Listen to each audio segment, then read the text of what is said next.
Okay, and I just realised I haven't actually checked the audio. There it is. Okay, test, test, test. Good afternoon, good evening, and good night, and welcome to today's coverage of the XXXTentacion murder trial. We're going to be continuing to see, well, hopefully, actually, it'll be the start of the defense's case because I'm pretty sure that the prosecution should be just about done and dusted. So, it'll certainly be an interesting day, fingers crossed anyway.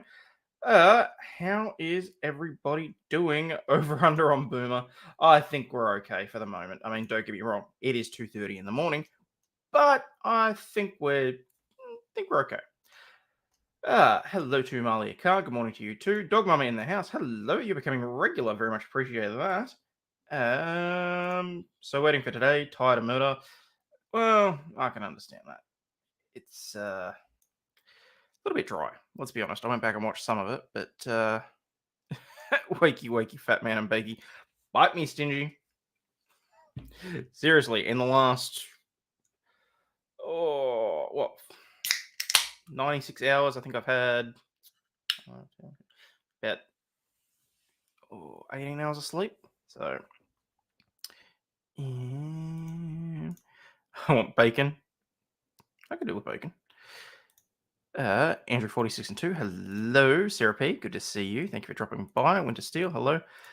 Andrew Wonka says, is the trial interesting? Look, it has been. There has been a couple of days where it's been boring as sin. I'm hoping today will continue to be one of the interesting ones. We had a day where there was witness intimidation in the courthouse. We had what should have been a door blown wide open and a gotcha moment in terms of gang-related violence. And they were really trying desperately to drag Drake into this as well. So he's no longer going to be appearing because he did win his motion to have the deposition set aside. But it's been more interesting than the murder trial, that's for sure.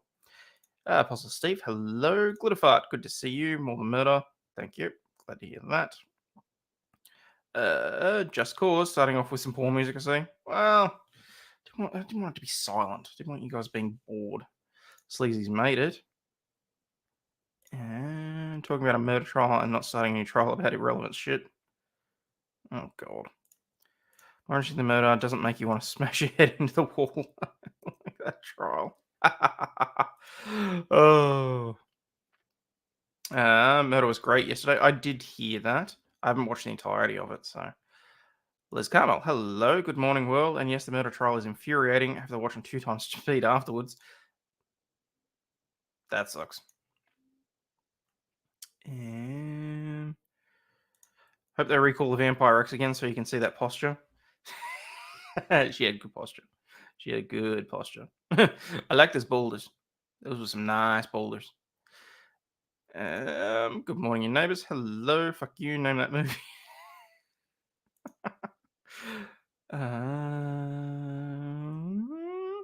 Leanie, hello. Come on, Ozzy, come on. Come on. Brian is in the house. Good to see you. Thank you very much. Do they remind other people who pick up your garbage are human? We make mistakes. Don't flip out on the office people. We try. Also, bag your trash. Remember, it's just trash. It's not a kid. Why do I get the feeling that you had a run-in with someone over some trash?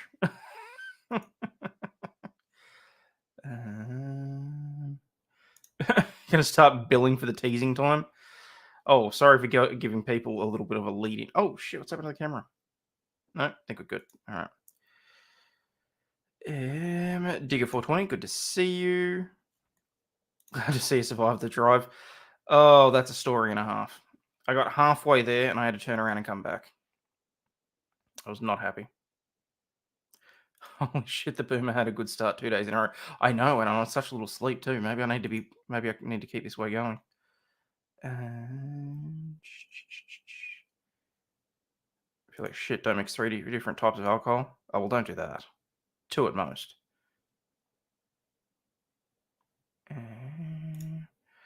Excited to get my car back next week. Oh, awesome. Indigo Luna, hello. 40 degrees helps.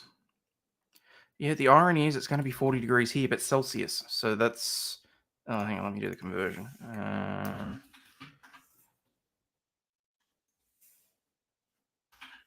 going to be 104 Fahrenheit here today, and in certain parts of Western Australia, it's going to be 122. So today's going to be a warm day, people.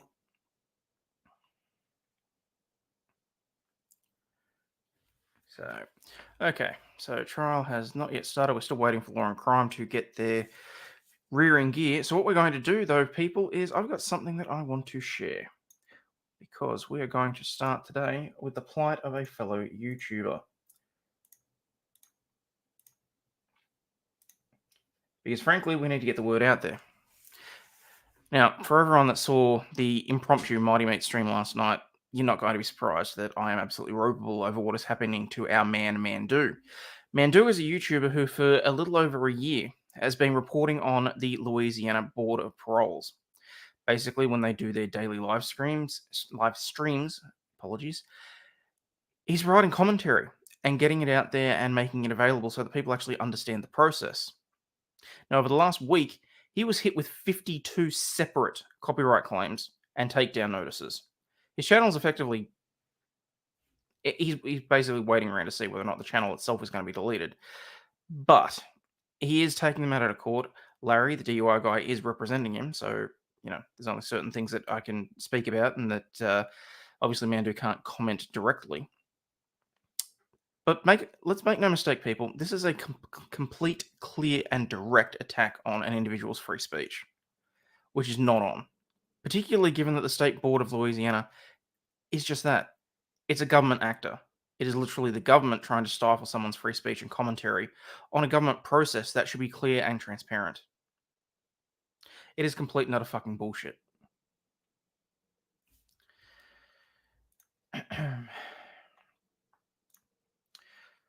YouTube copyright claim issued to keep victim and offender images from being shared. Again, that's fucking bullshit. If that was the case, then the videos wouldn't be streamed in the first place. The Louisiana Board of Pardons and Committee of Parole has responded after issuing copyright claims against 52 videos on the YouTuber's page.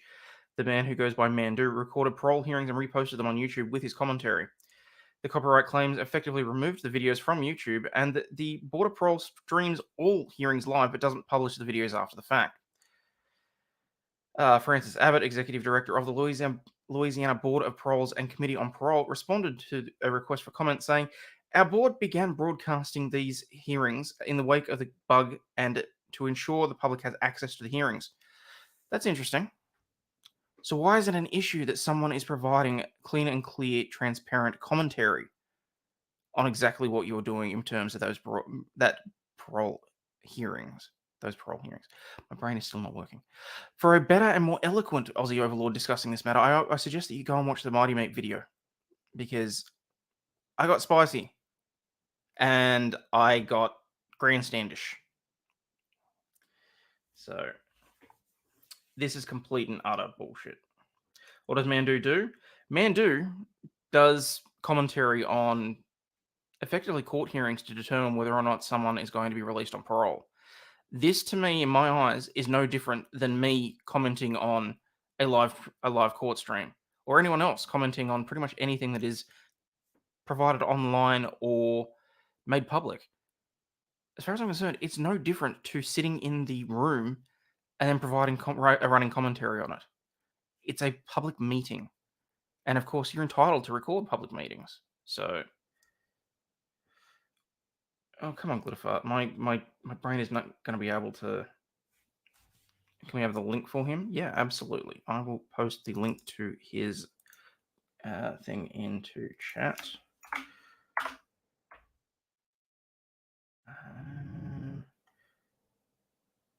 Digger's been following Mandu for ages. Excellent. So, yeah.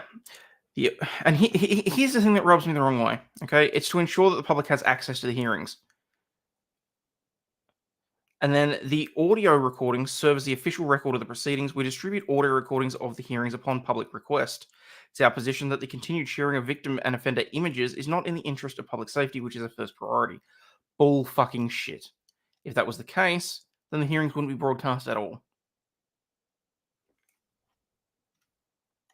Where are we? Yeah, I'll play the videos anyway. So you've got... Cisco's parole was rescinded last week because of a contraband violation at Angola. The hearing was streamed online by the Louisiana Board of Pardons, but now they are reportedly objecting to video being shared on YouTube. Andrea Robinson has more on the dispute.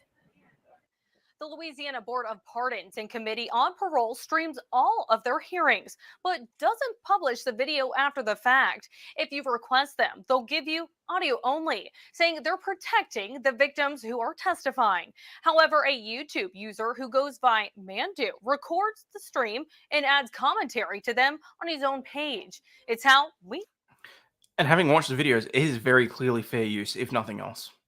Not gonna lie, it is complete bullshit that they've even tried this. got the copy we showed you last week. I find it to be so important. Really, what drives me is the idea to make transparent and to bring to the forefront how our system works, both good and bad and ugly. After our report aired, though, Mandu says 52 of his uploaded parole board hearings have received copyright claims and were deleted from his page, including Thomas Cisco's hearing. He had been recording the hearings for about a year without any issues. Maybe it has something to do with the controversy behind that hearing. Maybe it didn't.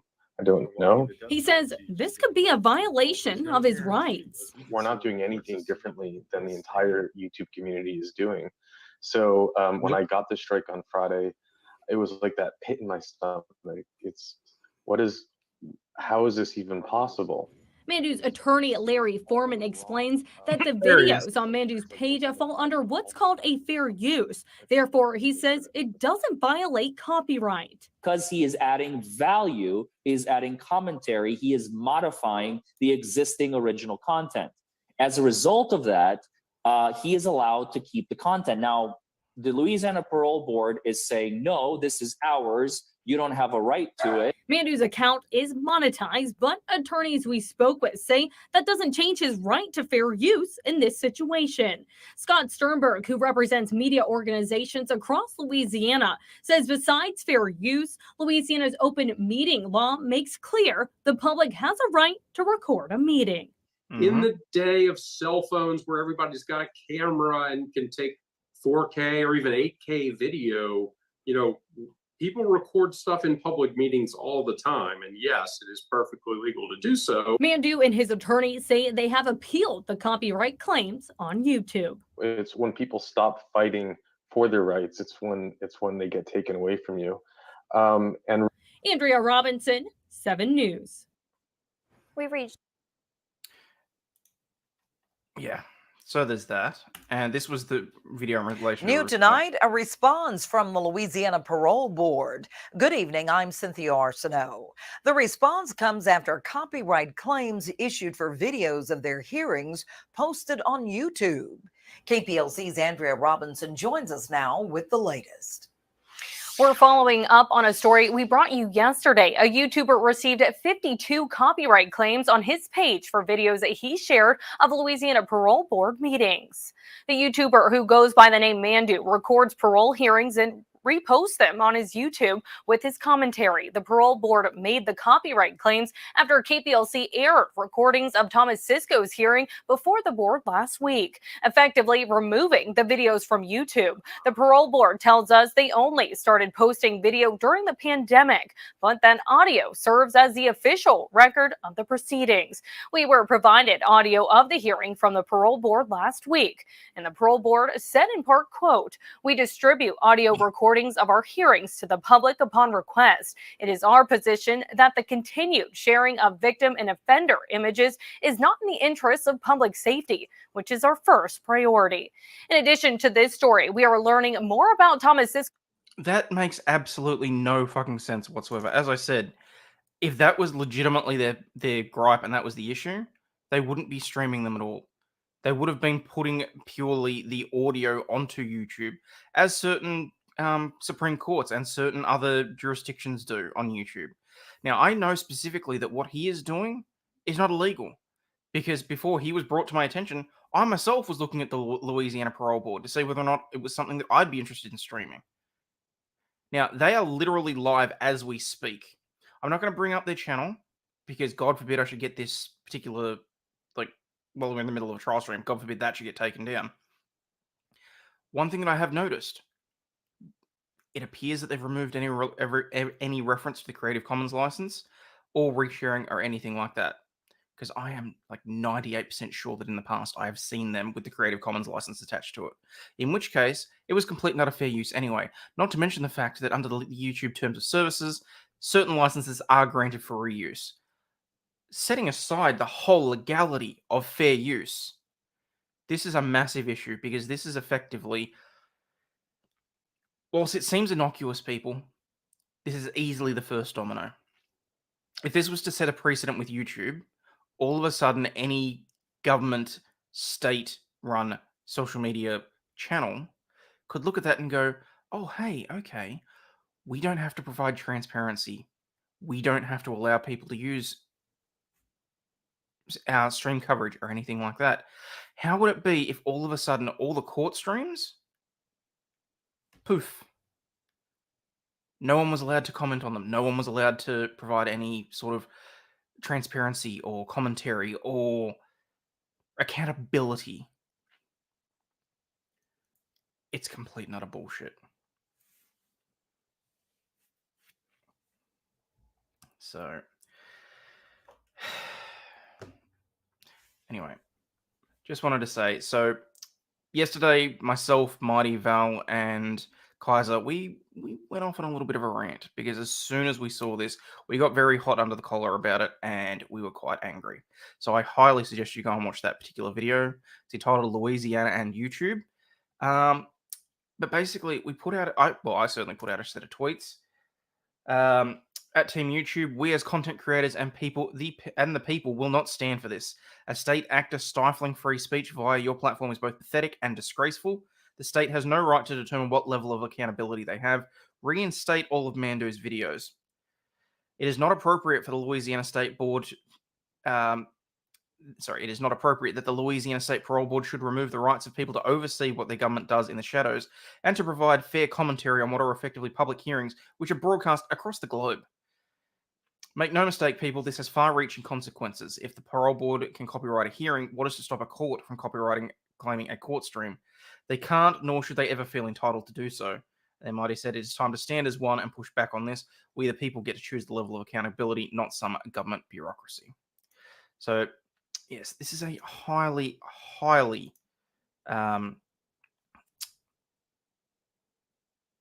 it's basically a broadside off the port bow, honestly. This is what an authoritarian government actually looks like. Oh.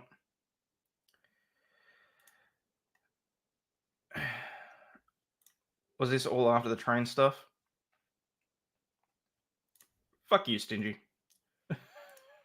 I don't really care if people prefer dark mode anymore, okay? I need it so that I can stay awake.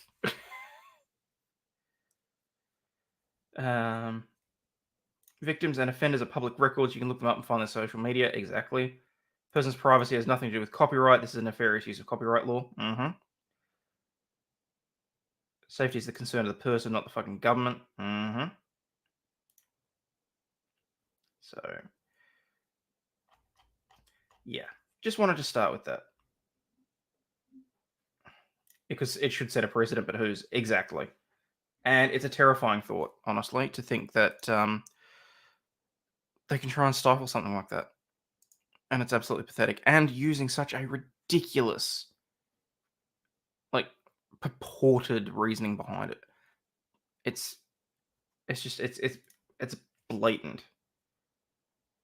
Didn't answer the question. Was this after the train stuff last night on stream? Oh, no, it was a separate video.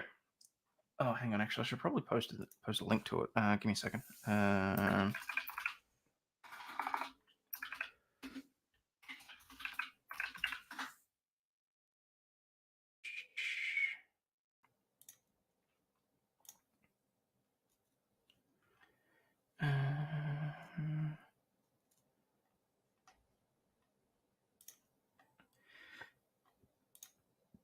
Yeah, so there was pretty much an hour of us sitting there ranting, but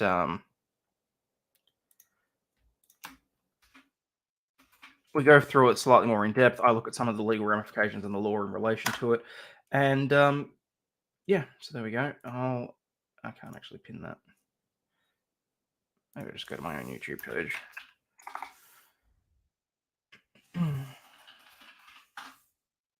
Point is, people, they can't be allowed to get away with that, especially not when it's destroying a fellow YouTuber's channel over something that we're effectively doing. I mean, it's not unreasonable to see an extrapolation of this. All of a sudden, the courts say, "Hey, we don't want anyone restreaming the court trials, irrespective of which channel they're provided by."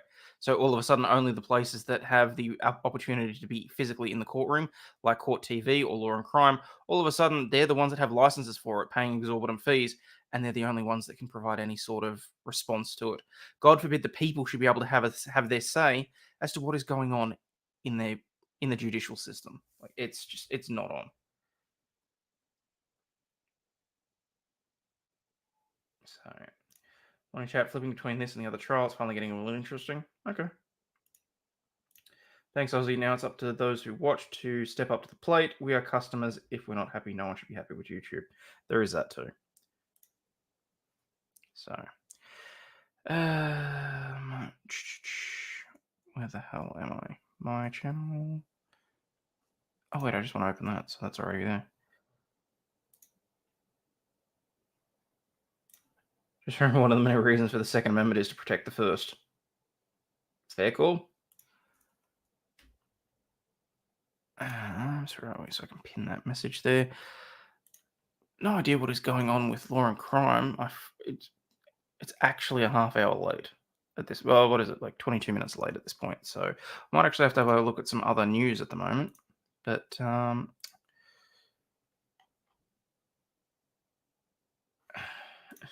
ask questions, trust the government, just consume the news and believe everything we tell you. Just do what we tell you when we tell you. Well, that's sort of what it's coming down to, isn't it?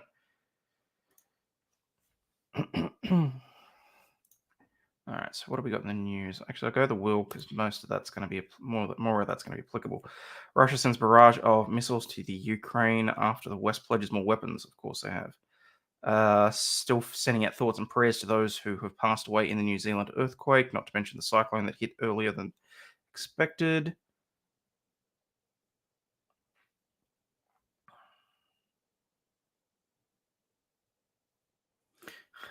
The Tree of Liberty needs some watering. That was a joke, you glowing gay feds. Hello, FBI guys. Hello, anyone else that's watching, CIA, NSA, all the other three-letter agencies. Or in my case, a four-letter agency. Hello, ASIO. Aren't the amendments there to protect us from the government? They're supposed to be, yeah. And that's exactly what that is, government interference with accountability.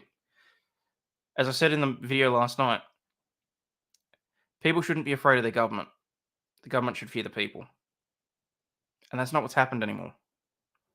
There's a whole bunch of corrupt bureaucrats running around thinking that they can do whatever they want because they're backed by certain, shall we say, wealthy individuals. And that shit needs to stop. And as much as you want to talk about the Constitution, as much as you want to talk about freedom of American rights and all that sort of stuff, it goes beyond that. It is a global issue. Because despite the fact that, yes, if I needed to sue YouTube for anything, I would probably need to commence proceedings in the US. This affects any content creator on YouTube, whether they're from the UK, Australia, New Zealand, fucking Indonesia, any other number of countries that I can't name off the top of my head because my brain isn't fully working right now. To the Alphabet Agency watching, go fuck yourself, the lot of yous.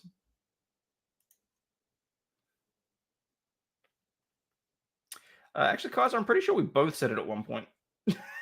And besides, you stole my line. So, payback's a bitch. FBI, open up, spread those chicks. Bowl, the fifth column, did a video on the Ohio train wreck, gave a phone number for people who want someone other than the government testing their site, water, and soil. Huh. Ohio train derailment reveals the dark side of plastics. That's really what they're taking from that. Are you serious? Greedy corporations messing up the US and other countries. In the US, our brake systems for trains are from the 1890s because the train companies don't want to pay to update.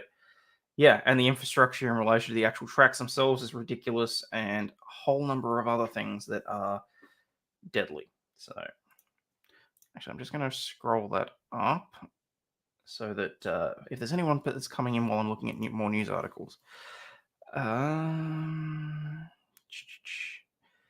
West Papua, gumboot wearing rebel behind the capture of ex-Jetstar pilot is a psychopath. Oh, I can't say I'm shocked. China threatens US entities with unspecified retaliation after downing suspected Chinese balloons. Okay, I'm interested to hear what they have to say about that.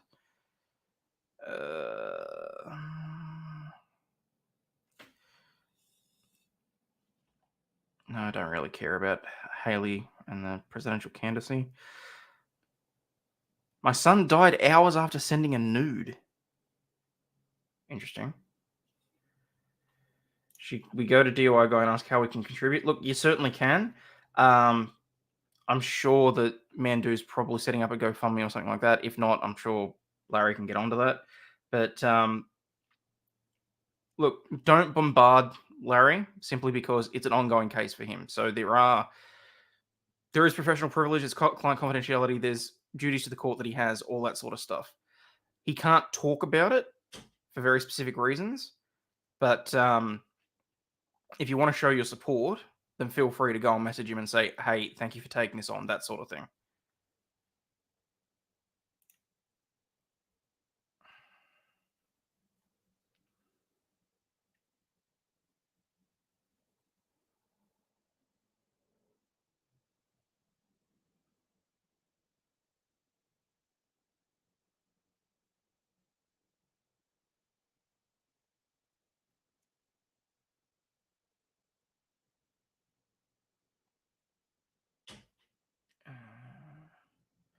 Blur the affecting victims, describes their voices. Next bullshit excuse. Oh, yeah. I fall asleep during a stream. My back is killing me. I took some powerful payments. No worries, Andrew. Probably someone's job to calculate upgrade breaks versus lawsuit expense. If any shit happens, whatever is more profitable is done. Oh, don't even get me started on the whole profit analysis of illegality. Like, there are corporations that build fines and wrongful death payouts and all sorts of shit into their budget and their profit and loss budgets for the annual year. I shit you not.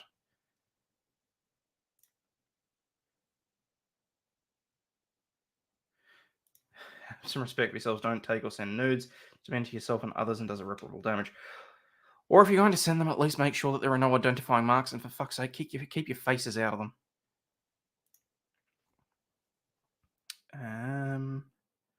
The haunting mission to Titanic's resting site. What? James Cameron going all the way back again? Earthquake in Turkey. Man's sexual relationship with a balloon. Apparently we've got one of those ourselves now. Scientology leader considered legally served in Australian human trafficking case. Now that's interesting.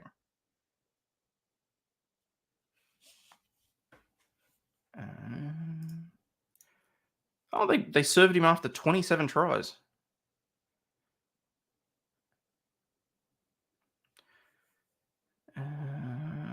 Public versus private schools.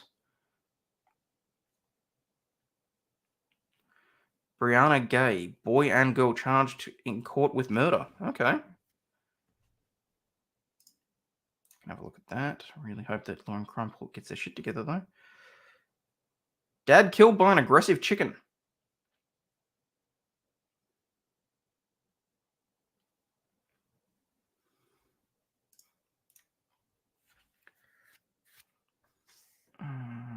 Okay.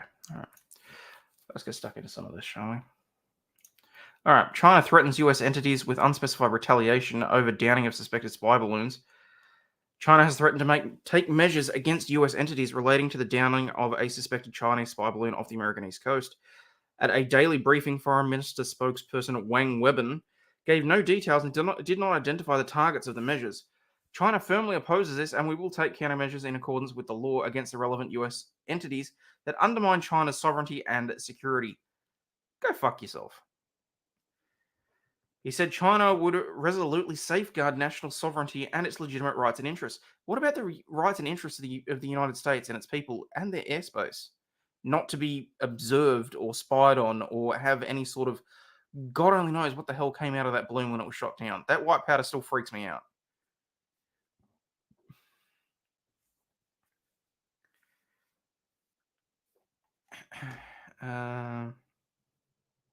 China said the balloon was an unmanned weather airship that was accidentally blown off course. Bullshit. It was maneuverable. And accused the US of overreacting and bringing it down with a missile fired from an F-22 jet. Earlier this week, China countered that US balloons have flown over its airspace without permission more than 10 times on around-the-world flights since May 22. Since the February 4 downing of the balloon, the United States has sanctioned 6 Chinese entities that are linked to Beijing's aerospace programs. We have caught, and there's already someone on trial. Are you sick? Are you freaking serious? Do you recognize this disc? Yes. How do you recognize the disc?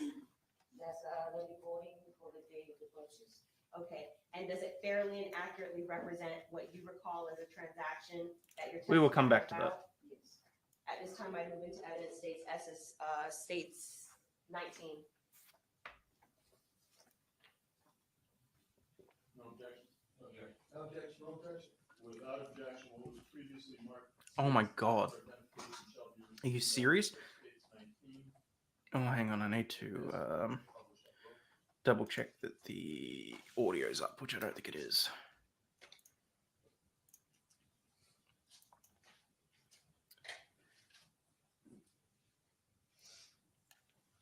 Oh, and I think I got to move my audio back down because I put that up last night, so hopefully that's better. I'm not blowing anyone's ears out. And let me just move across to voice mod as well. So I've got my okay, testing. Yep, that seems to be going.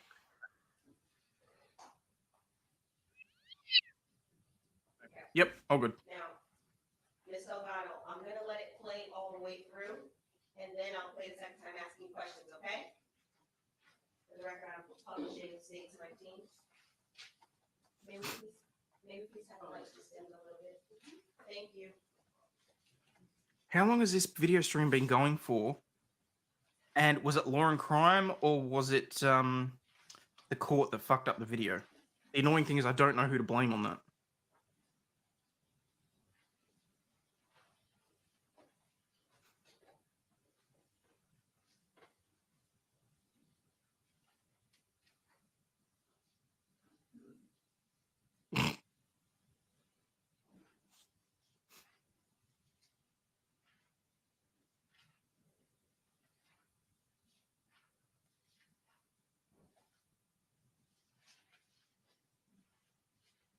I blame Mighty Meat too.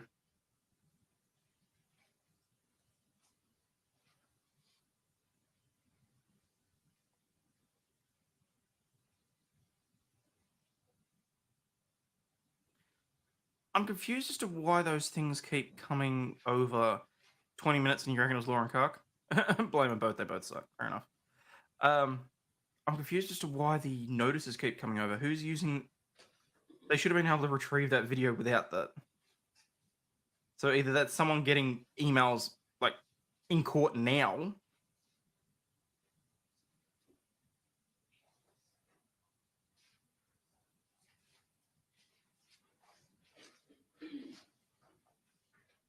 Well, I'm not sure if it was the cameraman's fault or if it was someone on their back end hadn't hit the streaming button, like the go live button. So could be either. Don't think it really matters.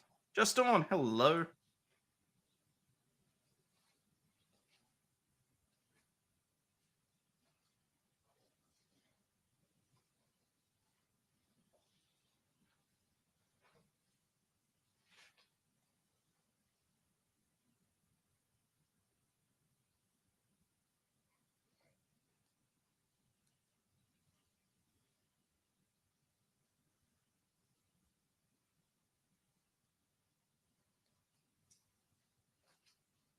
Still owes money on a 2012 Honda.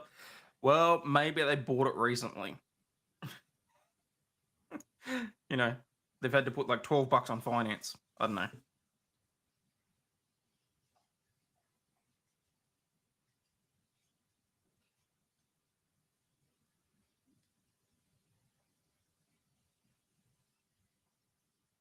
of want to go back and pause that. Look at those two little girls though, standing there with their phones. They're what, 4 and 5 years old, roughly?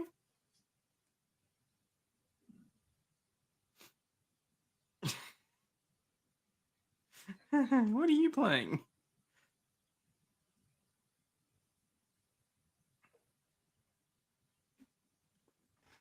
I'm gonna put my feet up, I think. Ow.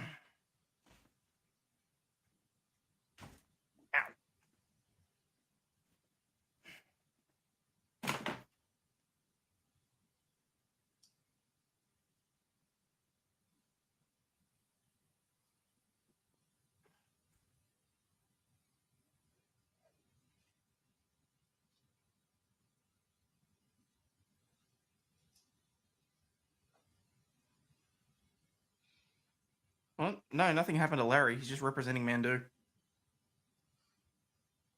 So, you know, feel free to go and show some support. Just don't badger him about the case.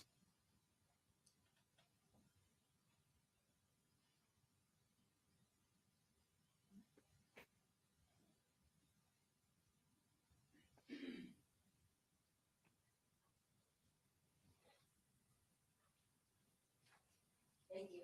The lights. Thank you. Okay, so Ms. Delgado, I'm gonna pause it at 12 seconds in. Who is that we see DUI guy. the female that is behind the counter in the red shirt? That's me. Okay. And the transaction, the merchandise that you were checking out, that's obviously in front of you? And that's a yes? You'll have to say out loud. Yes.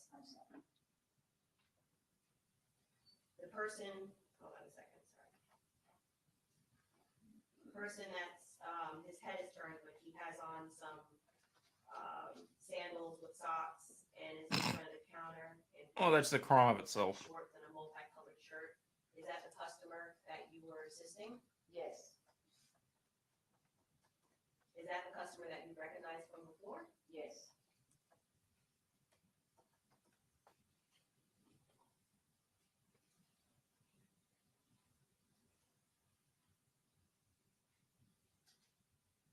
And I'm gonna just fast forward a little bit.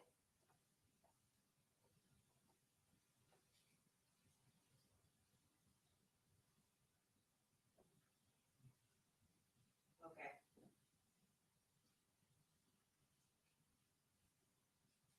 Do you remember how much money he gave you? Looking at the transaction, are you able to refresh your recollection of how much money he gave you? Yes. How?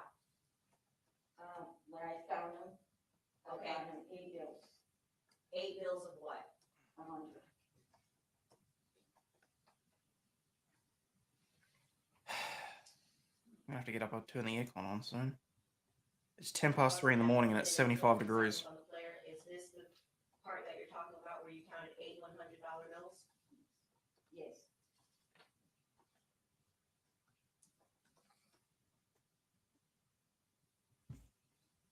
Wait, he paid with Notice 8 there's a $100 pin bills? or something that you are, that you uncapped at 1 minute and 30 seconds. What are you doing right there? I'm checking them if they will. Say that what? If they will. Okay, and were they? Yes.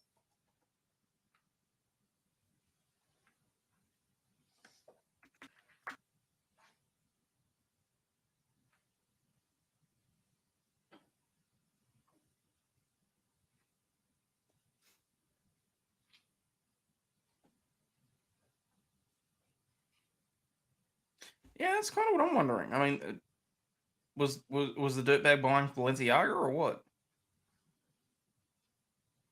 Okay, there's something that you grabbed from the register area that's next to the monitor at 1 minute and 59 seconds, and it appears that you're handing it to the gentleman. What was that? The receipt. Okay, I'm gonna show you what's been marked for identification as states T.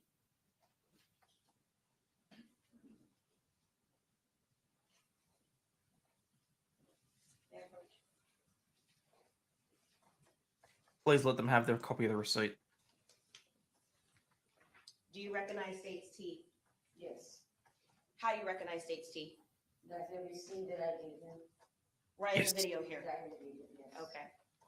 Yeah, read out the receipt. And does it fairly and accurately represent the original receipt that you're handing the customer in the Yes. video? At this time, I move into evidence states T is the next numbered exhibit, states 20. No objection. Without objection, what was previously marked states T for identification shall be received in evidence as states 20. The receipt The envelope that it was collected in. in its collection envelope. You may publish it, Will. Yep, put it on up on the overhead projector so we can see exactly what he bought.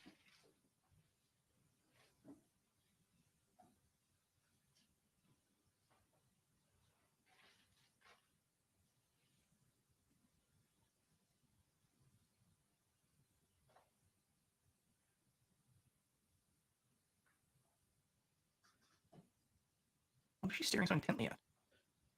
Unless I got a scan of it on the screen, which goes, show us the damn screen!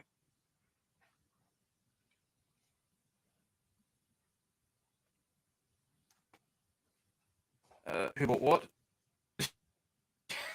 Okay, so this is Dedrick Williams. Oh, wait.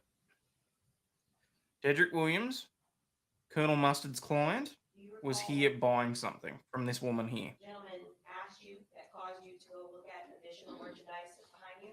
Oh, for crap's sake, the audio's going. Okay, hang on. It's like basketball jerseys. Okay, so I understand that's what you say usually. While you were bringing up $800 worth of merchandise, was he asking you about additional merchandise? Yes, How much does basketball jerseys cost $130 for one jersey? for one jersey.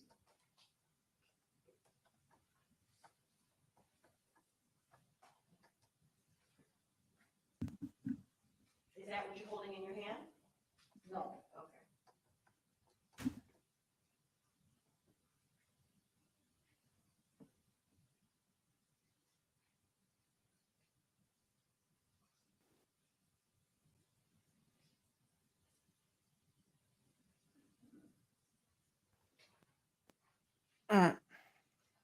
Alright. Seems to. I mean, everything sounds fine on my end, so hopefully there's no issues now.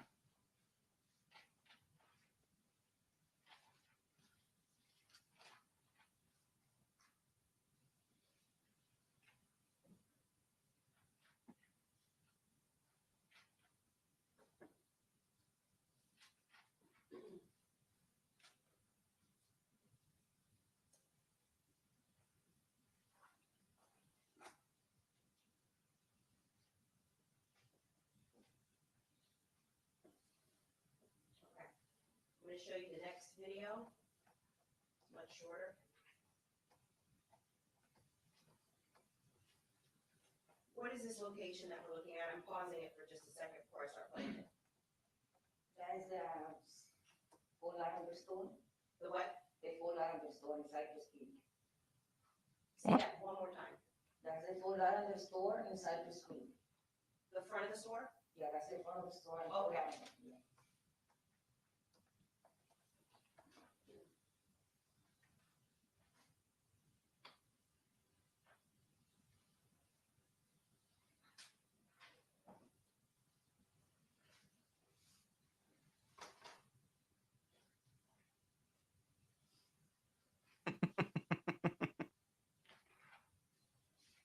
Morning, Ava.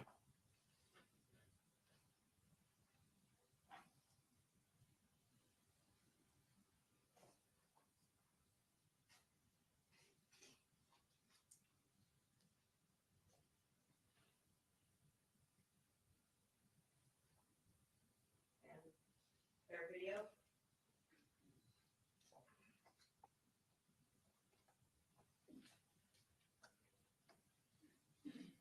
Have they never heard of full screen?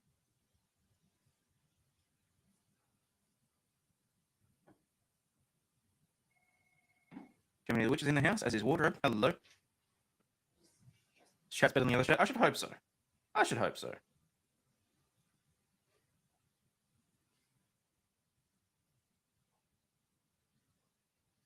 Okay. Now I'm gonna show you what's been entered into evidence as state 20.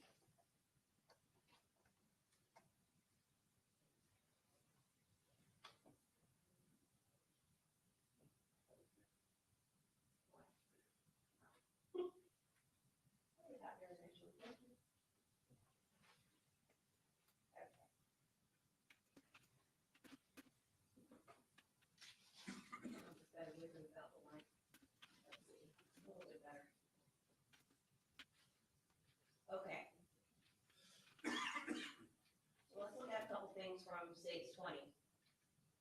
What date did this transaction occur? It says July 19, 2018, At what time? 10:34. Okay, is that when you recall this accurate Yes. from your register? Yes. All right. And let's go over some of the things that were purchased. 8.5. Is that a shoe? Yes. Gazelle? Adidas. Adidas Breakfast shoe. burrito. Yum. Size XL. Was that some clothing merchandise? Seems to be a t-shirt. How about the next item? $32. Another t-shirt. The next item is a little bit faded, but I believe it's $54.99. Size 1. That can be a short. Okay. Next item, $84.99. That one is New Balance shoes. New Balance shoes, Yes. $68. The next item, I think that's a short. Size 38 is a short. size 38. Yeah. $56, size large. Yeah, I think it's a short. No, that's news to me, Germany. We'll have a look. Gonna break. $169.99, size 8. That's Pure Jordans. Jordans, Jordans. Yes. size 42, $99.99. That's a short. Size 4XL, $31.99. A t-shirt. That's a big T-shirt. And I think that was for cheeseburger. It was 4XL.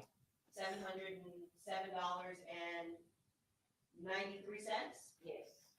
Paid in cash with $800. Is that what's reflected there? Yes. And then the change you gave them was $49, and I believe it says 59 cents. Is that Yes. correct? Yes. I'm unsure, Ava. The court stream didn't start till like 20 minutes in, which I'm really agitated about. I have no idea what Just one moment. this is in regards to be perfectly honest. Because this doesn't seem to be the bike shop. Other questions? Ross? On behalf of Mr. Booth. Good morning, how are you? Yes. You would agree with me that my client was a frequent Camera guy, customer, come on. Yes. and he purchased on many occasions, and on many occasions, he purchased more than he walked in for, correct? Yes. And he always paid cash. Yes. As a matter of fact, a lot of people at that location pay cash, isn't that? Objection Yes. relevance.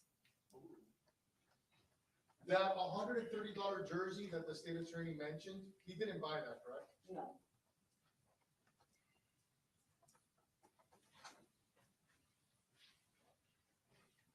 Marty, I keep telling you, even when you get done up the back passage, you should always make sure that they're wearing protection. On behalf of Mr. Newsome. No cost in the administration. On behalf of Mr. Boatwright. No, thank you. Reed. No, Your Honor. Thank you. You are excused. Please do not discuss your testimony with any other witness. I got no idea what that was about. At least we get a nice shot of Officer Hoddy again. State by your next. Detective Clint Williams.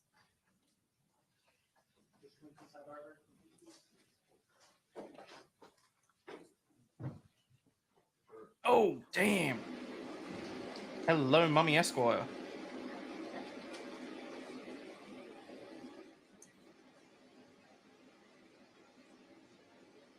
Oh my god, they've got the high school AV tech crew on things again. They still got they're still playing the bloody white noise. So for anyone that's just joined us, I have no idea what the fuck that was. They didn't start the stream until like 20 minutes in, so I have no idea who that witness was, what they were there for. I presume they were providing evidence of Dedrick paying for $800 worth of stuff in cash, presumably. I mean, some people are saying this is the next day or a couple of days after or whatever. That may well be the case. We just don't know. So I'm not even sure what this. No turtleneck. Okay, at least they've turned off the white noise. Thank God for that. Oh, she was definitely a cashier, but just I don't know when or for what.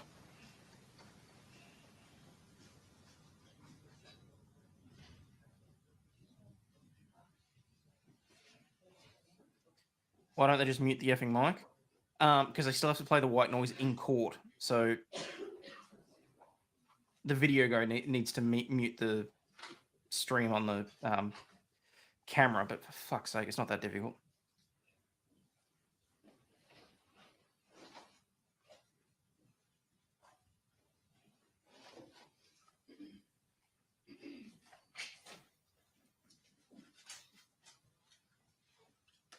Raise your right hand and be sworn.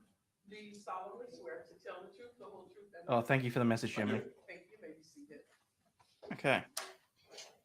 Who's this guy and what's this about? State your full name and spell your first and last name for the record. Clint Williams, CLINT-WILLIAMS.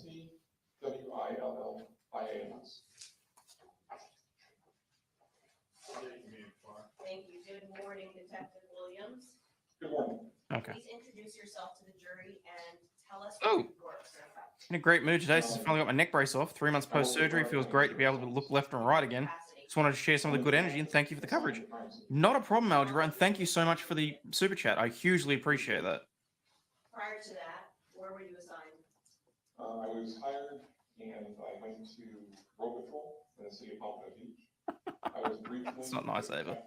doing property Why is the crimes quality on this so in the bad? city Hang of on. Tamarack, And then I joined in the city of Tamarack, and then I joined the crime scene unit roughly 8 years ago.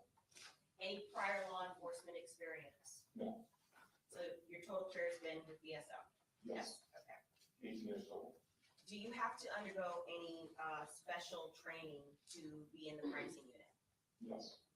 Tell us what that A cop getting a train? So before I. He's not the cute crime enough. scene unit, I received the standard block of instruction for law enforcement in the police academy. I then attended outside training, doing crime scene investigation work at a basic level. Once entering the crime scene unit, there's roughly a 9-11 month period where you're training under a senior trainer and also going to classes outside of the agency. And then there's continuing ongoing training, both internal and then going to outside classes. So there's a fair amount. I'm also certified as a crime scene investigator by the International Association for Identification, which is the body that does certification work within crime scene. How long is your certification good for? 5 years. Where are you in that 5 years? The initial certification has lapsed, and I've recertified last year. Okay, so you're in the second year of the 5 year? The initial 5 lapsed, and before it did, I did the recertification just 3 or 4 months ago. So Okay, so you're year 1 of 5. of the recertification. That's correct. Okay, got it. All right. Now, and how often do you have to take classes in order to stay up to date with your field? I normally will try to get at least a 40-hour class in a year. That's been, aside from COVID times, that's been the typical training criteria. But there's also ongoing stuff. So I'm also a member of a forensic association that meets. No. Every other month. Oh, fuck off. What are you a member of in terms of associations for forensics? What are you a member of in terms of the associations that you belong to for forensics? So there's 3 primary associations I'm a member of.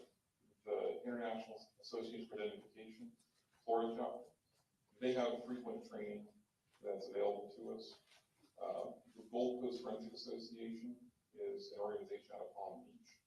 That's an association of all forensic crime scene investigators, forensic techs. We get together, they have meetings normally every other month. And then the Broward County Crime Scene Coalition is a crime scene group that's just within Broward County. And we have infrequent trainings that they're gathering from the host. One agency will host, we'll go there and cover up the topic. Guys, take it easy with the Asian honeypot, okay? Just be nice. And the ever changing and updating Yes. Now, with respect to this case, the homicide investigation Sure. that started on June 18th of 2018, what was your role? I was assigned as the lead forensic investigator for this case. So the crime scene personnel, I was assigned to not necessarily do it all, but make sure that it all gets done. Okay, so explain to us then, what's the difference then in your role as a lead investigator versus you are assisting? So No, Steve's pregnant with Mighty Mate's baby. baby. The most important thing is to make sure that everything that needs to get done is going to get done. So I can't be in every part of this case that's going on simultaneously at the same time. So I was assisted by other investigators, and my supervisor also comes out to do the supervisory duties at the scene in other cases. So in this case, I was assisted in significant part by Detective Marshall Wolfhouse. Okay, so when we talk about crime scenes, there were multiple scenes in this case, correct? Yes. So we'll just go down the list of the first scene was where the incident occurred where? So the incident occurred at the Reba dealership in Deerfield Beach. It's located just off of Dixie Highway, just north of Sample Road. Okay, and so we'll consider that scene one for purposes of just understanding how many scenes there were. Yes. So that's scene one, and then what was the second scene that that also was under your purview? The victim's vehicle is a BMW that was initially worked as part of the scene, but I would later tow it back to my garage, and we would do some more work there at that point. Okay, and that would be scene two. Yes. And what other scenes were there? Eventually, we took custody of a Dodge Journey, which was the suspect's vehicle in this case. That would be towed to my garage and that would work as a scene. Scene is not necessarily just a geographical location, it's also where evidence can be found. Okay, so the Dodge Journey will be scene three. Yes. What other scenes were there? I went to Williams' residence, and there was also a car in his driveway, and we executed search warrants at those scenes. So that defendant Williams' home is scene four. Yes. What other scenes were there? The car that was in the driveway. That would be scene five. Yes. What would be the next scene? Later on, we did a search warrant on Trayvon Newsome's house, or house that he was at some point. So that would be scene six. Yes. How about when you responded to scene one, Reba Motorsports, was the victim on scene there? No, you don't Okay. get transported. Transported to the hospital. Yes, he was taken to North Carolina Hospital. So somebody from VSO responded to the hospital in order to collect evidence, correct? Yes, that was Detective Wolfhouse, who's in the crime scene. And that would also be considered a scene for purposes of what we're talking about, because a collection of evidence at the hospital, correct? Yeah, the definition that I've given of a crime scene is the geographical location where the crime occurred, where evidence can be found, so someone's house, someone's car, and people also fall under that, because evidence can be recovered from people. It's basically a chat forum, Mrs. K. Griff. My definition. So scene seven will be the hospital. Yes.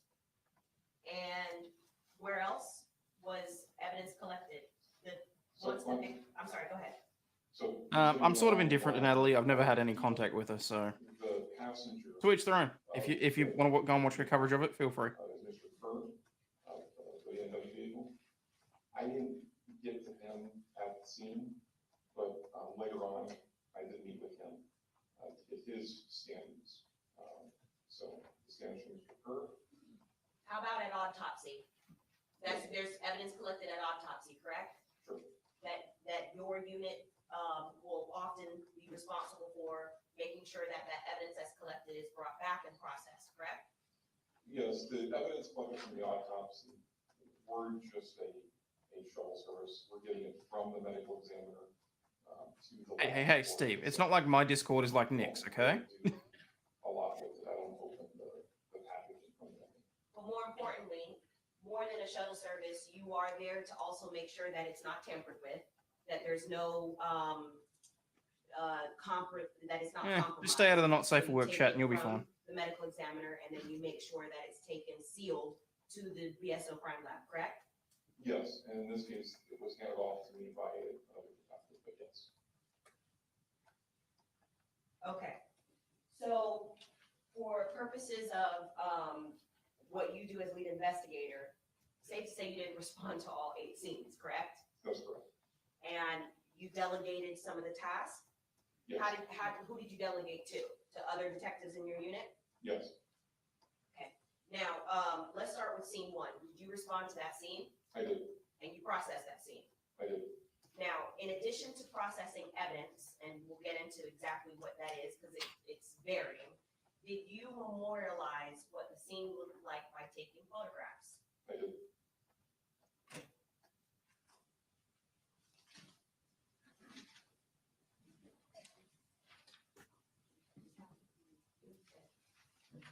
I'm going to show you what's been marked for identification. It states you. Not in the cute chat. That's what the not safe for work chat is. That's the only thing that'll get you banned out of my Discord. Is fucking with the categories. Do you recognize Really? states you? Yes, I did. How do you recognize? Never watched Nick, states have you? This is the phone drive that you showed me that has the pictures that I took. Okay. And the pictures that you took from the crime scene, do they fairly and accurately represent the scene as you recalled it on 6/18/2018? They do. At this time, I move into evidence. States you as the next numbered exhibit, states 21. No objection. No objection. Just permission of what I will There, included in this packet is a photograph of a necklace, correct? Yes. Right, that is not a photograph that was taken at the scene, correct? It's not mine. That's not one of my pictures. It was not taken this. You didn't take the picture of this. Nice car. Detective Wolf, yes, that's correct. Thank you, nothing further. We have no objection. Without objection, what was previously. Oh, marked fair enough. States you for identification shall be received in evidence as states 21, and you may publish on both. Thank you. Thank you.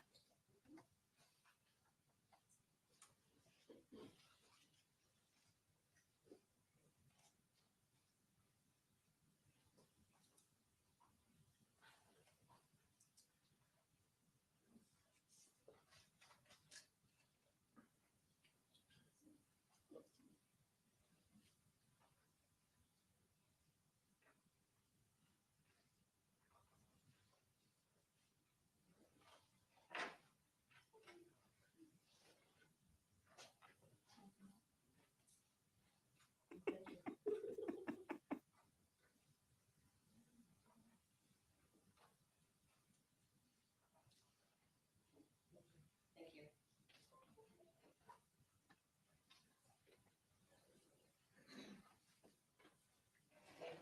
We'll look at the photographs and you can tell us, help us to understand what we're looking at. This is labeled as photograph 1. Where is this? So this is the Reba Motorsports store. It's in the corner of 37th Street and Dixon.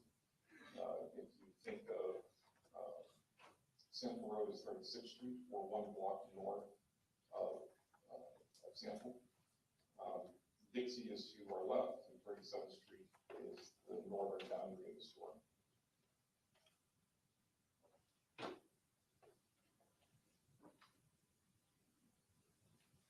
What are we looking at? This is the sign that's in the last picture, just showing where we're at.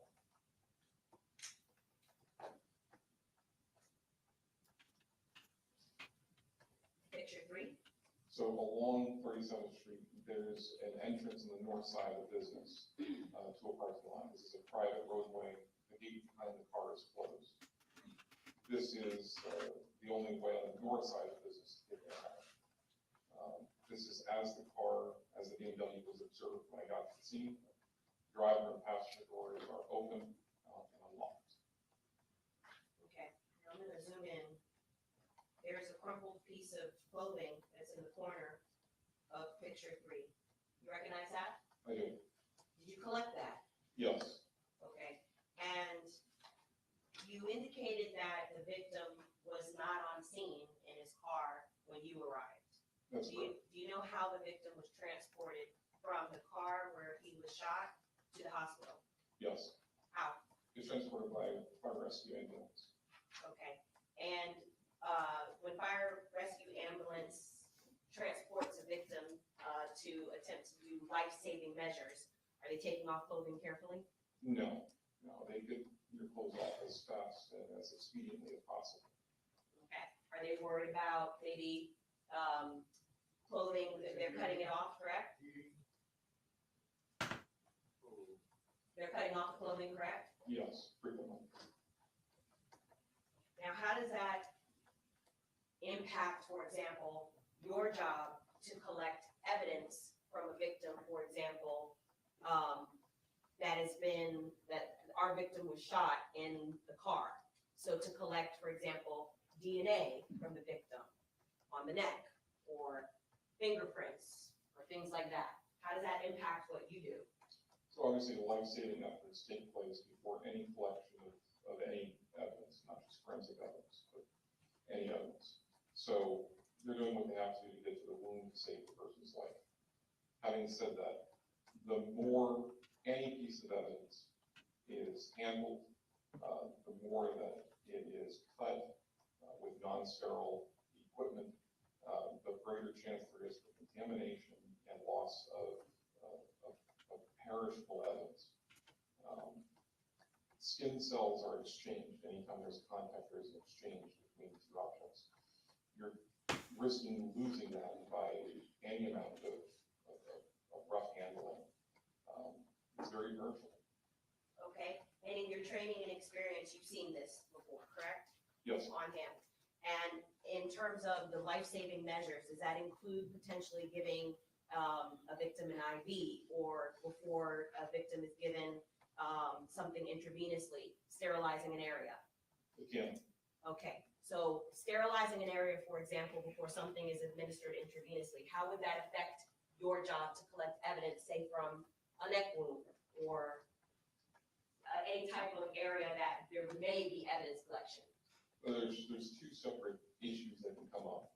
One is the victim's own fluids. When he's bleeding out, that's going to cause problems if there was skin cells in that area. You're getting the victim's naturally occurring skin cells on his body. Then there's blood on top of that. And there may or may not be suspect skin cells. This, of course, assumes enough importance. Never mind whatever the hospital is doing with sanitation, with putting alcohol swabs to start a line or anything else along those lines. Okay.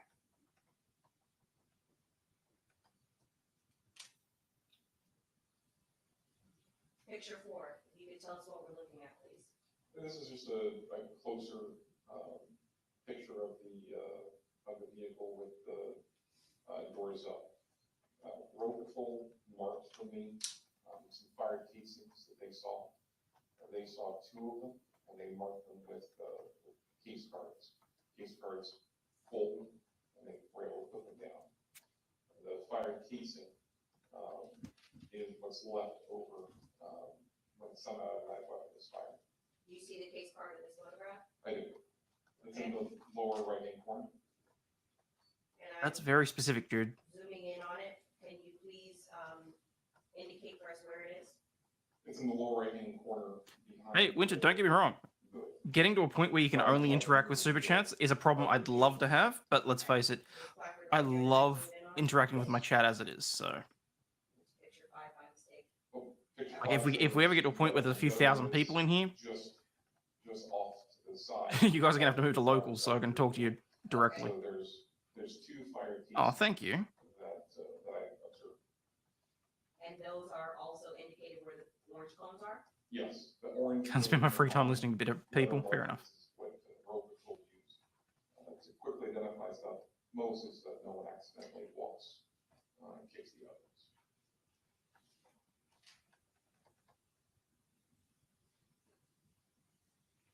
Now, the blue gate that's behind Heyo. the victim's vehicle, how is Riva enclosed? Is it enclosed by a gate that's pretty much enclosed the entire building, Yes, it parking is. lot? Yes. Picture 6? We're on the, obviously, passenger side of the vehicle, as I work my way around the car. Okay, so directly across the street that we can see in picture 6, are they all residents? All residences? Yes. Okay, and so at this point of the investigation. I shall do my best not to become an embittered old fuck then. Where potentially the Dodge Journey was parked, were you? No.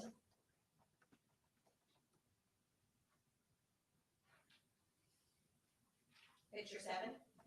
So this is the first is that? of 2 fire casings that were recovered. It's a fired casing that literally is it usual to have like letters and stuff marked on bullets? I've no idea. That I noted on it. One has a capital letter A, there's a brand marking, and then it's rimfire, which is a type of ammunition. Okay, for those of us that may have not handled a weapon or know about weapons, when you say fired casing, what is a fired casing? So there's a couple different, and this is in general terms, a couple different components to the casing, what you buy in the store. What you buy in the store, I refer to as a cartridge. That's what the box says is in there. Cartridge is an unfired live bullet. When you put that in a weapon, you pull the trigger, what comes out the barrel is what I refer to as the projectile. The projectile is Must always have some kind of markings on the primer. Okay. in a semi-automatic weapon. I could hear, could you enable my bad behavior? Also, my attention holding is the acknowledgement. In a revolver, Fair enough. stays inside the cylinder. This is on the ground, having been ejected, and it's rimfire, which is a On the head stamp, common, yes. Okay. See, I'm learning, people. I appreciate you. I really do. ammunition. Okay. And that head stamp of A is how it can be identified and manufactured, and there might be some additional information that can be tied to a weapon if the weapon is found, correct? I assume so. However, In your training and experience, you're aware that in the forensic field, those are things that can be tied together. Please do that.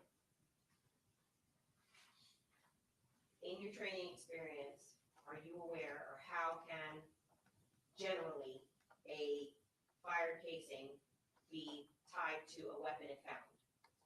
there are markings that are left from the firing pin extractor and other components of the weapon that are left onto the firing case. So guys, as it turns when they're out, I may be about to haul myself out. or if there's a I've received 2 sponsorship proposals in as many days.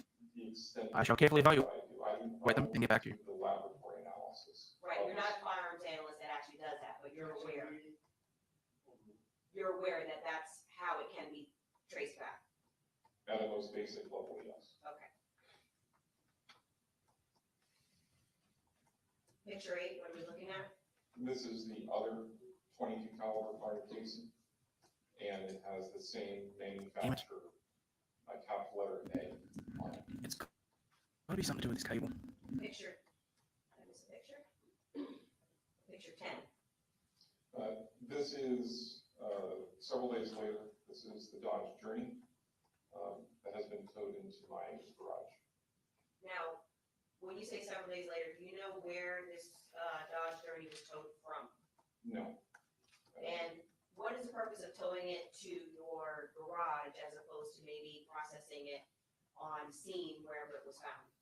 I have a lot more. No, over the last 2 days, or 2 or 3 days, I've noticed that some audio gets a little bit weird.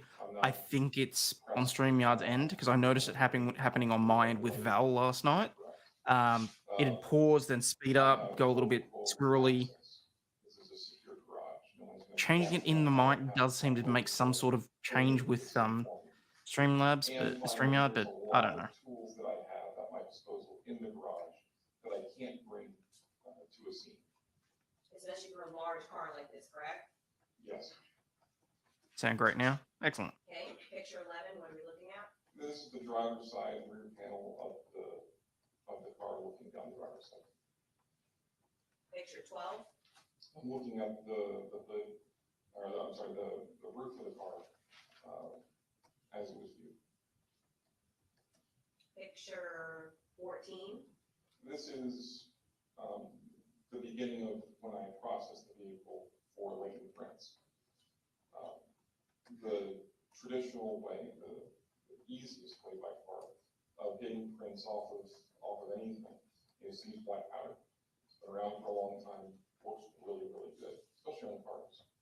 I put black powder on the car to try to get. Oh, damn. Did I miss someone giving out memberships or something? Shit. And when I put black powder on the car, the powder just fell off. Oh, okay. Oh, Maluka, sorry. I didn't see the, sorry, StreamYard doesn't show the member chats at the back end. So, good morning to you too. Member for 2 months. Thank you very much for being a member.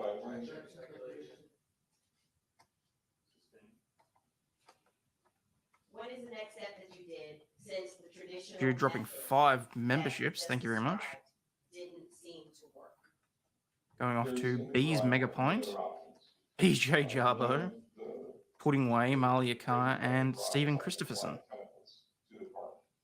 I have a way of dropping curtains on all sides of the car and using a chemical called acrylate.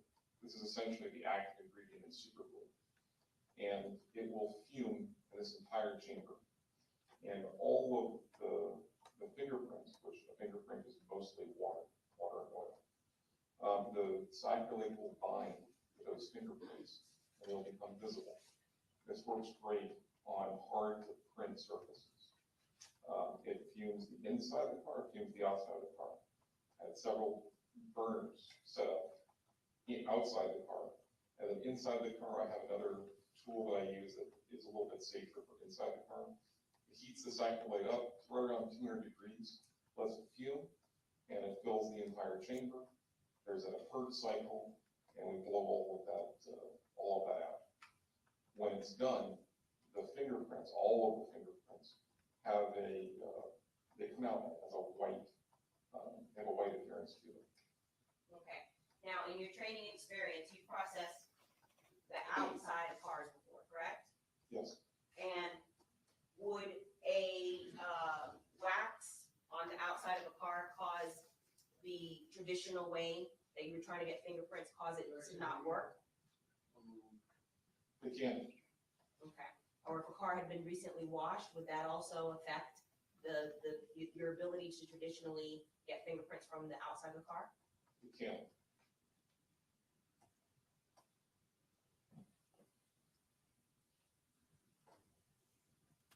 Picture 15, what are we looking at? So this is what I saw when I'm done processing the car for latent prints. My DNA swabs have already. Thank you to the 9 people currently watching on Rumble. Swab the interior of the car before I do any of this. Apologize if I've missed any chats or anything, because I'm a dumbass and I was treating you like the illegitimate middle child. Then I'm going through the car with just ambient light for the most part, flashlight to give me a hand when I get nice and close. And this is what I'm looking at. This is one of the prints that I saw. And you can't lift it with tape. They're going to be photographed. Why not? Why can't you lift it with tape? Anytime you're using a acrylate chemical, you can't get it to lift. You can't put tape down, lift it, and put it on a card like you would with black powder. It doesn't work that way. And the black powder is the traditional way that you were talking about. So when you have it this way, where you had to use acrylate, what then do you have to do? So in order to photograph it, we want to make sure that the photograph is printed at 1:1. We want 1 millimeter on a print to be 1 millimeter in the real world. So I'm putting a scale in my pictures, in every picture. And I'm also photographing it using a special setting, so that way there's no errors with the compression and some camera stuff to make sure that every pixel, every element of the picture is true. Okay, so in a layman's term, when you're talking about the ratio and how it looks, you want to make sure that the print that you're memorializing with this method looks and actually isn't distorted, so that later when an analyst is looking at it, it's as the ratio is as if you lifted it, correct? The ratio is as if you lifted it, correct? Yes. Okay.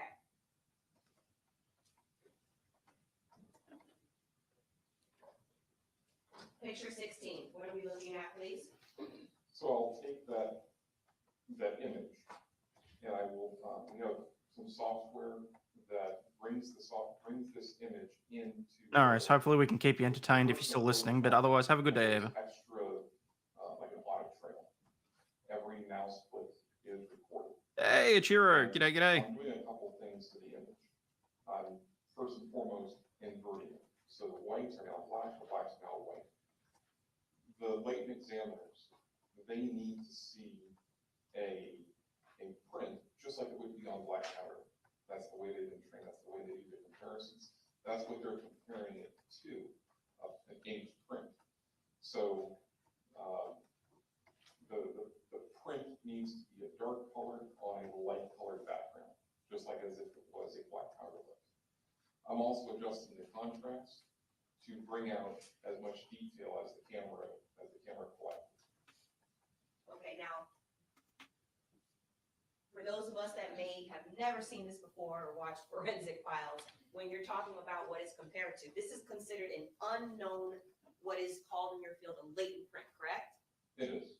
And it's going to be compared to a known standard, which is taken from a known sample and then compared, correct? Yes. And the purpose of that is to identify if the known matches the unknown. My only job is to collect the prints. The latent examiner their sole job is to compare the prints. Right, to match or say it doesn't match or have no value, correct? Correct. Picture 18, what are we looking at? This is Williams' residence. This is the master bedroom. I assisted the execution of a search warrant at his house. Okay. Picture 19, what are we looking at? Just beyond all of those brand new Jordans and shoes. While I was assisting with the search warrant, I moved everything in the room. And of significance to me was a .22 caliber cartridge. Again, cartridge is what you buy in the store. Unfired, it's a commonly referred to as a live round. Or in the layman's term, a bullet. I know that's not what you refer to it as, but for those of us that may have never dealt with this evidence before, is it commonly referred to as a bullet? Can be, it's an unfired bullet. Unfired bullet, okay. Now, you explained a little bit earlier in your testimony about the processing that an unfired cartridge goes through. What is the stage of this particular piece of evidence that we're looking at? This is photographed in place as it was viewed. And the particular round that we're looking at, had it been fired or not? No, it has not been fired.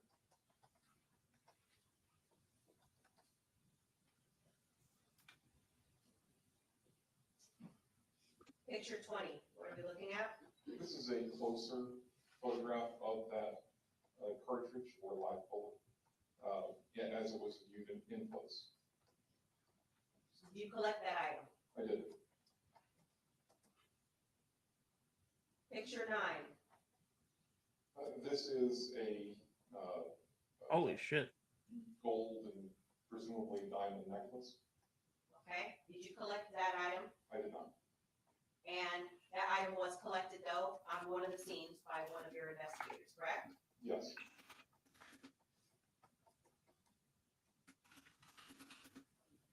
Picture 17, what are we looking at? This is the front of the Williams residence.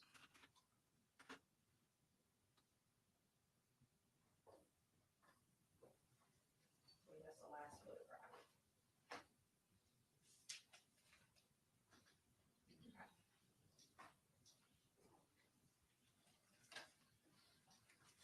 Oh, thank you. Okay, let's talk about some of the items that you collected.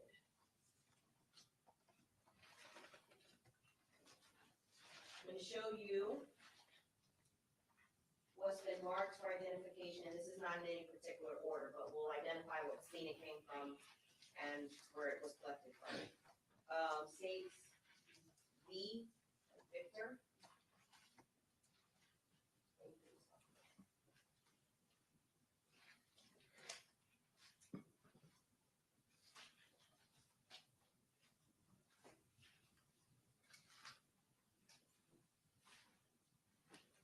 May I approach her?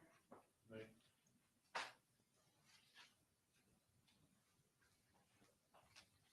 I'm showing you states V for identification. Do you recognize states V? I do. How do you recognize states V? This is a brown bag.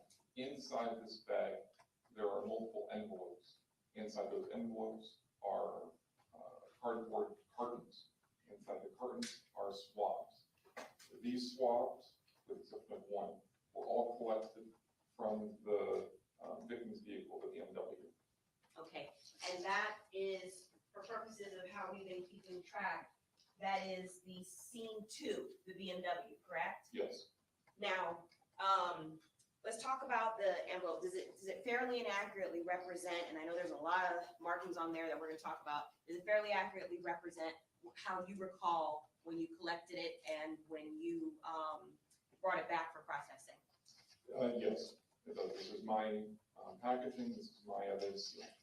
And you know that because I see there's some red tape on there. When you collect evidence, how do you package it? Like, what's the process you go through? So this is going to be DNA evidence, which means you package in the same outer container together because it's going to the lab like one submission. But it's going to have an evidence seal on it. It's going to have my initials on it. It's going to have my ID number on it. The outside of it is going to have a description as to what's inside, which in this case are several swabs, plus a swab that was collected as part of standard from one of the persons. And the protocol for Broward Sheriff's Office, anytime that package is sealed or opened and then sealed again, what's the protocol? So I would cut someplace else in order to open it so it could be viewed. So the original seal stays intact. And then every time it gets opened, it's going to be cut and it's going to be resealed in a different spot. That person will close it and put their initials, and that way they can say, this is my seal, this is their seal. We prefer not to cut someone else's seal. And it's like, is it also initialed? Yes. Is it dated? In some people do. Okay. That's not required, but some people. And the item number that's in there or the case number, is that a way to track it to make sure that all the evidence is linked to that specific case? Yes, so our container. Yes, just cause that has just been brought to my attention through other channels, and we may be getting a look at that if we're lucky. Is the carton, which has a case number, which is connected. That's the wrong use of the word. Now, are all those things done in order to keep track of the evidence Yes, and to make sure that it's easily identifiable who handled the evidence? yes, And to also make sure that the evidence is not tampered with, correct? yes, That was done in this case, and I'll ask you about each piece, but that was done in this case? yes. At this time, I move into evidence, states V as states 22. No objection. Thank you. Without objection, what was previously marked states V for identification shall be received in evidence as states 22. This particular piece of evidence, I believe, is just swabs. I'm not gonna ask to publish it, but I'll just ask the detective to just look inside and make sure. Do you have a way to open the evidence? I do not. Ms. McCutcheon, may I please borrow scissors? Thank you. Hold on to these.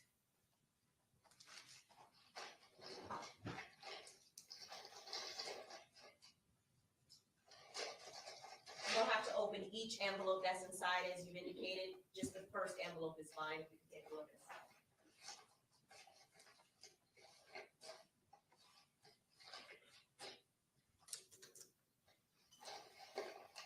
What did I boom her? Okay, it appears to me like you testified. It does. Okay. Best of luck dealing with someone worse than me, though. Mark for identification.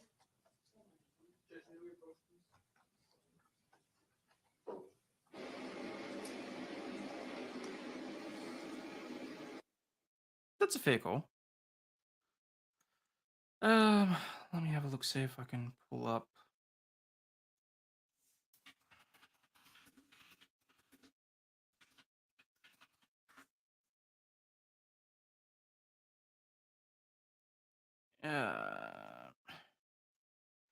Crews on scene of train derailment in Van Buren Township.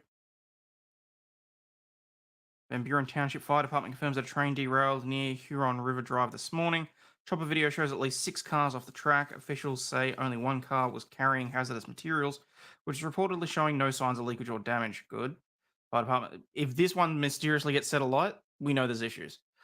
Fire Department says the derailment is causing traffic issues, but poses no danger to the public at this time.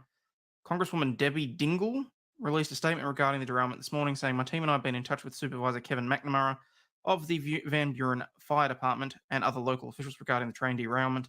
We're also in touch with the relevant federal authorities, including the EPA. At this time, no one is aware of the release of any hazardous materials. The car containing hazardous materials has been put upright and is being removed from the area of the other derailed cars. EPA is dispatching teams to ensure public safety. We will continue to monitor the situation very closely and remain in touch with federal, state, and local officials." What the fuck?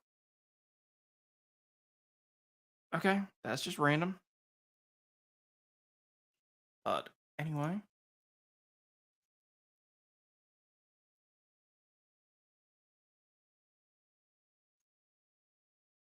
So.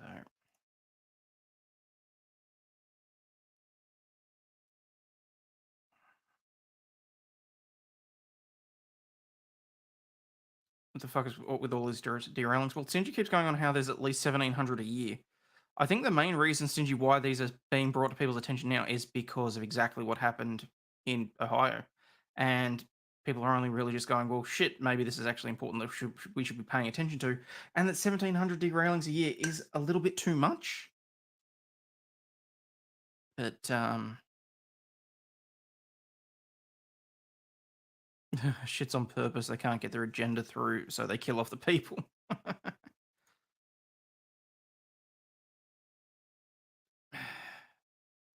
About 10 minutes? You're actually going to make it there? Okay. Yes, we have our very own Mighty Meat in the field who will be taking his drone down to get some footage for us.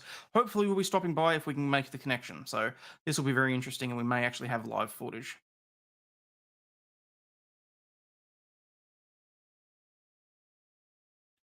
Remember how there was a schematic of a steel train derailing device spread on Twitter last year? Really? No, I must have missed that.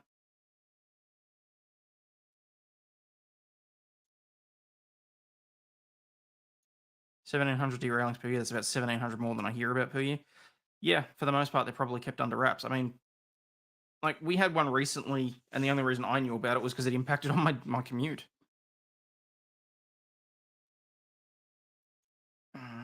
Don't get distracted. They're trying to distract attention to the SMA.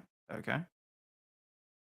Pay attention to smaller headlines. Yes. So if you're interested in the smaller headlines or the headlines that you may or may not otherwise get to see, remember to subscribe to my channel so that at some point I will get back to the regular show of Law, News, and Laughter, where I cover all sorts of shit that you guys don't usually see. If you are already subscribed, please double check and make sure that you are still subscribed, because Susan does like to take my followers away from me. I'm showing you, let me get this back to Madam Clerk. I'm showing you it's been marked for identification as states W.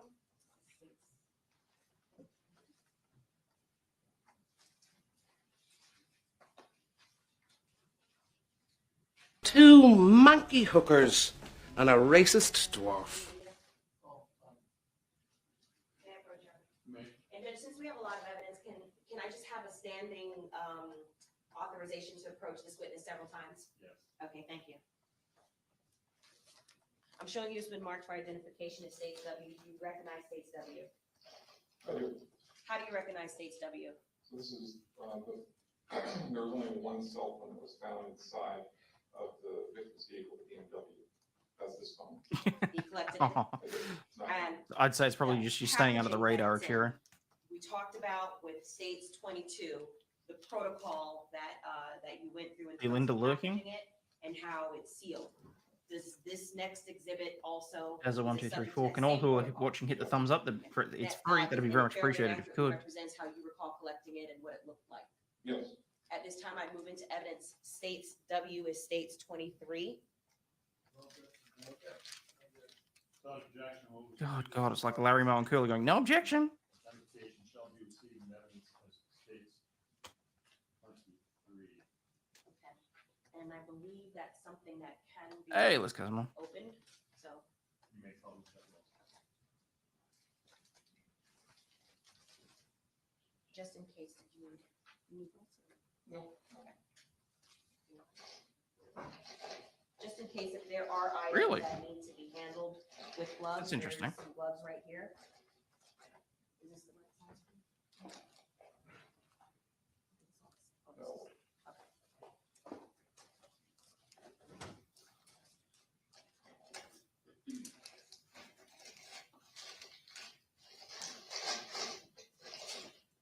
Okay, so we got the mobile phone. And I'm gonna publish it. Probably should use the gloves for that, mate. That was not in a sealed bag.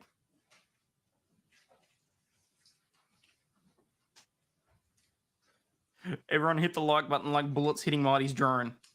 And this particular item, you said you collected it from where? This is the victim's vehicle.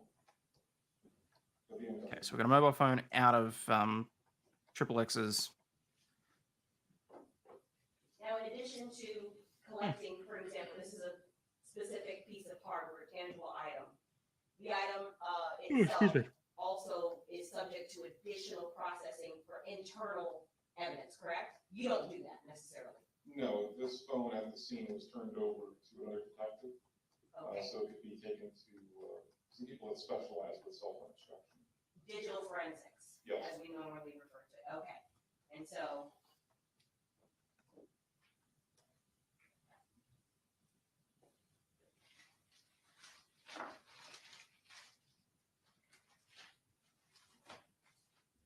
I'm showing you what's been marked for identification as states X. Wow. Paying attention to chat. Thanks for saying they had a phone. I'll be honest, Dog Mama. I've been too busy paying attention to chat and some other things going in the background. I'm only vaguely aware of what this guy said. I get that he's a forensic examiner. He processed the car, and now they've got a phone.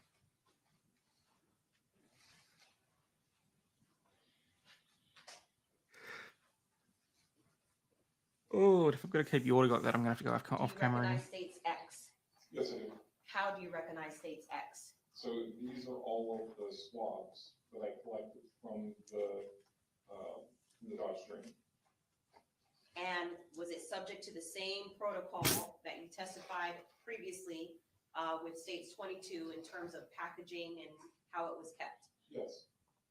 And does it fairly? I can do it, but you'll have to supply your own does it photo. fairly and accurately appear in the same condition as when you package the evidence? Yes, it does. Wait, At what? this time, I move into Australians evidence working states from home will X be as required to states keep a diary of each 24. hour they work from March 1. The fuck? Without objection, what was previously marked states X for identification shall be received in evidence as states 24. Okay, and this is a little different than, for example, a cell phone. What is in states 24? So this is a collection of swabs that I collected from the Dodge Stream, the suspect's vehicle. There's a lot of swabs that were collected and submitted to the lab for processing. So it's the swab that I collected was the carton, which was the envelope, and what's being submitted to the lab is all put into one brown bag for submission. And then in the lab, they do the testing. Okay. In comparison. So I'm not gonna open it because it's a little bit different, obviously, the material that's inside. But what I do want to go over is on the outside, what is in the inside and what was submitted to the lab for testing, okay? Yes. Just like hang a copy of the Constitution in a I think you got the pocket copies. Just Starting like with the top. You hole need punch the to back, hang it from the drone. angle. Okay, starting from the top. Mr. Reapers, what are these swabs of? These are all collected from the Dodge Stream. Okay, and for purposes of keeping track, that scene 3, the Dodge Journey, correct? Yes. That was processed at Yes, we refer to it as the forensic garage, but yes. Okay, the forensic garage, I'll refer to it the same. So tell us the swabs that are inside. So they all have item number prefixes, which for this I'm using DNA. Everything DNA came from the Dodge stream. So the swab of the driver's window and door controls is DNA 1. That's on the inside. All of the door and window controls will put on one swab. The steering wheel was swabbed by itself. That's DNA 2. Going down to DNA 6 is a swab at the top of the center console lid. So when the lid's closed, that entire area, I took a swab and I swabbed that. The gear selector, I swabbed that. That's also in the center console area. You could move it up just like that, please. The volume and AC controls are also on this card. They're in the center console area. Those were swapped by themselves. The passenger door and window controls, those were swapped for potential DNA. Those like this.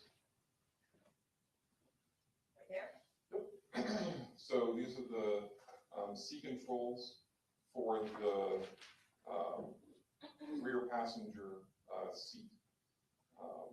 And then 17 is the swab of the rear passenger side window controls. Okay, so I have back in states 21.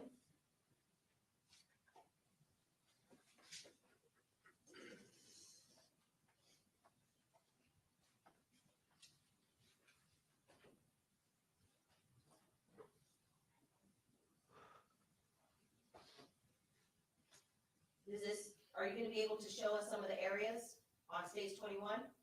The outer area at least? All of the swabs were collected from the inside of the car. Okay, I'm sorry. This was what you're talking about. All right. All right, I'm going to show you what's been marked for identification as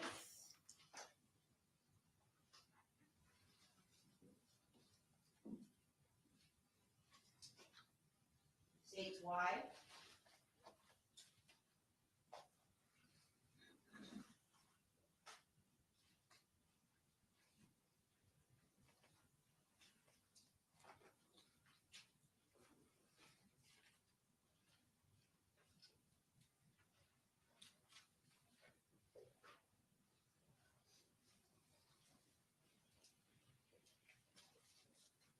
Do you recognize states wide? Yes, I do. How do you recognize states wide? So this is a cell phone that was commingled with the clothing that was at the scene, a sweater and a jacket. Okay, and is it also Jesus, the Bob, same hope you're VSO okay. protocols like you testified about states 22? Yes. And this particular piece of evidence fairly, or does it appear to be in the same condition as when you collected it back in 2018? Yes, just like the other phone, this phone was turned over. At this time, I'd move into evidence states Y for identification is states 25, 24, 25.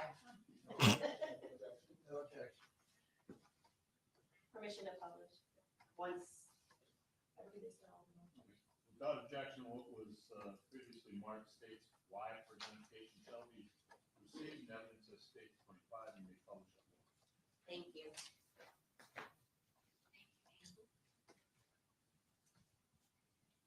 Detective Williams, I'm going to show you state 25. If you don't mind, please, if you could please open it. This phone, I didn't see any blood on it. However, being commingled with bloody clothing, if we're going to pass around it, we wear gloves. Okay. And it probably should not be on. Okay. So for purposes of just to be able to show the jury, could you please, with gloves, remove the item, and then I'll also wear gloves to handle the piece of evidence.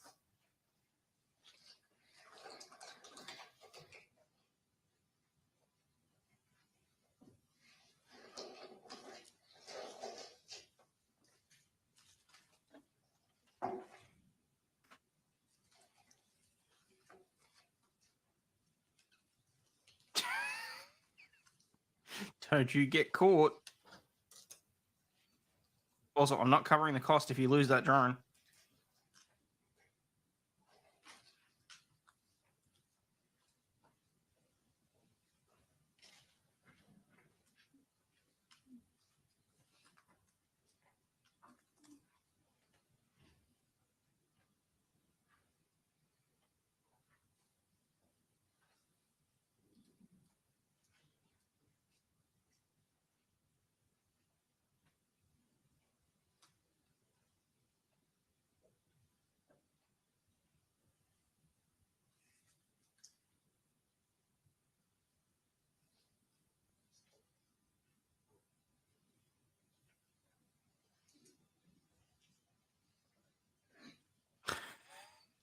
Yeah.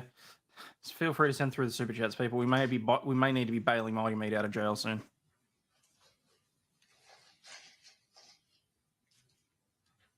The item potentially has blood on it, so yeah, I'd be wearing gloves for the sake of safety as well.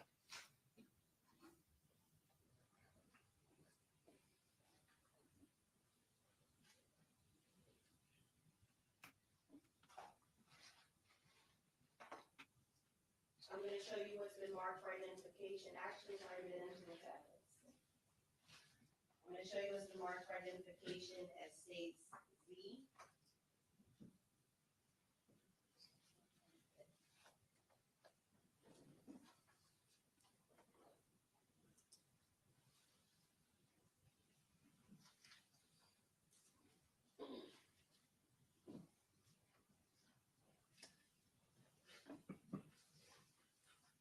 Just watching murder and the DA doesn't there. Oh god. Oh, that's a good point. Wear your hazmat suit and carry something that's glowing. Detective Williams, do you recognize states Z? Yes. How do you recognize states Z? This is another cell phone. This was recovered from the Williams residence northeast bathroom. Okay, so for purposes, as we've been keeping track, that's scene 4, correct? That we discussed at the very beginning of your testimony. Yes. And the states Z, was it subject to the same BSO protocol in terms of the packaging and how it was handled? Yes. And that is in the same or substantially similar condition as when you packaged it back in 2018? Yes. At this time, I move into evidence states Z as states 26. D. Linda, knackered means like ridiculously tired.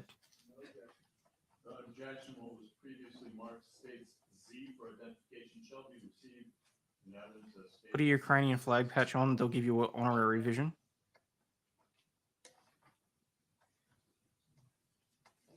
Have a Bitcoin address. You can bribe them. Detective Williams, are you able to also open this so we can see what's inside? Yes. Yeah, you have a Glocky 17. Is that to take down any rival drones?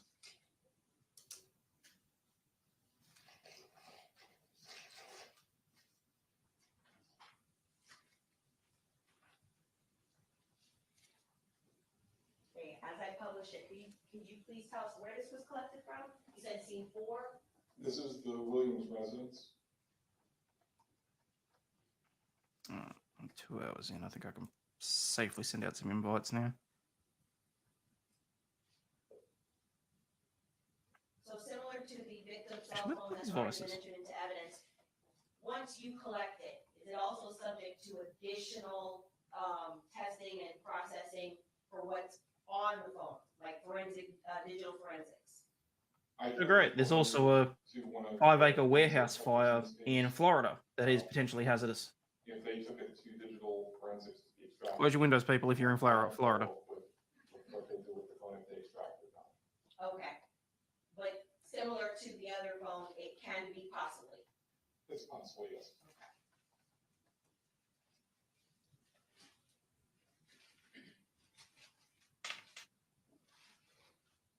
I'm going to show you what's been marked for identification as states AA.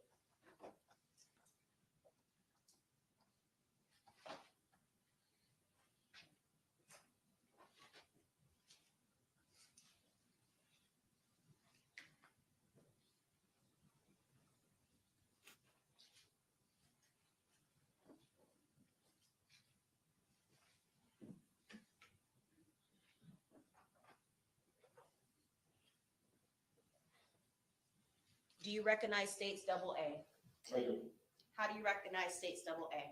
This is another cell phone recovered from Oh, Williams yeah. residence. I'm not surprised, but I sent him the link because I didn't want any more tears on his pillow And tonight. is it subject to the same protocol as you already testified about states 22? Yes. Does it appear to be in the same or substantially similar condition as when you collected it in 2018? It does. At this time, I'd move That into was evidence states mighty double A is sorry. states I actually get 26. What is 7. I'll get it right. What is it states? as well? Without objection, what was previously marked states AA for identification shall be received in evidence as states 27. Published.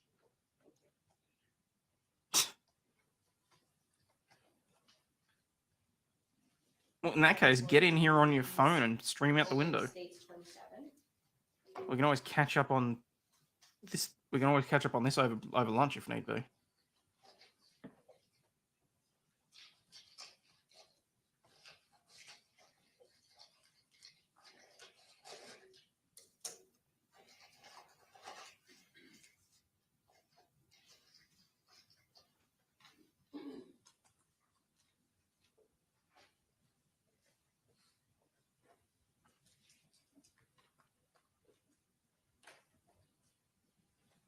I'm hungry. I'm gonna go get something to eat.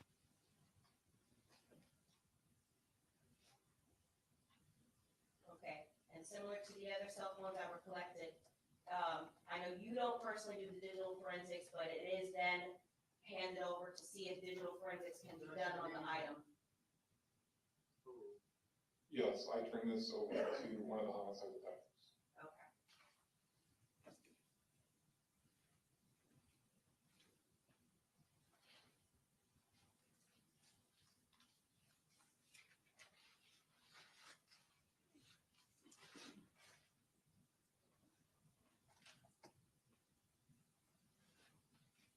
I'm going to show you what's been marked for identification as states double B.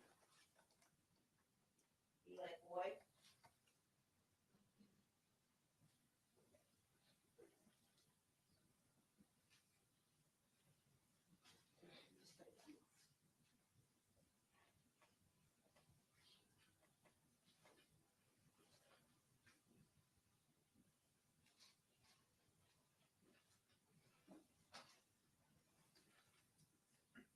States B?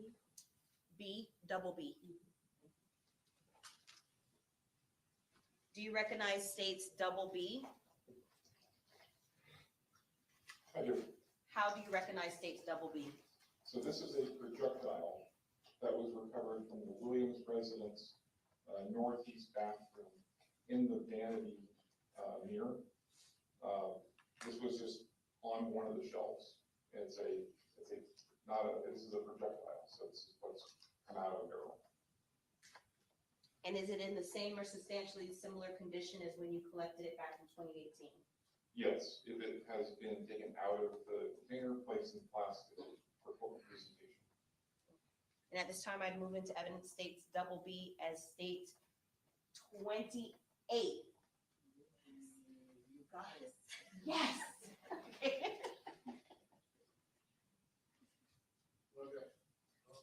No objection on the ordinance.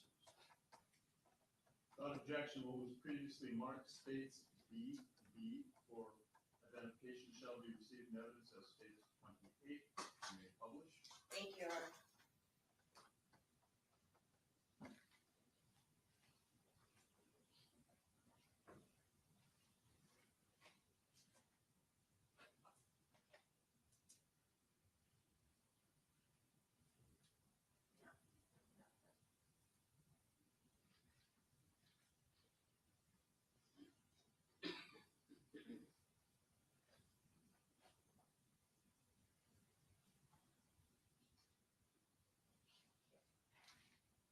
I'm going to show you what's been marked for identification as states double C, C like Charlie.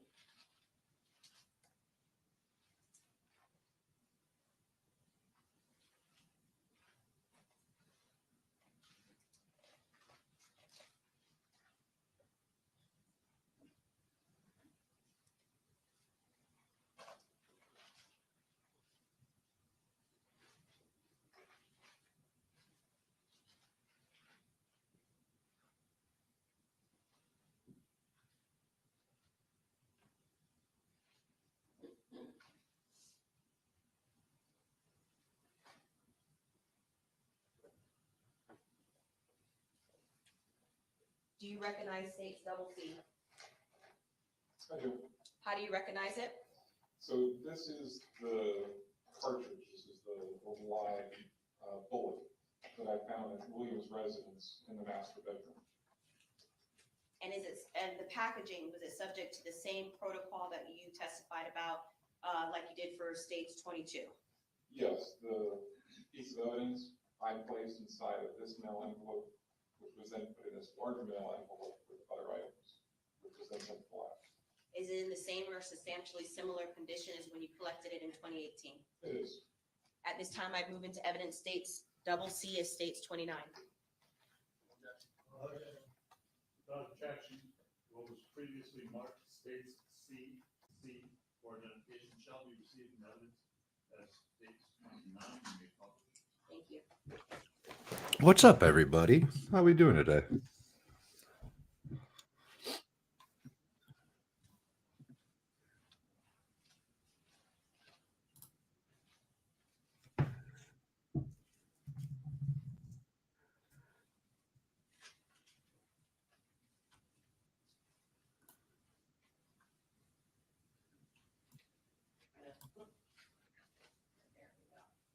Look at you just settling in, making yourself at home. You like that? Figured I'd jump on real quick. No, fair enough. Hayden's breakout video hopefully isn't Mighty Meat getting a beat down by the local police. We'd all make so much money. We'd all make so much money. Oh, yeah. Before I do that, I'm going to ask you, Detective Williams, on the head stamp. I thought you said you're only 10 minutes away. This particular piece of evidence, the live cartridge that was found at Dedrick Williams' home, what is the head stamp identification of it? It is a capital letter A. Okay? Nice. If I may, Your Honor, pass it to the.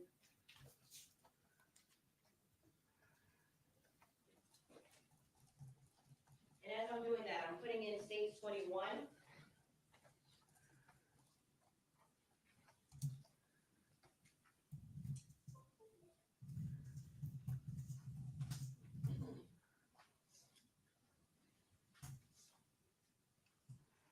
Now, with respect to the brand, is that the same brand that was collected on scene next to the victim's vehicle, the fired casings that were collected on scene? Yes. No shit. And is it the same caliber? Have we got that was confirmed also from any other source, though? From what was on scene at Riva next to the victim's vehicle, the fired casing? Yes.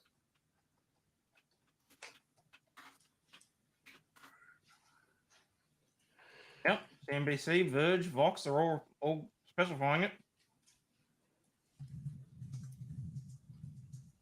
Just quickly, guys. Susan is officially stepping down from YouTube. Best news of the day right there. YouTube CEO Susan Wojcicki said Thursday she is stepping down. Chief Product Officer Neil Mohan will take the lead as the Senior VP and new head of YouTube. Today, after nearly 25 years here, I've decided to step back from my role as the head of YouTube and start a new chapter focused on my family, health, and personal projects I'm passionate about. You got voted off the board, bitch. She gone. That is purely speculation on my behalf. I'm in no way casting aspersions or defaming her. I'm just saying. Congratulations and thank you for your 25 years of long ownership of the YouTube. Of the YouTube. But give me back my subs before you go, okay? Right. So she took over in 2014. So almost a decade. Casings that were found on scene. I wonder who's going to take her place, though. Okay, I'm going to just show the second one, and then I think The devil, you know, that whole thing. Neil Mohan, apparently. I shall do some deep dive and find out who he is. We got a new person to hate on, y'all. The second one, is it also Damn it, Neil. the same brand that was found? I think that works better. as the brand that we're seeing in states 20. That does. From Dedrick Williams' home. Yes, it was. And how about the same caliber? Is it the same caliber as what was found in Dedrick Williams' home? Yes. I'll pause it.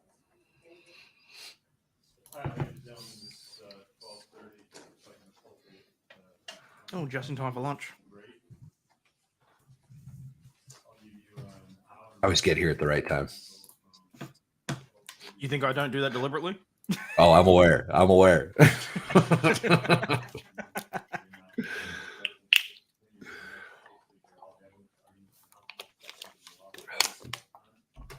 I sent that Discord message a while ago.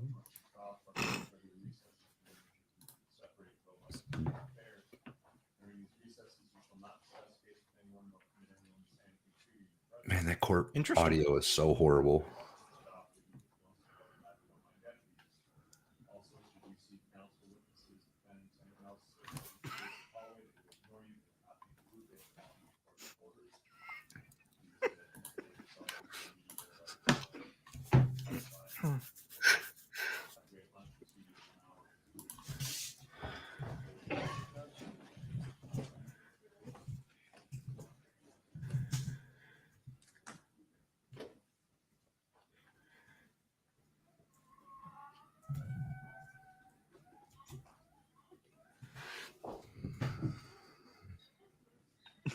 Trust me, Neil is not young. Neil looks like he's in his at least mid-40s, early 50s.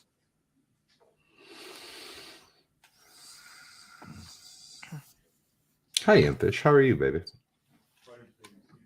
Hey, Impish. So, as a witness on the stand, you're not allowed to speak with anyone. I would like to have him back about 5 minutes before they get back, along with parties. Do you want me to ask?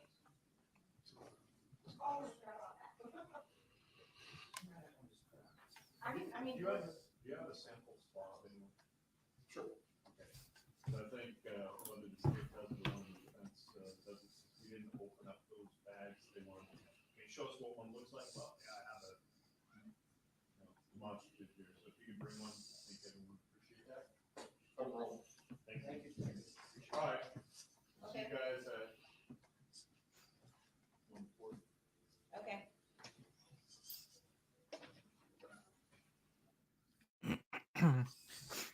Dick there carrying his man bag. So interesting.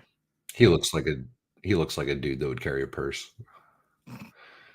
So there we have it, guys. So we've had a police officer, well, technically CSI tech, on the stand talking about processing the car and the various bits and pieces that he pulled out of it.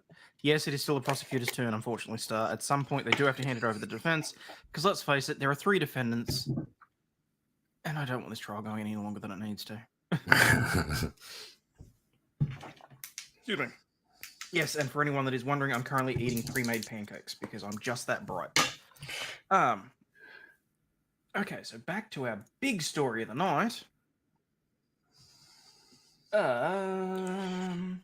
She's going to continue working with YouTube teams, coaching members, and meeting with creators. She said she's agreed with Alphabet CEO Sundar Pichai to, in the longer term, take on an advisory role across Google and Alphabet. This will allow me to call on my different experiences from the years to offer counsel and guidance across Google, and the portfolio of Alphabet companies. Translation, she's going to be on call. She's going to be special counsel, what we would call her.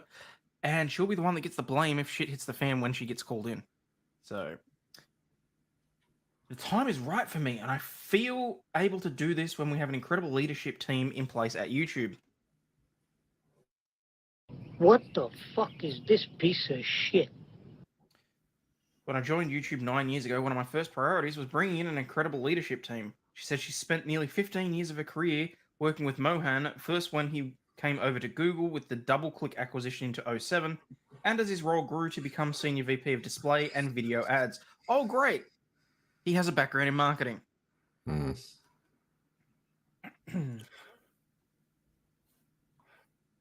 There's quite a bit out here on this guy.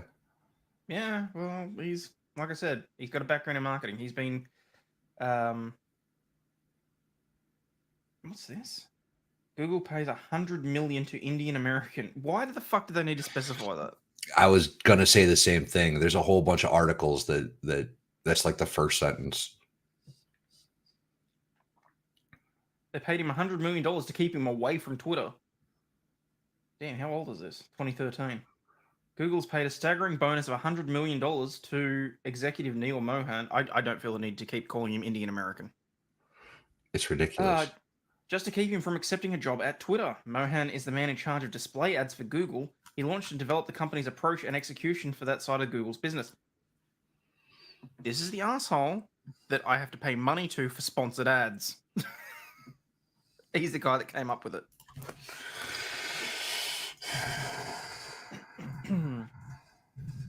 According to Business Insider, which carries an excellent detailed profile of him, he has a special ability to understand what's newly possible thanks to technology and how this might be applied to serve a business strategy. So he's good at exploiting technology and people. I'm liking where this is going. Ooh. He's expected to bring in an estimated $7 billion for Google in 2013. Imagine what that is now. Yeah. The report added that the bonus had come just as he was on the verge of accepting an offer by Twitter to become chief of product in 2011.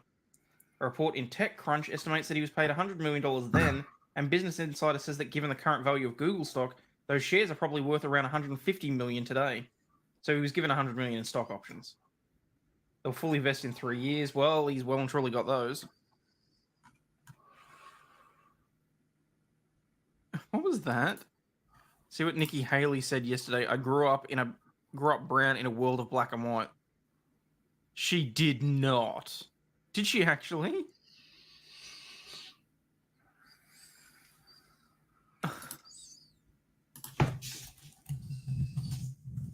That was a racist slur.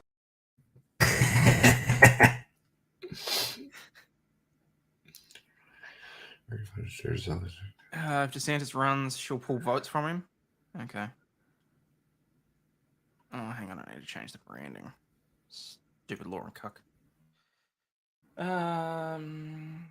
Okay. He graduated from Stanford in '96, worked for Accenture and Net Gravity before the latter was acquired by DoubleClick. According to Daily Mail, a private equity firm bought the company for $1.1 billion, and the CEO hired Mohan to help rehabilitation. After 18 months, he implemented an aggressive plan to streamline and focus the business. Google bought it for $3.1 billion. Since then, he has overseen Google's acquisition of startup companies to help bolster Google's ad marketing. So this guy was in charge of plucking the new and upcoming startup companies. So this is presumably the guy that would have been in charge of, not Oculus. What's the other one that Google took over and bought and then killed? They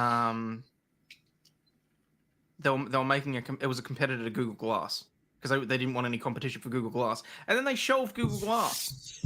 I was really looking forward to that.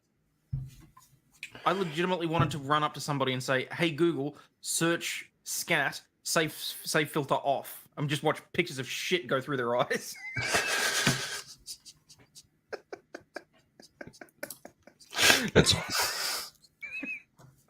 That's horrible. Oh, he got permission from the local PD. He's going down to have a look. Outstanding. Interesting. Okay.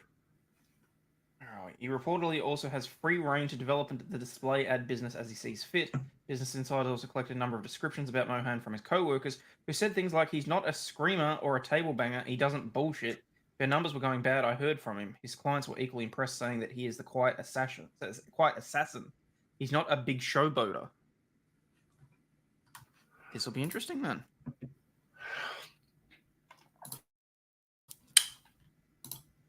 So there's a hostile takeover shithead, another Romney, but far leftist douche.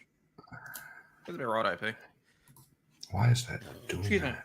To be fair, though, we have no idea on his politics, at least from this article, and I haven't done any sort of real research on the guy, so... He could be a sleeping dragon. We don't know. So in 2022, Mm-hmm. he tweeted, We're committed to combating violent extremism. As we shared with the White House, we'll update our policies this year to prohibit content glorifying violence, recruiting, and fundraising for extremist groups, even when the content isn't affiliated with designated terrorist organizations. Okay, so it's big on censorship. Yep. Clearly. Why am I not able to find the other? That's one of 3. Oh, here we go. We're also launching a media literacy campaign on YouTube to help viewers, particularly younger generations, better identify different manipulation tactics used to spread misinfo. Okay. And at YouTube is proud to support the McCain Institute's Invent to Prevent program, encouraging college students to develop tools preventing targeted violence and terrorism. More from the White House here. Well, I mean, clearly he knows how to word things, but some of what he said in there, if you read between the lines, is a little bit terrifying. Yeah, it's all pretty terrifying. Well, see you on Rumble, folks. Basically.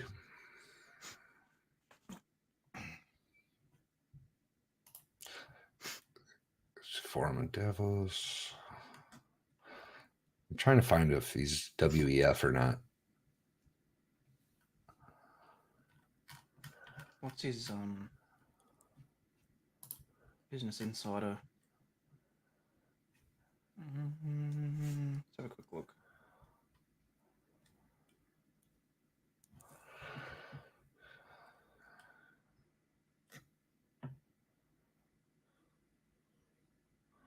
Here's his LinkedIn page. I was going to say, his LinkedIn page is probably what I want to have a look at. What connections he's got, what? 15,000 followers, 500 plus connections on LinkedIn. Interesting. Okay. Stitch Fix, 23andMe, Council on Foreign Relations. There you go. Stanford University graduate, School of Business. Ads, Google. MMA Global, SVP Strategy and Product Management, Manager Corporate Strategy at Microsoft Corporation, DoubleClick Inc. Client Services Senior Analyst.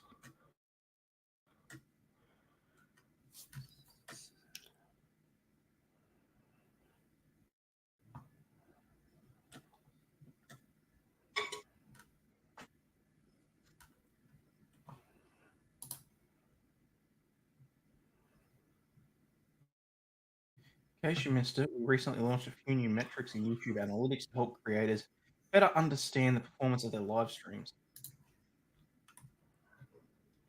Okay.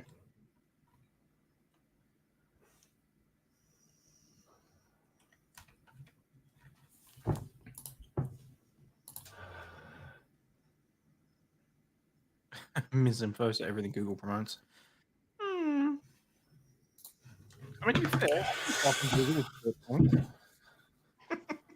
Or at least the firm does, anyway. Oh.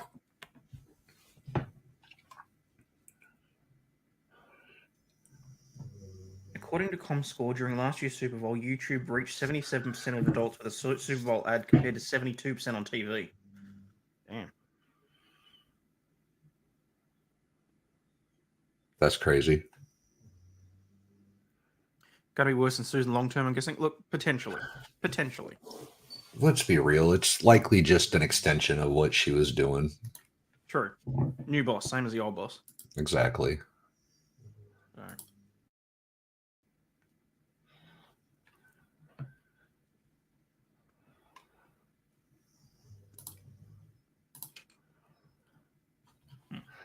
Anyway.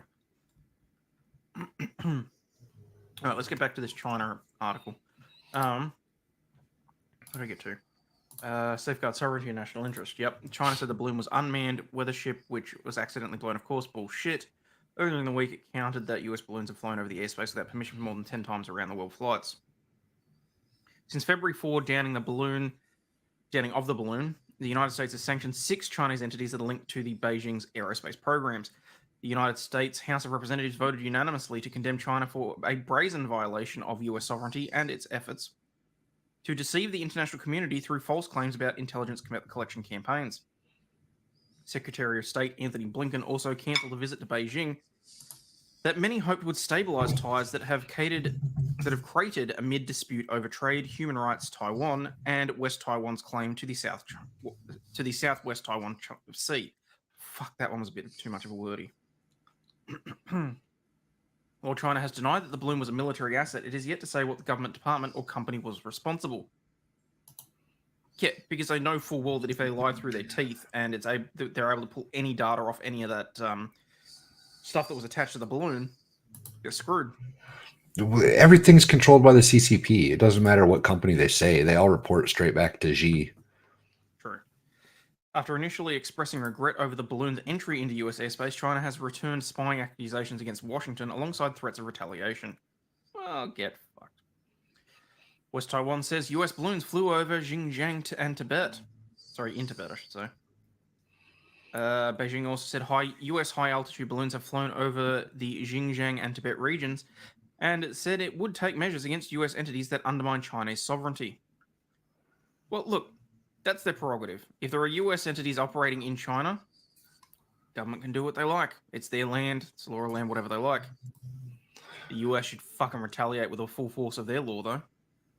China today sanctioned Lockheed Martin and Raytheon for selling to Taiwan. I was getting there. My bad. Without the approval of relevant Chinese authorities, it's illegally flown at least 10 times over Chinese territorial space. Hang on. Are they claiming that Tibet is Chinese territorial space? Because as far as I'm concerned, they need to free Tibet. China considers it their space, I think. Oh, I'm sure they do. Yeah. To be fair, China considers most of Australia to be their space as well. Well, they have paid for most of it. The US has abused force, overreacted, and escalated the situation, and used this as a pretext to illegally sanction Chinese companies and institutions. Fuck right off. China is firmly opposed to this and will take countermeasures against the relevant US entities that undermine China's sovereignty and security in accordance with the law. He did not specify what measures. The balloon dispute has delayed efforts of both sides to try and patch up frayed relations. Fuck it. Although US President Joe Biden also said he does not believe ties between the two countries were weakened by the incident. Oh, he was probably too asleep to actually work out what the fuck was going on anyway. Dude has no idea what's going on. Are we still friends with China? Yes, Mr. President. Okay, I'm going back to sleep. US Deputy Secretary of State Wendy Sherman said communication with China had not stopped, but gave no details about any future high-level meetings. We hope when conditions make sense that we'll be seeing each other face-to-face again. No announcements today, she said. On Tuesday, Japan's defense ministry said that at least 3 flying objects had been spotted in Japanese airspace since 2019 and were strongly believed to be Chinese spy balloons. It said it had protested and requested explanations from Beijing. So there's that. Now, where did this thing about Lockheed Martin go? Because I did actually have that open. Oh, crap. Oh, there it is. China sanctions Lockheed Martin, Raytheon for Taiwan sales. China has imposed a trade and investment sanction on Lockheed Martin and a unit of Raytheon for supplying weapons to Taiwan, stepping up efforts to isolate the island democracy claimed by the ruling Communist Party as part of its territory. Lockheed Martin and Raytheon Technologies, Raytheon Missiles and Defense, are barred from importing goods into China or making new investments in the country, the Ministry of Commerce announced on Thursday. They said that they were added to the unreliable entity list of companies whose activities are restricted because they might endanger national sovereignty, security, or development interests. I'm curious exactly what the hell is on that list now. That's interesting because that's directly affecting the military industrial complex and all those politicians that profit from it. Raytheon and Lockheed Martin are some of the biggest, investments that U.S. politicians get into.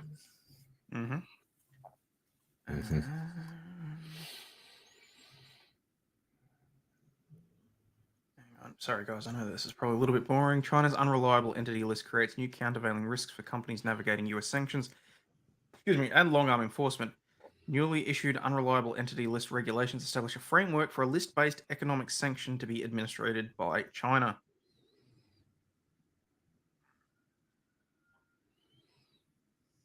So this list only really it was only really starting to come out in 2020 from the looks of it. Where is the actual, is there an actual list though, or is it just... I'm curious to see if there's a list of different companies and that sort of thing. I'm assuming that they wouldn't, because I don't think they'd be stupid enough to, or at least not to make that public anyway. Right. I think that list gets to fluctuate as they see fit. Yeah. If you know what I mean. Yeah. Yep. Wasn't clear what impact the penalties might have. The United States bars most sales of weapon-related technology to China, but some military contractors also have civilian business in aerospace and other markets. Taiwan and West Taiwan split in 1949 after a civil war. The island of 22 million people has never been part of the People's Republic of West Taiwan, but the Communist Party says it is obliged to unite with the mainland by force if necessary. Get ready, y'all. Get ready. Fuck you.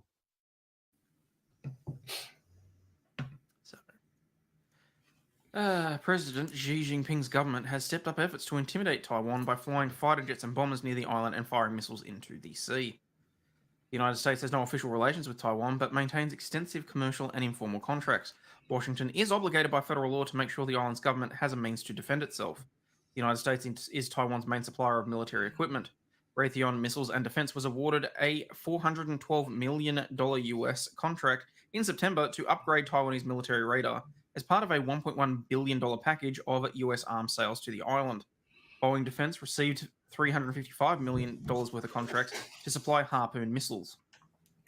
Beijing responded to the sale by announcing sanctions against the CEOs of Raytheon and Boeing Defense, but gave no details of what they were.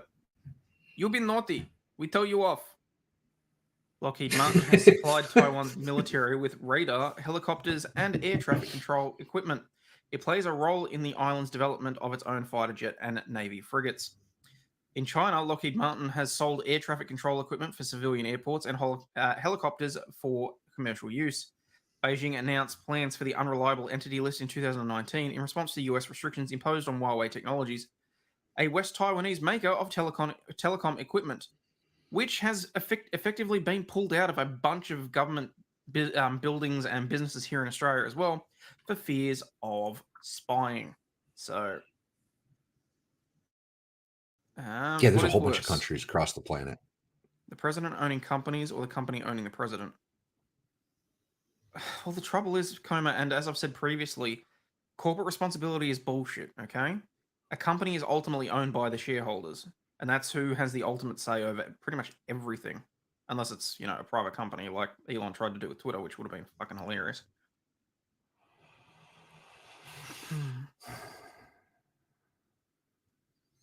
Can they at least wait until I get back to Florida? The weaponry available in the UK is to UK peeps is caveman levels.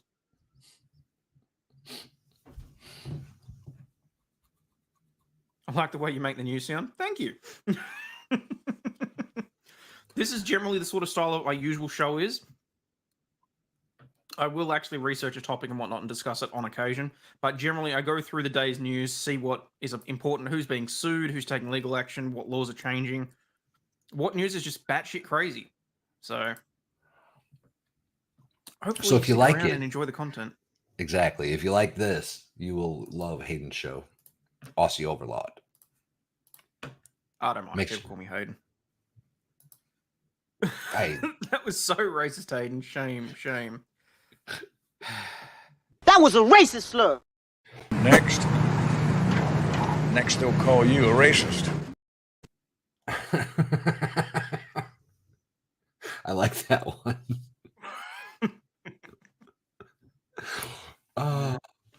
All the mined metals to make weapons come from China and Russia. We can't make military weapons now. Well, get digging. That's all I got to say.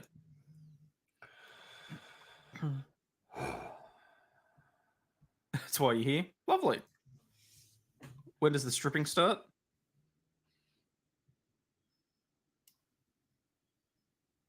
I mean, I can make a phone call, I guess. I ain't doing that on stream. Sorry, I could have sworn I just heard a cat going off. It was literally.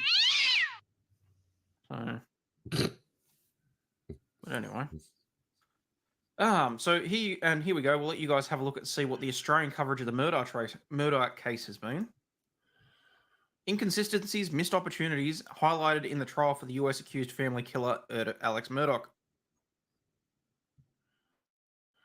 There's a whole 46 seconds of coverage. Wow. Play, damn it. The question in that is, when I met you that night, you were in shorts. Oh, this is from the interview, that's why. Okay. That evening, did you change clothes?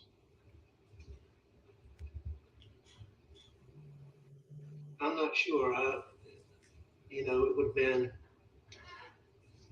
Before dinner or after dinner? No, it would have been. What time of day was that? I would have thought I'd already changed. There's not a time. Is he asking you now what time that picture was? Yes, sir. Okay. Go ahead. I was down on it because there's so many posts, but I want to say it looks to be about dusk. So that would have been 7:30, 8 o'clock. I guess I changed when I got back to the house.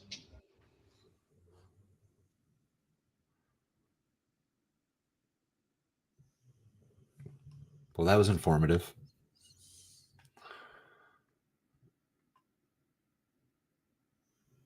Oh, Rocco Welch is dead. What? Some sad news this morning out of Hollywood. Okay, A, 1 million BC, brilliant movie. 2, Mighty is on location at the train derailment. All right, I don't know if you guys can see. This is as far as I'm allowed to go by law enforcement, and I really don't want to piss them off and go to jail.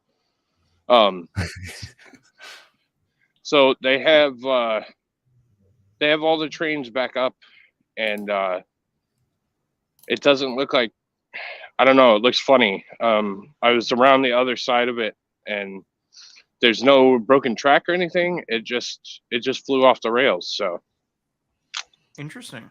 How does that happen? Oh, hopefully we'll find out. It takes No idea. whole lot.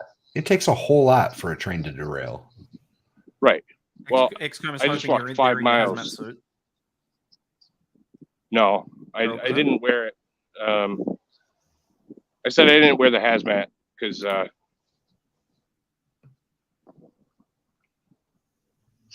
so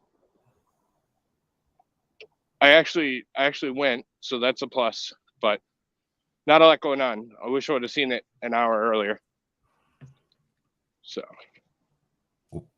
Why an hour earlier? because I could have got some. I could have went, closer to it and saw it before it was all cleaned up. Right. Okay. Hang on, I'm trying to get rid of the. Yeah, no, it's take your time. I presume local law enforcement weren't too happy to answer any questions or anything? No, he wouldn't answer anything. I said, "Hey, man," like I just pulled up and I'm like, "Hey, man, I'm local media. Where can I go so I don't fuck with you guys and cause trouble?" And he said, "I can go down to that point. Just stay off the track bed." So I've been trudging through this shit. Hang on. And no drone because there's a TFR. So I've been trudging through shit like this for the last hour, 5 miles of it. So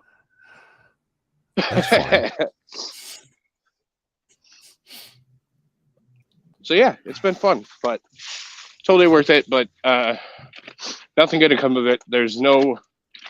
I did talk to another gentleman. There's no chemical spillage or anything like that. So right. There was one car in question, but they quickly got it back upright. So yeah, so the one car in question we gather was the one that the single one that had the hazardous materials, but there was no leakage. So Correct. Has there been any obvious are you seeing any 3-letter agencies with jackets there, or are they still not on the yeah, scene? so NTSB is down there. The FBI is around. I saw their vehicle at the parking lot, which is, like I said, 5 miles this way. So, So yeah, there's quite a few. There's a bunch of the local law enforcement, state, the railroads obviously here. So now they got it back up. The police officer, the one thing he did say is the only people left are investigators. So okay.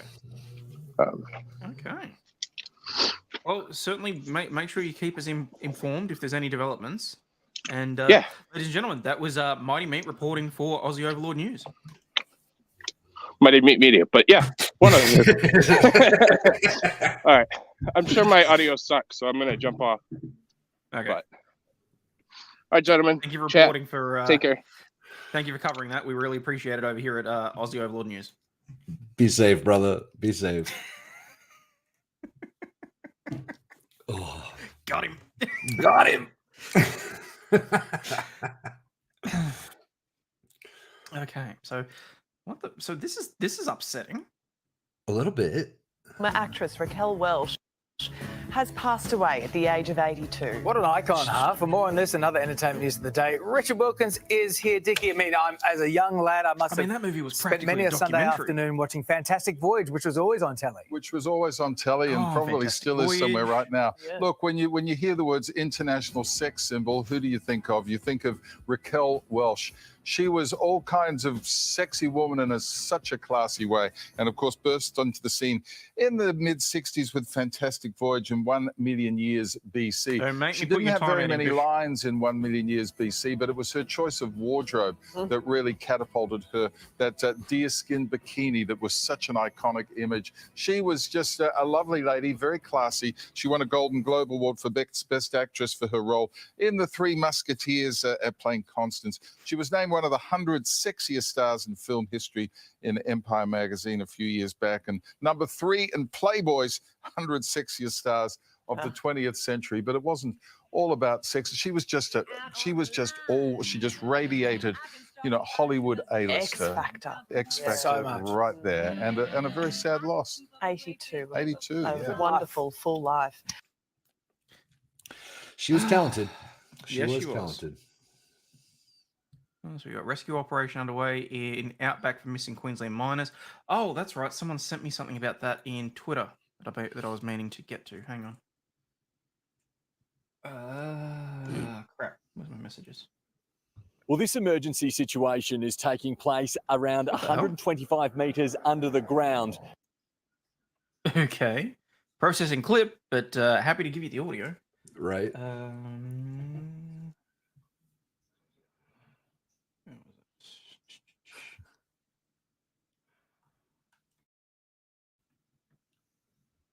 82 though, not too bad, huh? No, look, she had a good innings. Let's say that. Okay, so this is the High Baker yard fire. Sorry, what do you call it? Not yard fire, fucking warehouse fire. Holy That looks shit, like fun. man.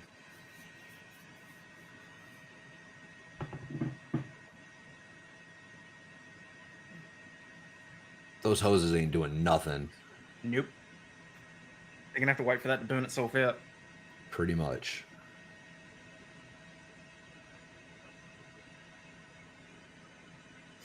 I mean, at this point, they're looking at they're aiming for containment. Are those cows? Those poor things. Seriously, why would you not move down this way?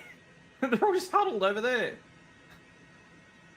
They're pre-grilling the hamburgers. Don't mind that slightly metallic taste to the beef. It'll be fine. Yeah, no, that's all well and good. Yeah, there's that. Do we know what was in it? The warehouse? 80 firefighters battling a massive 5-acre fire that's broken out a warehouse storing plastic plant pots, fertilizers, and other materials in Kissimmee, Florida. Hazmat teams are monitoring the air with propane tanks nearby as they continue to fight the fire. That's always great. So, plastic plant pots. and fertilizer. So the place is going to smell like shit. Fertilizer's a little dangerous. Yeah. It has a tendency to combust. Yeah, well, I mean, when it's mixed with other things, it's like, what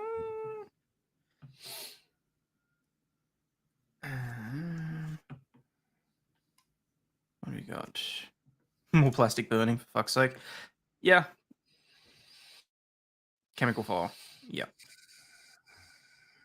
That is pretty freaking messed up, honestly. Seems like there seems to be something burning every other day at this point. Where did my page go? I want to share this one. Okay, so apparently Scientology leader David Miscavige, I don't know, don't fucking care, is finally considered to have been served in a labor trafficking lawsuit after 27 different tries. 27? After months of trying to serve papers on the famously elusive leader of Scientology in a labor trafficking suit, a judge in Tampa, Florida, has ruled that he can be considered to have been served. Tampa federal magistrate Judge Julie S. Sneed made it clear in a ruling that he has 21 days to respond to the suit and has been actively concealing his whereabouts or evading service. Sneed also said in the ruling that a defendant who beclouds his whereabouts should not be entitled to the benefit of a process server's consequent confusion. Hang on, let me read that again. Actively concealing his whereabouts or evading service, a defendant who beclouds his whereabouts should not be entitled to a benefit from a process server's confusion. Okay.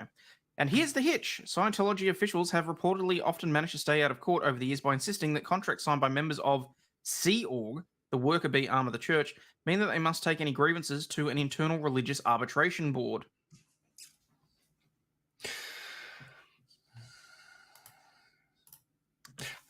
With Scientology being as litigious as it is,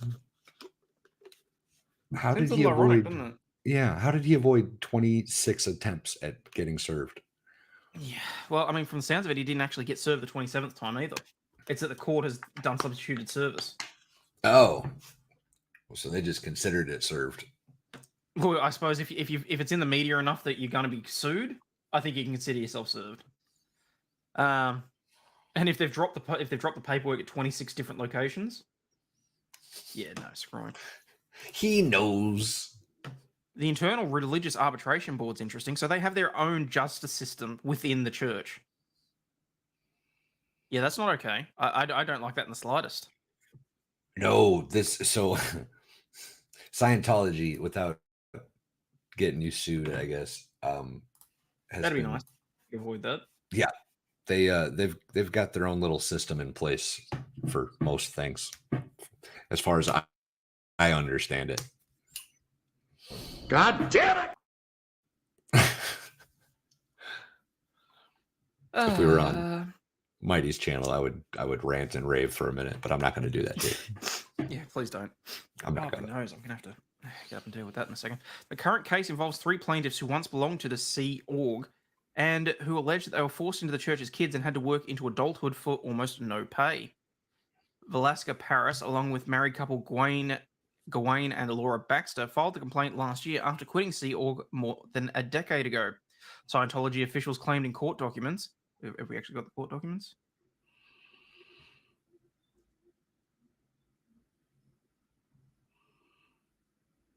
They were Australians. That's hilarious. The 3 that are bringing the court case are Australians that left the church. Outstanding. Leave it to the Aussies to take on your problems. Right? I'm okay with it. Y'all can get court documents Heard that too. Paris and the Baxters both signed contracts that preclude them from suing, and they instead must take their grievances to the church's arbitration system, a legal defense that they've used before. Scientology included copies of contracts in the court. What? The Scientology include? Okay. Apparently, the entire religion is including copies of documents in court documents. So, where's that going? While this is a major accomplishment, it is a small step in the overall scheme of things with respect to this lawsuit, Mike Rinder said, a former top executive of the church who left in 2007 and wrote on his blog about Miscavige being served. The war of attrition and seeking to exhaust the plaintiff's time, money, patience, and resolve is just beginning. According to the plaintiff's lawyers, process servers tried 27 times over 4 months to serve him in both Los Angeles, where Scientology has a formidable presence, as well as its headquarters in Clearwater, Florida, the Tampa Bay Times reported, citing court records. Of course they did. Security guards had repeatedly refused the documents, saying that they didn't know where he was. If it's his registered place of business, why would you not just... What's this? They probably didn't even let him get inside. Like it's not like they were in the mansion. That place is a mansion. That one in Clearwater. Okay. It's at a totally different level of living. That he appeared to be avoiding server. That he appeared to avoid being served runs counter to the very original tenets of the church, says ex-Scientologist Jeffrey Augustine, who runs the Scientology Money Project.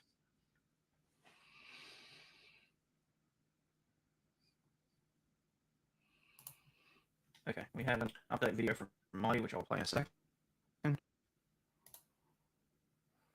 Scientology is supposed to make you able to confront or experience anything in life, he said. It's the church's core belief. The fact that he's not able to confront or experience being served as a subpoena therefore falsifies the entire premise of Scientology.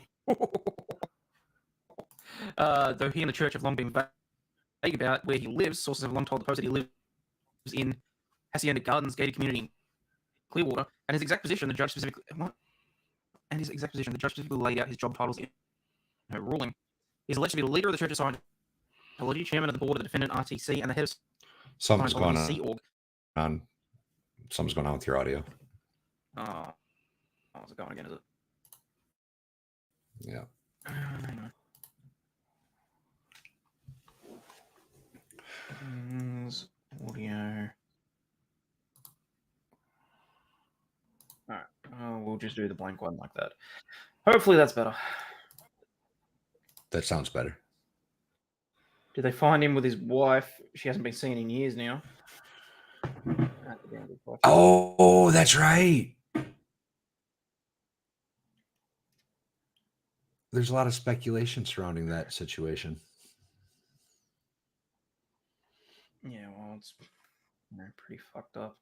Marcus screwed up. Thank you for letting me know, people. Sea Org members sign a billion-year contract. They get room, board, and a small weekly allowance. They work like 20 hours a day. Fuck that.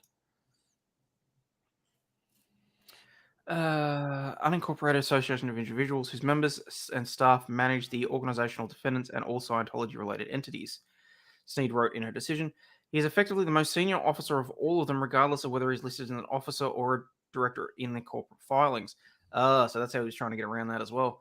Former top-ranking Scientologist previously told the Post that the 62-year-old who seized power after founder L. Ron Hubbard died in '86 is deathly afraid of going to court and will do anything to evade the tenacious attorneys who have been trying to serve him with papers. Veteran Scientology watchdog Tony Ortega reported as far back as 2019 that he may have gone to ground to avoid being served in a myriad of pending legal cases, including the Danny Masterton Grape mistrial.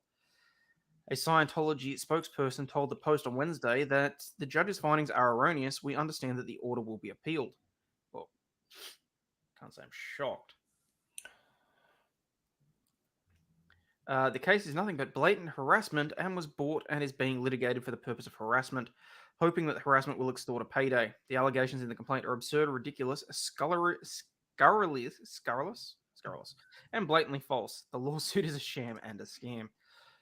The irony of someone from Scientology saying that this is a sham and a scam. Confession through projection. Mm-hmm. Check this out real quick. That's the Clearwater Scientology building. You gotta be shitting me. It's at a totally different level, man. They send them there for like, if they've done something wrong, they go to this place for like, for lack of a better term, we'll call it a re-education. Like, I'm getting severe Vatican vibes from that. Like, that's how like ingrained it is. That's insane. Oh yeah. Leah Remini was in Scientology, and she left the church after she got to like the top level, and they told her, you know, the top level secrets of Scientology, and she was like, this is horseshit. What is this? So she made like a whole documentary about Scientology and the whole nine. The place is huge.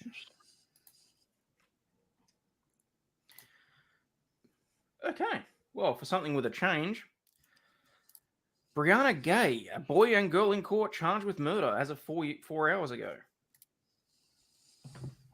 A boy and girl, both aged 15, have appeared in court charged with murdering 16-year-old Brianna Gay. The transgender schoolgirl was found with a fatal stab wound on a path in Linear Park, Colchester in Cheshire on Saturday afternoon. The boy from Lee and the girl from Warrington appeared at Liverpool Crown Court and spoke only to confirm their name and age. The pair were further remanded into youth detention. They appeared on separate video links and were both accompanied by an adult. The girl's parents and the boy's mother were in the public gallery for the short hearing. The judge set a provisional trial date for July. On Wednesday evening, hundreds of people attended the candlelight vigils in cities including Dublin, Belfast, Manchester, Lancaster, and Leeds. They did that deliberately so that would fuck people up when they were reading it. Probably. Manchester, Lancaster, and Leeds. Cheshire Police initially said that there was no evidence that her killing was hate-related, but on Tuesday, detectives said all lines of inquiry were being explored, including hate crime. Officers who had been given extra time to question the two teenagers later charged them with murder. Brianna's family, who were from Birchwood in Warrington, described her as a beautiful, witty, and hilarious person. Yes, okay, I'm adding words there, fuck it. They said she was strong, fearless, and one of a... Oh, God, brave and strong. Mm-hmm. People are going to have to start avoiding that in terms of, like, phrasing and shit. It's just... and she had a larger-than-life character. Look, irrespective of whatever her life choices were, it's not okay for 15-year-olds to go around murdering a 16-year-old. Absolutely not. So...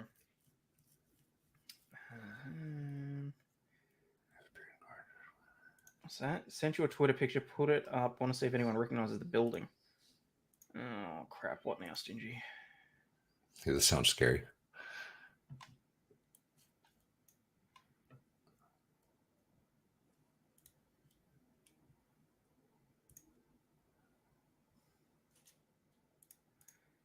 I don't know. Are we supposed to recognize that?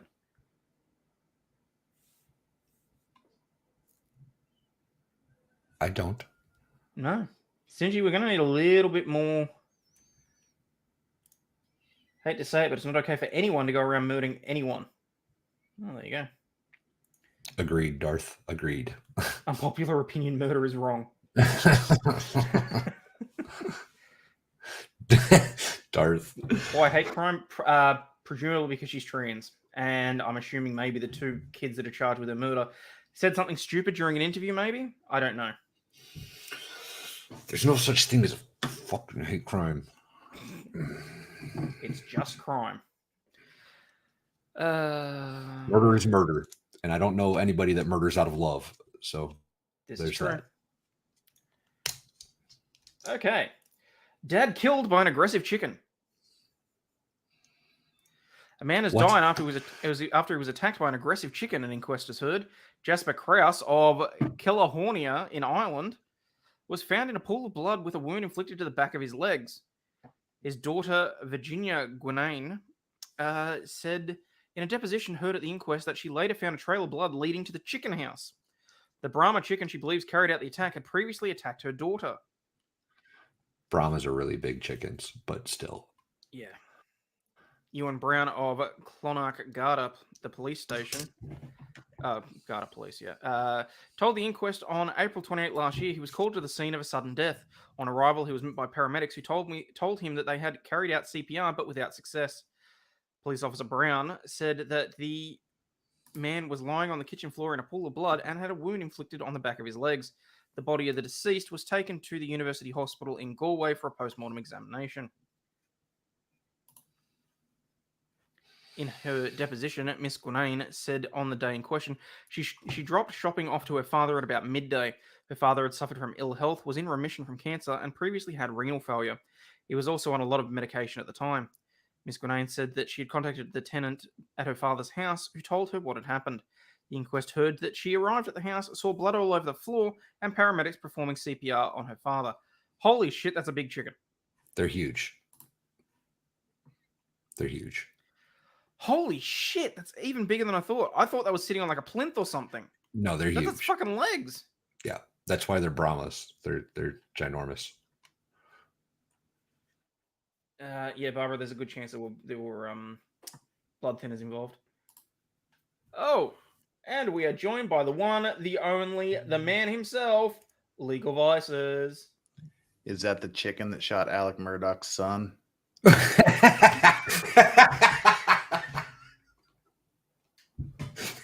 That was too good. Oh, that was too good.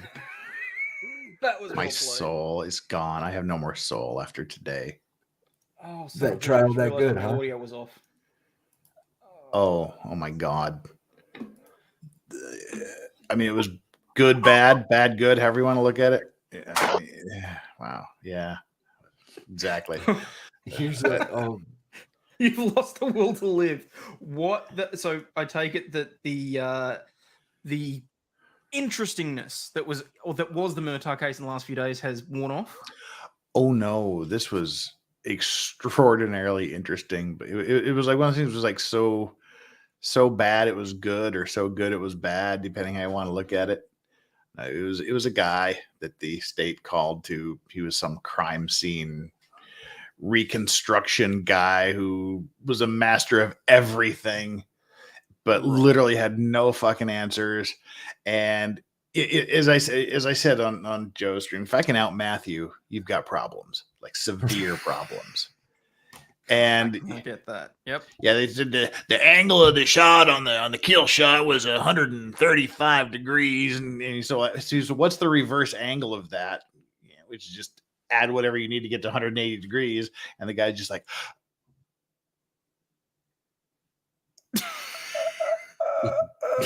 oh, and it was just, fuck, it was so bad. Don't get me wrong. I was very briefly thinking that I'd need to reach for a calculator then, but fuck no. Seriously. And he did all of his measurements with a protractor and a yardstick. Why? Oh, it was bad. Like a meter stick, but in the US. That's awful. Yeah, but still, why? Why not use a tape measure? Well, because that's clearly the most scientific way they could come up with to measure. And the victim, Paul, was, what did he say, like 5'7" or something, 5'8" or whatever the hell it was. It's like, how did you determine that? Well, the pathologist said he was this tall, and at the Department of Motor Vehicles said he was 5'6", so I just took the average. Oh, for fuck's sake. And he doesn't know what kind of gun it was, what kind of ammo was used in it. He doesn't know. I mean, this was just brutal. I mean, you just knew 10 minutes into the direct examination that this guy was just making shit up. I even made the joke. I said, I know this guy is going to turn out to be like the Nelson Mandela interpreter. He's just like some guy that's like, I'm an expert. But the guy's like a professor, and oh my Christ, it was bad. So it was an over-credentialed guy who probably did none of the work. Is giving some. You look at the dude; he wasn't over-credentialed, and one of his credentials was like the International Association of whatever. And I know you get them all the time, even in Australia. Dear, Hayden Esquire, you've been chosen to be amongst the world's top 500 lawyers. Just send us $400, and you can be the president of the International Super Lawyer Association. Oh yeah, it really sounded like those. It really sounded like he had a lot of those. There was a witness that in one of the past cases that was the thing. He basically paid for his expertise, and it was a big deal. I don't remember who it was though. This guy probably got paid in cheeseburgers. It was bad. I recommend everybody watch it on a replay stream somewhere. It was bad. I mean, if they convict this guy now, there is no justice. Guaranteed that guy puts blinker fluid in his car. Oh Lord, yeah. I mean, look, back when we were looking at that trial, I was convinced that he may have done it. There may be other Yeah. people involved. I still, at the time, did not think that there was any way in hell that he was going to get, like, the prosecution had given any sort of case. From what I've seen, just dropping in, like, following up, I'm still not seeing anything. I'm still not convinced. So, have I missed anything? Has there been any, like, smoking gun or anything? Literally? The exact opposite. There was the big cross-examination yesterday, which was great. And then this clown was like awful. The TLDR of his testimony, 135 degree angle of the barrel was at a 135 degree angle, went through here. Basically, the entry wound was something like 4'7" off the ground. And then there was no stippling on there, so it had to be at least 2 or 3 feet away. And at that angle, that puts it about 2 feet 7 inches. The end of the barrel, 2 feet 7 inches off the ground, which means essentially the butt of the rifle is in the mud when it was fired.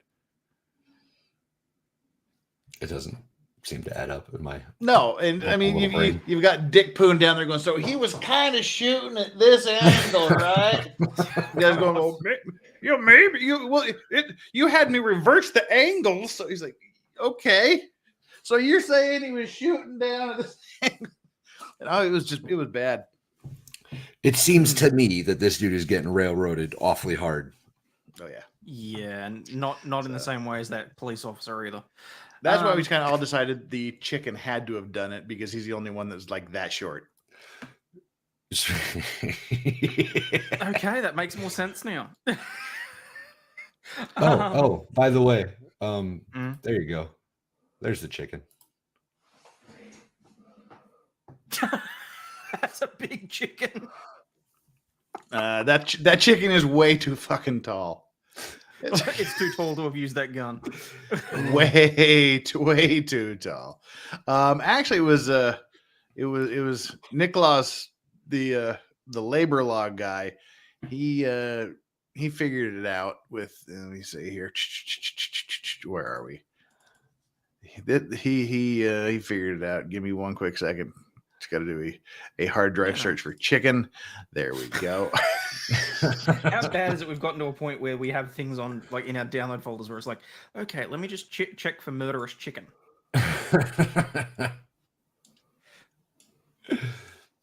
Oh. Oh my god. Yeah, that's pretty much it. So what are we talking about? What have I missed? How's Attorney Hottie today?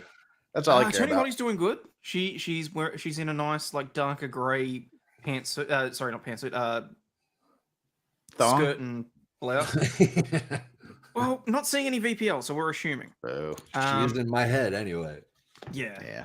Well, if you're just only wearing a thong, I mean, then it'd be better. You missed a bit of a hottie yesterday who had some very good posture. We went back and looked at that. Oh, okay. There's still time. He's got like one more minute before they come back to court, isn't it? That is true. Let's see if I can find it. She was the emo kid's ex-girlfriend. Yes. The emo kid's ex-girlfriend. Oh, the emo kid was just painful. Who's the emo kid? Oh, see, this trial's so much more fun, man. It's so much better.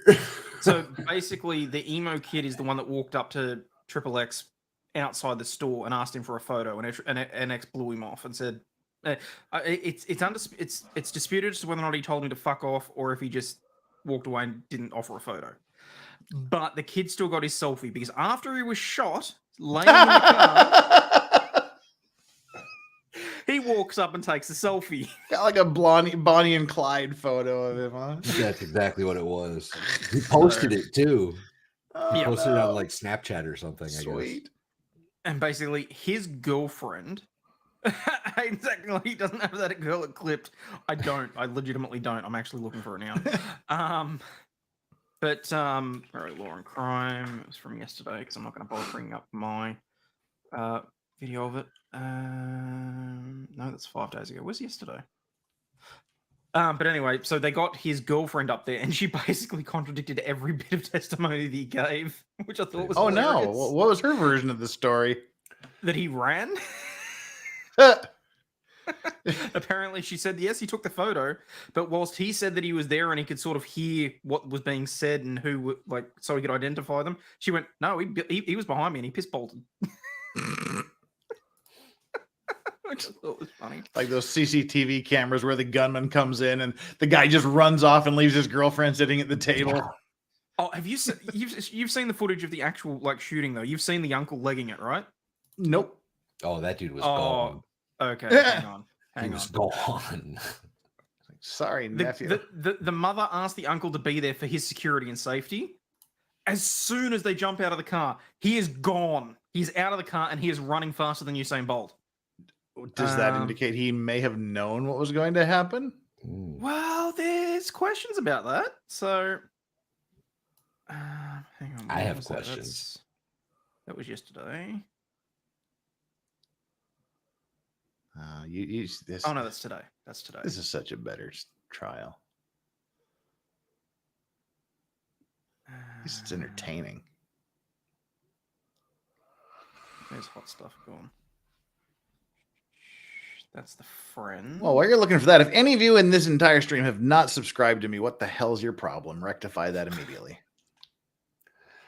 Timestamps like 4:40-ish. Ish. He just doesn't want to make it sound like he knows the exact time. 4:39:55. I was damn close. Thank you. Okay.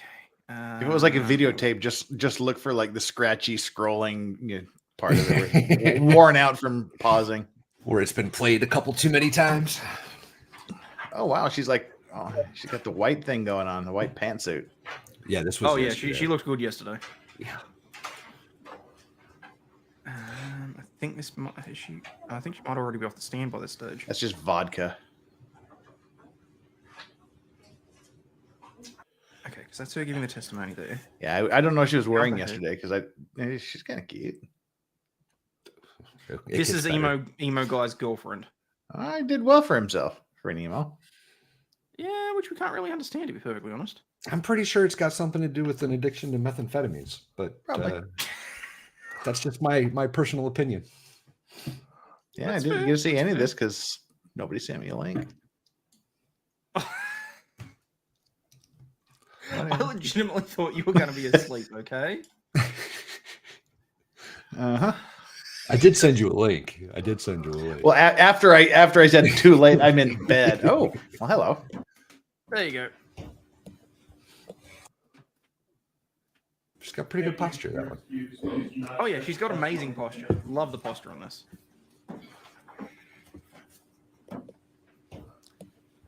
Two bald-headed men wrestling under a blanket.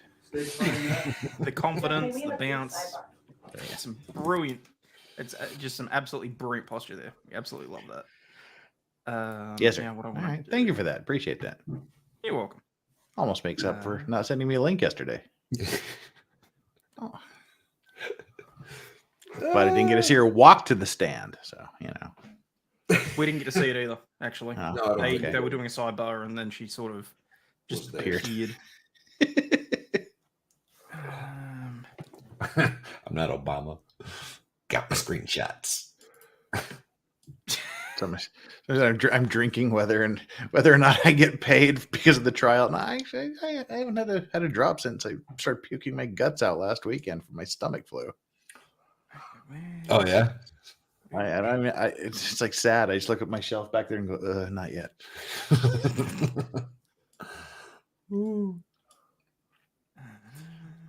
Did figure out what the culprit behind the stomach flu was, though, because I'm a lawyer. We're detectives in our office. I got sick, started puking my guts out for 24 hours, but another lawyer in the office, he had the exact same thing happen the day before. Oh, but really? we hadn't been together, hadn't eaten the same foods together. But it turns out, although from different restaurants, we had both had raw oysters the day, like 2 days before we got sick. Okay. So we're So thinking they're there were some presumably from bad the oysters same- around town. Yeah. Yeah. Okay. That makes sense. Drake's beef. No, I don't care about any of that. Kaiser. You degenerates gave me shit for licking a chick's face to have good symmetry. Liking, Jeff. I know. Liking. I was-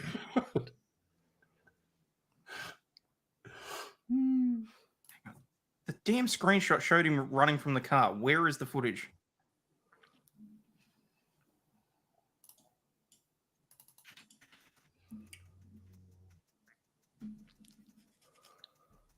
Let's.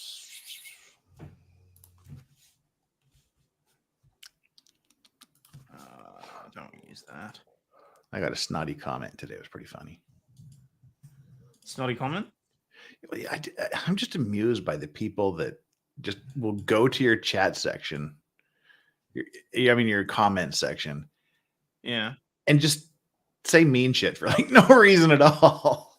I just think it's funny. It's like people actually think that we care.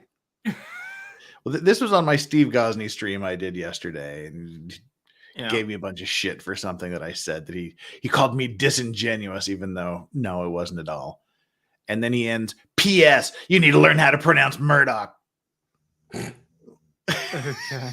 It was like the stream had nothing to do with Murdoch, and I pronounced it Murdoch, I think like once, but the reply just said, okay, Mr. Pedantic one, who your ear holes get offended by the way people pronounce words.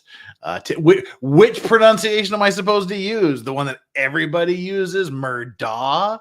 The one that his close friends and half of his legal team use, Murdoch? Or the way he pronounces it himself, Murdoch? So which one do you want me to use? I know them all, dumbass. So if somebody's getting railed and we need an update. Oh. Okay. All right. What the hell is this? This is like a surveillance. But like, So here we go. Here's the. Wait for it. Okay. So this is the deceased in the car. Wait, I've already got lots of questions about this. Okay. Okay. First of all, that opening shot. What was Yep. with like these little forerunners, like this parade of 4x4s? forerunners? This is Yeah, a this- motorsport Motorcycle store. store. So they're Okay, selling like ATVs, we just jet drive skis, up to dirt the bikes. restaurant and okay, all right. No, Go back so- to the ninjas. Okay, so basically, what happened was he went to the bank, took out 50 grand, tried to take out 250 grand. They didn't have that much money for him, so he went to the motorcycle store with 50K in a Gucci bag that's currently sitting in his car. He goes in, looks around. These two guys follow him in to double check, confirm his identity, and then they pull out of the car park. And right at this second, they are parked up here. Okay. So they've come out of this car park, done basically a U-turn, reverse parked in here because they're sitting waiting for him. All right, and then the ninjas are laying in wait. Yes. Boom. How come the ninjas? They got the Uzi. Yep. And there goes the uncle. There goes Unc. Wow. he's smart. he gone. He's smart. He wasn't sticking around to see how that was going to go. That's for sure. Nope. I think, but look, based on his accent and his grasp on the English language, I'm sure this is not the first time he's had a gun pointed at him, as horrible as that sounds. Okay? He knew exactly what was going to happen. Warlord is something he's familiar with. Basically, yes. Now, trigger warning, people. I am going to let it play through because, let's face it, I don't know if Jeff's actually seen the shots or anything. So Yeah, but they didn't give Triple X a trigger warning, did they? Well, I mean, if they did, he didn't listen. Boss, if you listen to Mob Boss Lawyer, who is the lawyer who we're presuming is this guy here, Dedrick Williams, who it hasn't yet been proven, but I'm more than 95% that that's who it is. Okay. There is witness testimony saying it's him. Yes, because so there were 4 guys in the car. One of them's flipped and has identified everybody else. Yeah, the deceased hamburger. Yes. Deceased hamburger. He probably is by now. We haven't had any updates. Yeah. He's not on the recall list, I bet. He is still. Currently. He is actually, but okay, he's whether or not he's going to make on the list. Okay. Yeah. Whether or not he's going to make that reappearance, that's a different story. Yes, because so this guy's lawyer basically has been saying my client couldn't have had a gun in his hand because he was reaching in and reaching for a chain. I'm sorry. Why would he be That looks reaching like for a fucking gun chain? in his hand to me. Unless he's like trying to give him his change back or something. I don't know. He's just pointing at him. He's like, Fist "Hey, bump! I want a picture. I want a picture." So yeah. Well, Uzi's not even. Chain. Uncle legs it. He's like, yeah. See ya. Why are they trying to open the door? You have. I know. a I gun. think he legitimately is trying to yank the chain off the guy's neck at this stage because apparently it's platinum and has some diamonds on it, and people know that he wears it. The goddamn car is worth more than that chain. Just tell him to get the fuck out and steal the car. Yeah. I think I heard that the bag itself that the 50 grand was in was worth about 50 grand. Yeah, like a Gucci bag. Oh, So it's a he Gucci runs bag. around. Okay. He's seen the Gucci bag. He's running around, goes inside the car to pull it out. And there's the guy with the rifle fighting with him. And there we go. He's put 2 into his chest. They get into the car and drive away. Guy in the car has a rifle? Yeah, a 22. Okay. The guy in the Yeah. front. So many questions.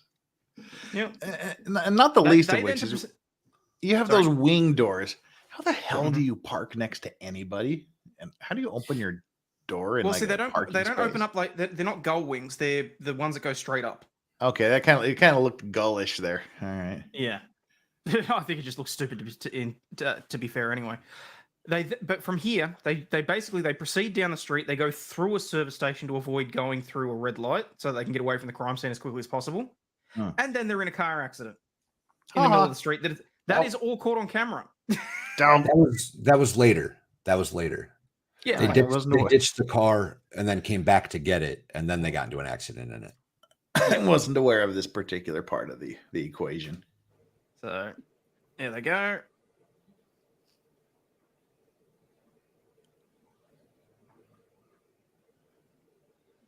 Bye. Okay, I'm pretty sure that's where she stops it anyway. And where was the other bit that was? That's the wall.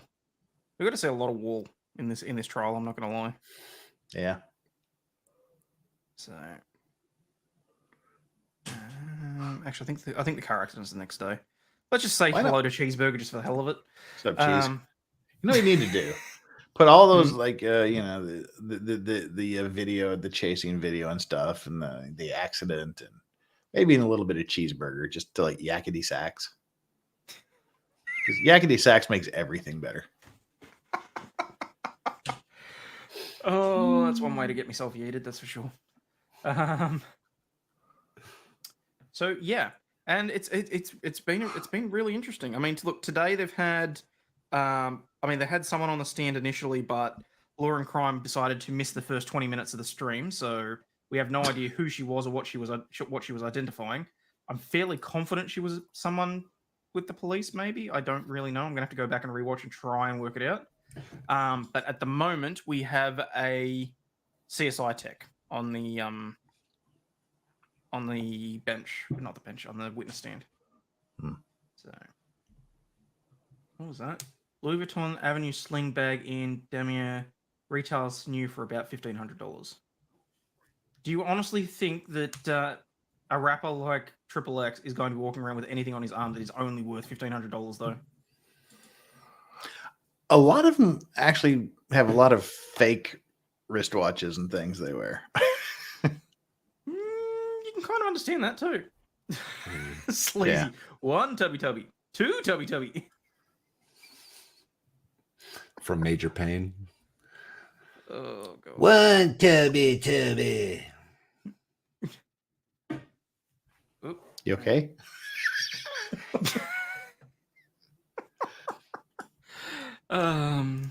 So where am I? Yeah, did you hear Susan stepping down? Yeah, I just assumed everyone had, so I didn't mention it. Fair enough. So where were we? So, But the devil, you know. That's exactly probably some yeah, grand well, I mean- dictator that steps in now. And Well, the replacement guy supposedly was in charge of like the marketing and ads development for Google Ads and all sorts of stuff. So I'm not liking our odds, if I'm perfectly honest. No. I'm just going to double check, see if there's anything new in the news that's happened in the last 7 hours.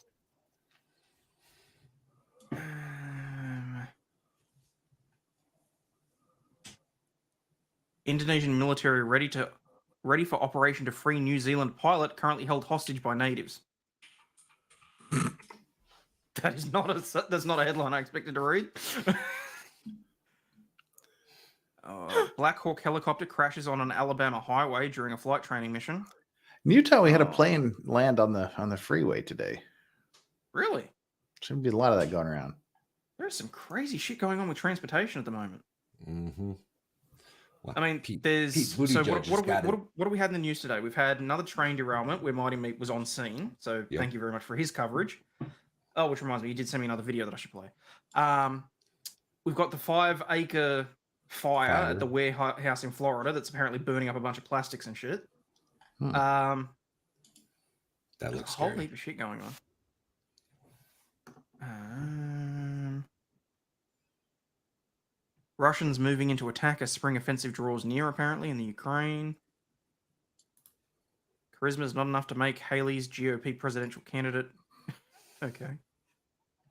What we know about the Michigan State murders. That's There was another shooting yesterday, I think, in Texas at a mall. Oh yeah, I saw the videos on that. Yeah, that was not nice. 1 dead and 3 injured on that one. Let me see if I find any Port Lincoln.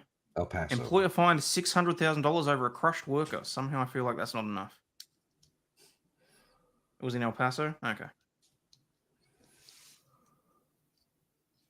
Don't forget about Scientology. Oh, yeah, what that's have they right. done We today? covered the Scientology stuff. That's true. Stuff? What stuff would that be? The lead guy the finally head of the got served. Scientology church, yeah. They finally got done miscabbage, substitute huh? service. Yeah. All right. Well, they took 27 cracks at it. So the Yeah. courts ruled substituted service. All I'm right. sorry, but I kind of feel like after you get to 22, 23, you're just wasting the court's time and they should have done it. Probably. Something about labor trafficking or something. Praising moments of a dog napping. Okay.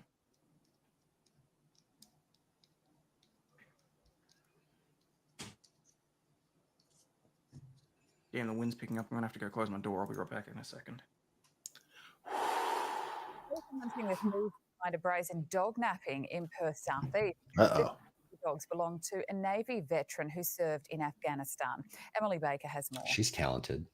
The burglary happened at a home here in Harrisdale in Perth Southeast. The brazen thieves under Emily Baker. security cameras. I know somebody with that name. Just before 8:30 yesterday morning. I'll give this guy a dozen cheeseburgers if he climbs that fucking fence. He's not making it over that fence. To King Charles Cavaliers. The pets are passed over the backyard fence before they disappear. He's got gloves on. 9-year-old Charlie and 5-year-old Harry belong to 12-year-old Chloe and her mum Mel, who is a Navy veteran. It was obviously Without shock eyebrows. coming in last night, and normally they would be excited to see us and everything, and there was no noise. And then we come out here and like you're calling them, and it's not a big area, so it was pretty obvious they were gone. Chloe obviously had a bit of a meltdown, and then Harry's got a really bad ear infection at the moment, so he's meant to have drops all the time. So then she got upset again, crying again because who's going to give him his ear drops? Mel says she suffers with anxiety and PTSD after serving in Afghanistan. Charlie and Harry are therapy dogs. Just put them back in the backyard. We're easy to take them from here, so put them back in. This appears to be a targeted burglary. The crooks even came prepared with dog treats and leads. We got to go. They can get a good price for a dog. Jesus. They'll steal it when the opportunity comes. That private investigator is not going to blend in well. Put it on Facebook or Marketplace. Clearly, you've never seen what it looks like in Perth. Decent money. But one made the mistake. Village of Nosferatus. Take a close look at this picture. WA Police Specializes is now in being geriatric called in. theft. If you have any information that can help with their Someone stolen dog investigation, and gone John Wick. contact Crime Stoppers on 1800 333 000. Police are Goodness hunting the me. thieves behind a brazen dog napping in I'm not replaying that. Brazen. Brazen. There's a dogs. In case anyone notices two King Charles Cavaliers in the middle of Perth that look out of the ordinary. Yeah. Yeah. She's like, I'm sorry, those dogs are long gone. Unless they were An chipped. empty Scarborough block has become a homeless camp, and nearby residents say they're living in fear. The Hang on, what's vacant this? 2 teenagers accused of chase. Okay, this could be interesting. After that, be we'll right look back. at how much weight you lose when you fart. Not enough. Two You can lose weight teenagers by are farting? accused of leading police Apparently. on a wild, high-speed chase across Melbourne's southeast. Officers were forced to use stop sticks to intercept the stolen car, but the vehicle kept going. Crime reporter Cassie Zervos has the latest. Two 16-year-old teenagers have been charged with multiple Lunch offences breaks, Alden. after leading police on a dangerous high-speed chase. Police say they saw a stolen car driving erratically, running multiple red lights and putting other motorists in danger along the Princess Highway in Springvale last night.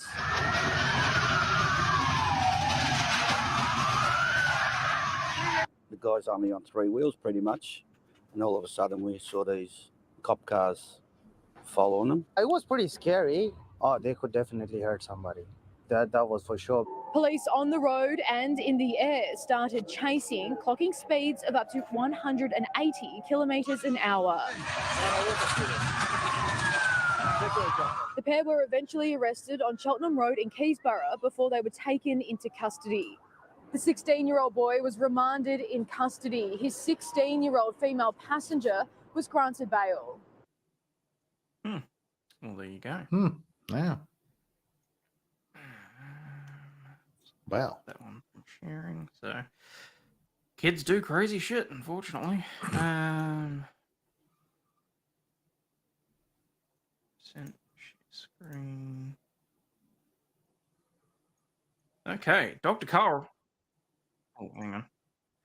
Oh, actually, no. I want to share this first. So this is a Okay. police officer. So this guy was protesting. He admittedly he's vegan, whatever you want to call it. He's protesting.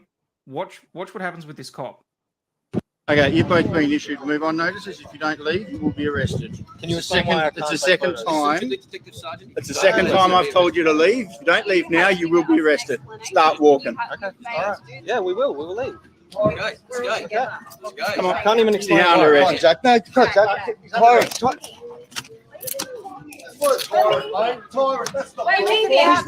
So I said I was leaving, and now I'm being arrested. We are leaving. Time to go, people. Let's go. Just keep filming, then. So you take photos of activists. Do you realise how disgusting this is going to look? Now, look, I'm not a fan of militant vegans. Let's be honest. We know this, okay? Did anyone else see any opportunity for him to actually walk away? Nope. That was pretty quick.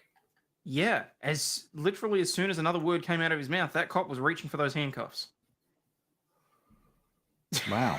All right. Unintelligible Australian noises. God. Okay. Anyway, where was I? I want to talk about Dr. Carl and the farting. Yeah, please do. Okay. Dr. Carl reveals how much weight people lose when they fart.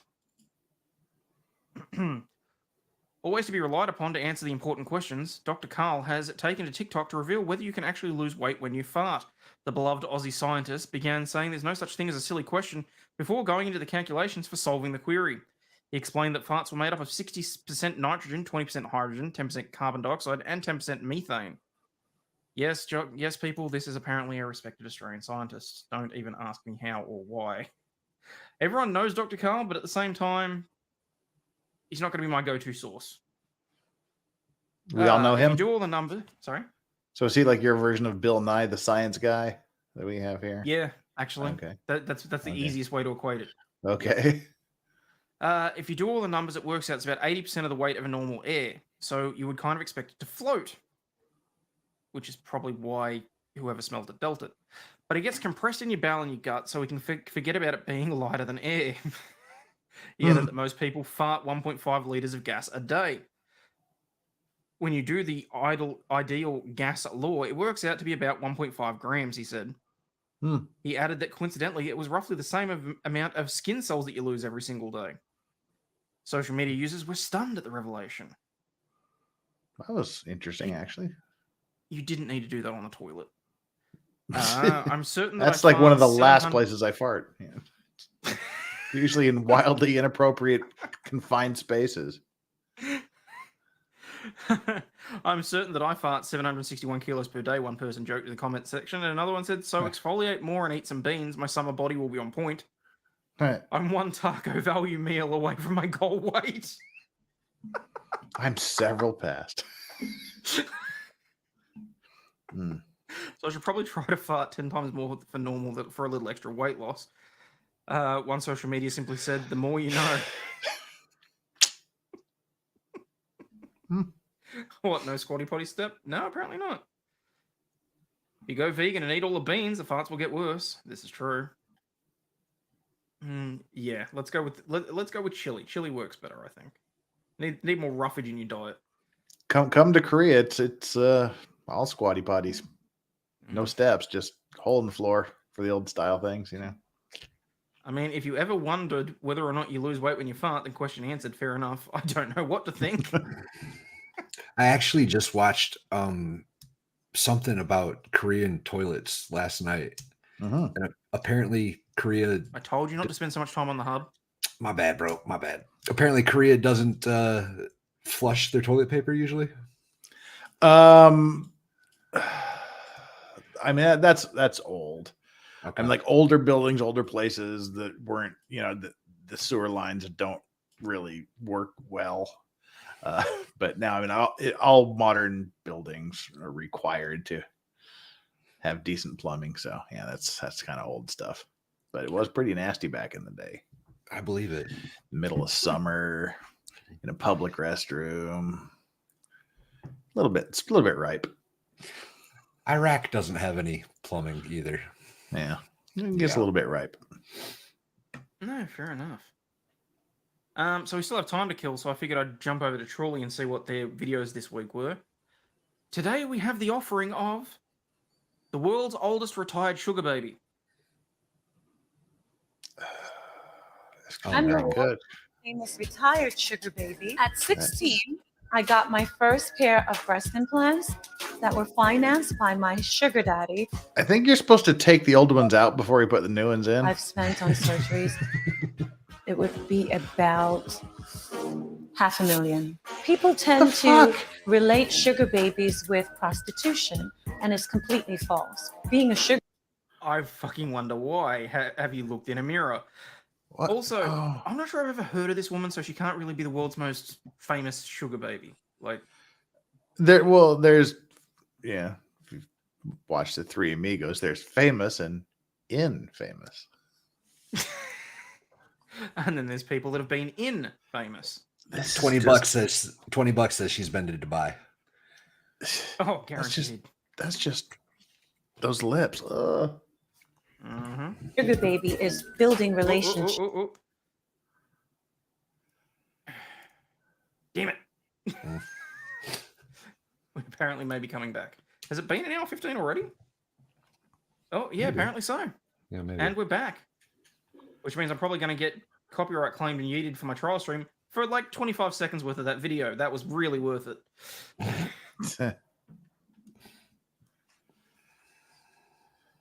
Was that 2 Live Crew cassette? It says CRW right there.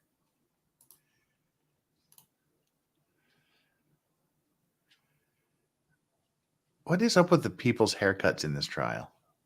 No clue. He's got a landing strip on his head. That dude's That is what everyone in chat has said.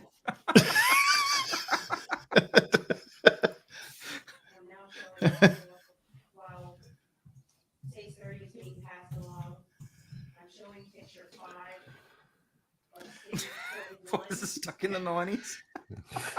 When things made sense. It's like a character from Little Britain. Who was Can we texting call me the at court and ask 4? them to fire the camera guy? I really want to, Barbara. This is twice they've done that to us today. That's a nice car, though. It's pretty all right. Now it's got bullet holes in it. Well, I don't know that it does, actually. I'm pretty sure the bullets were in him.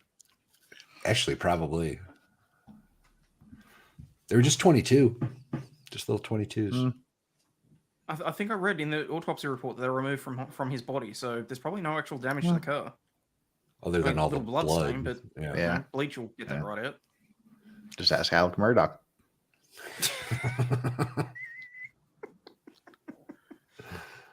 Now it's I just want a haunted BMW. I would take it. It's dead cheap now. That's bad, Darren. That's bad. What the hell is going on with this trial stream? They're not good. I'm just being stared at by like a creeper here. It's kind of freaking me out. The camera guy in this trial, I swear to God, I just want to reach through the screen and biff them up the side of the head. He's probably like 93 years old. Give him a break. Either that or he's 13. I'm going for the 13 thing. It's like one of the Better Call Saul, just like get some kid from the with the video camera. Went down to the local homeless shelter, scoop somebody up real quick. In comparison to states 30, the fired cartridges that were found next to the victim's car. Can you point out for us what you were referring to, please? It'll buff out anyway. Is the same. Both have headstand with capital letter A. Okay. And in terms of the caliber? They're both the same caliber. It says resting marshmallow face. I mean, look at that look. This is just like I've made some bad decisions in my life. Don't make me. You can make him cry. It's really disappointing though, because I mean, what did I say? What's that? He has an eyebrow line. 30 found on scene next to the victim's car.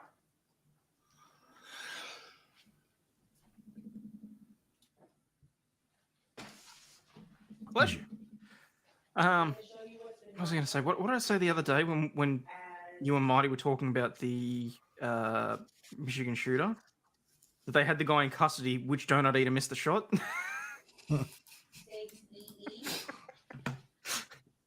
No, that was the Texas shooter last night, I think.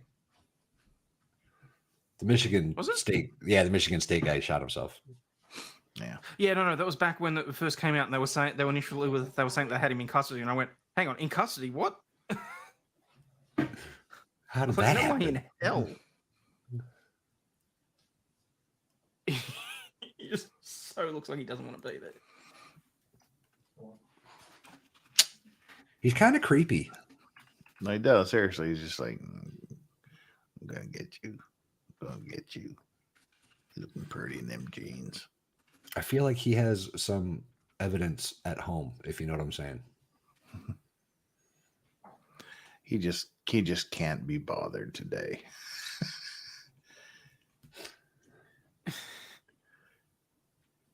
Look, he's either got evidence at home, or under that, he's wearing a full course negligee with like a garter belt. He definitely has nipple piercings. What's wrong with nipple piercings? Nothing, unless you go into an MRI machine. That would hurt. Oh, that would hurt. Oh, did you hear about that one, Jeff? A guy. The Brazilian guy. Yeah, the guy that walked in with a handgun to the MRI machine. Yep. Jesus. But they use like medical grade stuff though for piercing, don't they? Or is that just a recommendation? It's a recommendation. You can get some really cheap piercings. Most of it's like stainless Might steel. be cheap on the day, but you'll pay magnetic. for the rest of your life.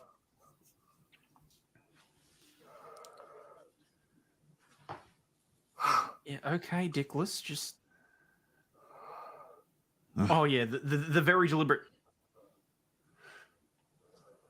It is acceptable. That's a composite of you take a look at states EE? Council McThick. She's awesome. She is. She gets catty.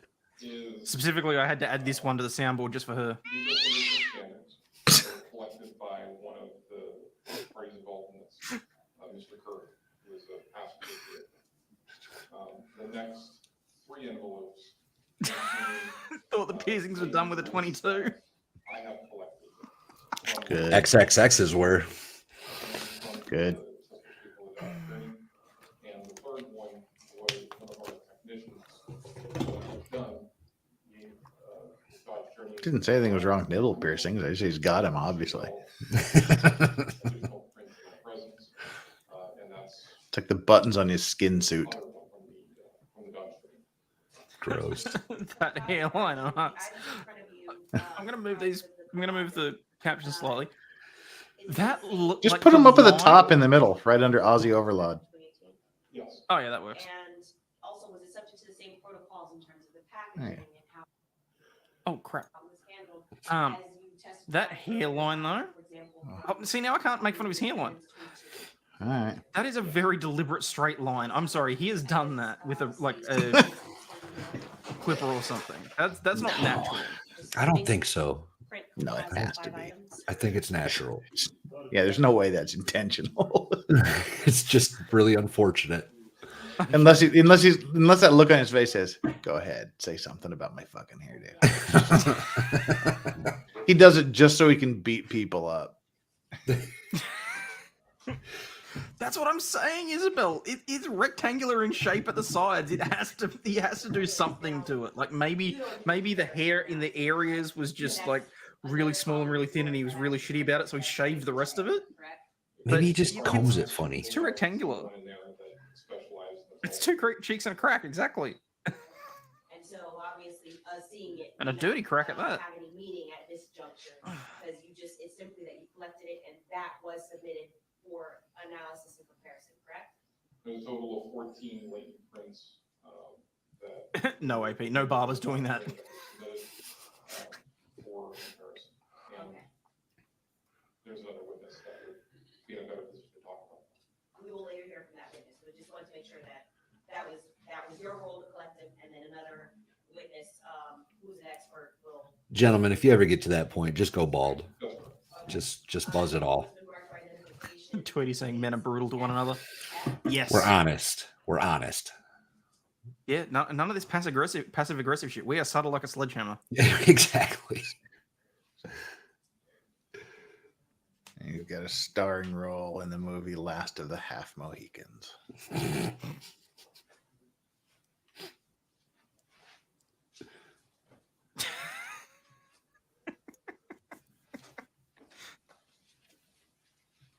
Do you recognize states FF? Yes, I do. How do you recognize it? So this is evidence that was collected by the medical examiner. It was then sent through me to the lab for ultimate destination for the DNA part of the lab. This envelope contains... Barbara Van says women ate much harder on each other. Oh, wow, okay. All right. Again, Barbara, stay off the hub. If you say so. I wouldn't know. I've never watched men eating on each other, but Similar condition as when you collected it back in 2018. Yes, the brown envelope is the outer container. Inside of that are 3 metal envelopes that each have their respective. Wonder if the carpet matches the landing strip. no, you know he's like that's the only place he's got a landing strip. I love that Barbara tried to fix it. She still said 8. Paging Dr. Freud. Paging Dr. Freud. Love you, Barbara.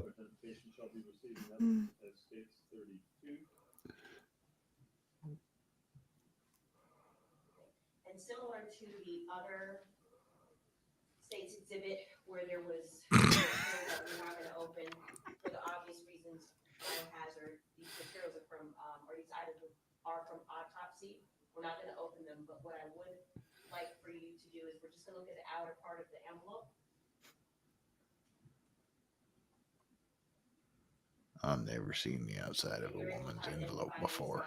The description. What's there? Yes. Okay. And so when you said, let me see.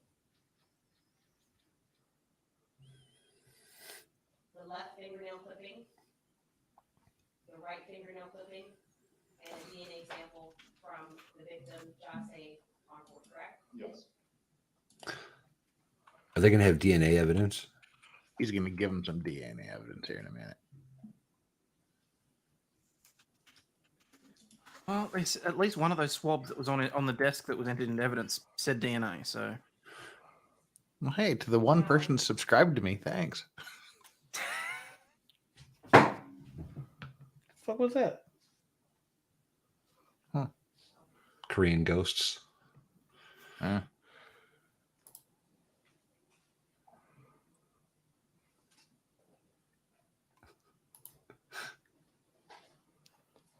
I'll wash myself with a rag on a stick. Picture 3. You recall before lunch, you talked about his jacket, correct? That's crumpled up in the corner. That was a racist slur. Hey, that's the dude that shot Paul. Oh, sorry.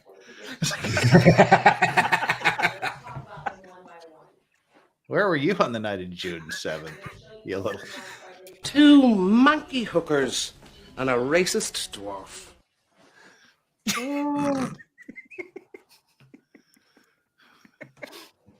to forgive me for a second. Like this to the jury. Why do we have to look at this shot? I don't know.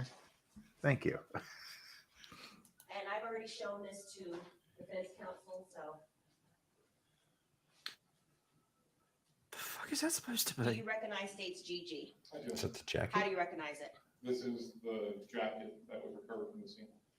And is it in the same or substantially similar condition as when you collected it, as we can see it there on scene from State's 21? Yes, the jacket was collected in a brown bag. The courtroom was He's gonna have to live with me. His hair is what happens when you do a hair transplant from your nether regions. And there's cardboard inside with, I took some arrows that use fabric to point out some defects in the material for courtroom display.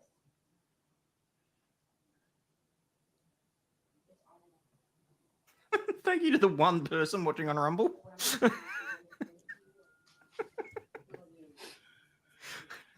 Jesus Christ, Court, mix in a microphone. Their audio is horrible. There is no audio.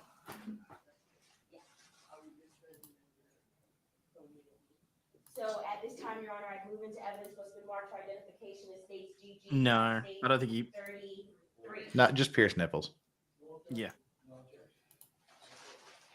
Without objection, what was previously Besides, I don't think it's called a Prince Albert when it's done to a vagina. for identification received in evidence as State's 33. Fair enough. Dirty. While Ms. McCutcheon. Wait, what? Yeah, put. I'm going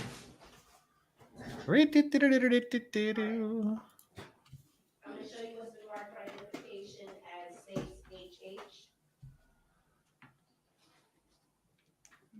Nobody has just one pierced nipple, I've Isabel. already showed it to defense counsel, Your Honor. If you do, you're wrong.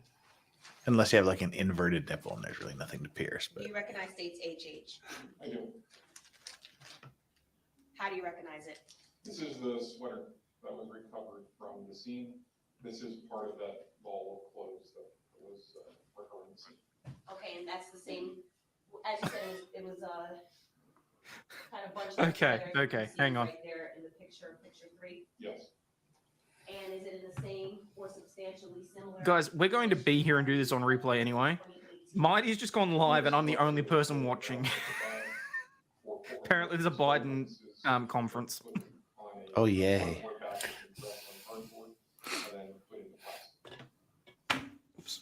Sup, Rose? Evidence was been marked for identification as State's HH as State's 34. Hi, Rose. How are you? Without objection, what was previously marked State's HH for identification shall be received in evidence as State's 34. You may publish. And just in the event, Huh. and I hadn't asked you yet, State 33 and State 34, were they subject to the same BSO protocol in terms of Is that Gorilla Glue she used to like do the hair down? Is that like the, was that that one chick used? Oh God, I hope not. Essentially concrete. Yeah. You ain't getting that off. Yeah, Tweety, that's what I'm thinking. Does anyone mind if we pause this? No. Because then we can watch it on like 1.5 times play. Do you know what the kinda wanna only see what thing? Biden's saying. Do you want to know what the only thing I want to watch less than this trial is? Biden speaking. Okay, fair enough. Sorry, Marty, I tried. I'll watch it later. Oops. Damn it, I have way too many Coke cans here. Clean your room, Hayden. No, Dude, there's you a reason you have my this camera- my camera's exactly. at this height for a reason. It's Every the single zone line. of acceptability. Yep. That's exactly what it is. Hey, I can relate. I can relate. I like how they've got like an entire professional wrestling organization for security in this trial. Oh yeah. There's so many cops in this room. And they're all jacked AF. It was so funny when they had the court guards and the sheriffs in there. It was like 12 law enforcement officers in the room because there were 4 defendants in there. Where the orange placards are next to. There is 4 defects in the clothing. I've marked all 4 of them with orange arrows, and I put them on a fabric piece. They're defects in the clothing. I can't say that they're bullet holes. I don't have enough to support that, but they are defects in the clothing, and they are bloody. Like Michael McKean's like understudy or something. And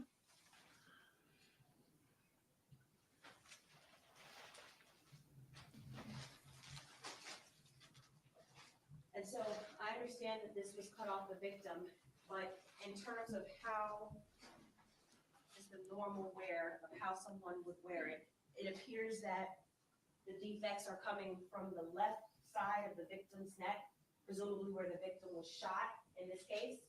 They got shot in the neck, huh? Okay, and so we can see the defects are right here by the So neck. it just went straight down in.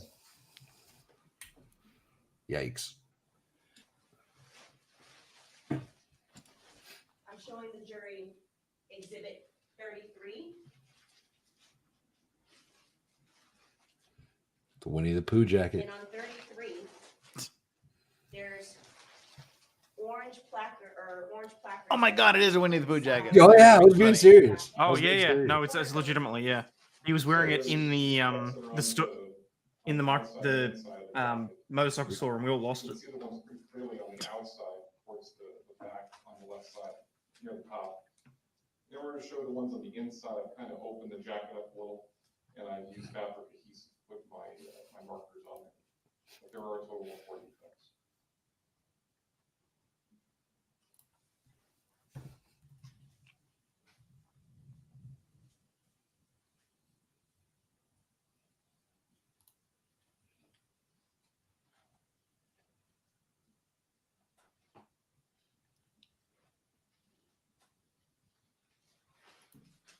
And similar to states 34. Damn it! They should have had Mummy Esquire doing that. I would have appreciated it. The defects in states 34 are coming from where it would be the left neck side or the left neck of the victim where gunshots. What about his right neck?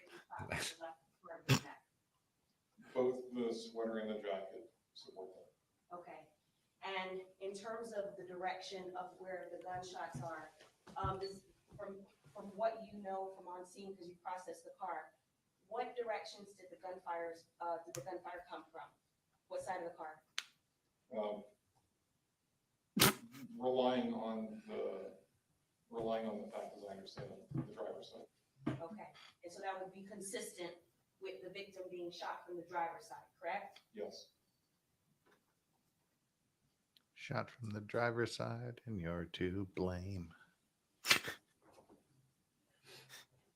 You give gangs a bad name.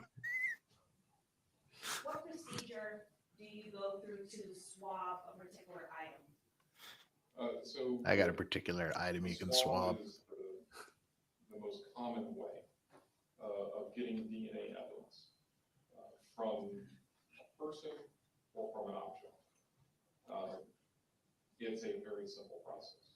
No, so here's the scary thing, Tweety. If ghosts legitimately are created with whatever you're wearing when you die, he's wearing that for the rest of eternity. So you'll open the kit, or you'll open the packaging over in gloves. You'll take it out. There's a tube of sterile water that we have, distilled water. You'll put between 2 to 4 drops Nair for the distilled water head. on the Q-tip, and then vigorously swab what you're going after. Try to go. He's vigorously swabbing what he's going after every damn day. That Q-tip, that swab, will then go into a carton, which will later go into an envelope and then packaged accordingly. And once those swabs are collected, like we have an evidence that Oh, Jesus Christ. TMI, TMI, girl. So it depends. If it's going to be tested, there's all of the swabs that are going to the lab are put into one brown bag, and they are sent to the lab, the Broward County Sheriff's Office Crime Laboratory. If they are going to our warehouse, they are sent to the warehouse, and then they can be a judgment can be made what to do with them later. Okay. So for example, just using the clothing that's in front of us, if you were to swab it, for example, okay, states 33 and 34, why would you pick a particular area over another to swab? Say, for example, if you notice that there are defects, would you concentrate on that area? It depends what I'm looking for. If I want to know who was wearing a jacket when it's Still haven't found what I'm looking for. That's a good song. If I want to know who is in a physical struggle, like back and Physical. Let's get into. Hey, it's Aussie. That's an Aussie person. Was an Aussie person. Was. Okay, so for example, the second example that you gave, tugging on the clothing, for example, or potentially trying to grab a necklace. Would there be DNA if it was then the clothing was manipulated by emergency response? Would you still expect to find DNA from maybe the initial person that was tugging on the clothing?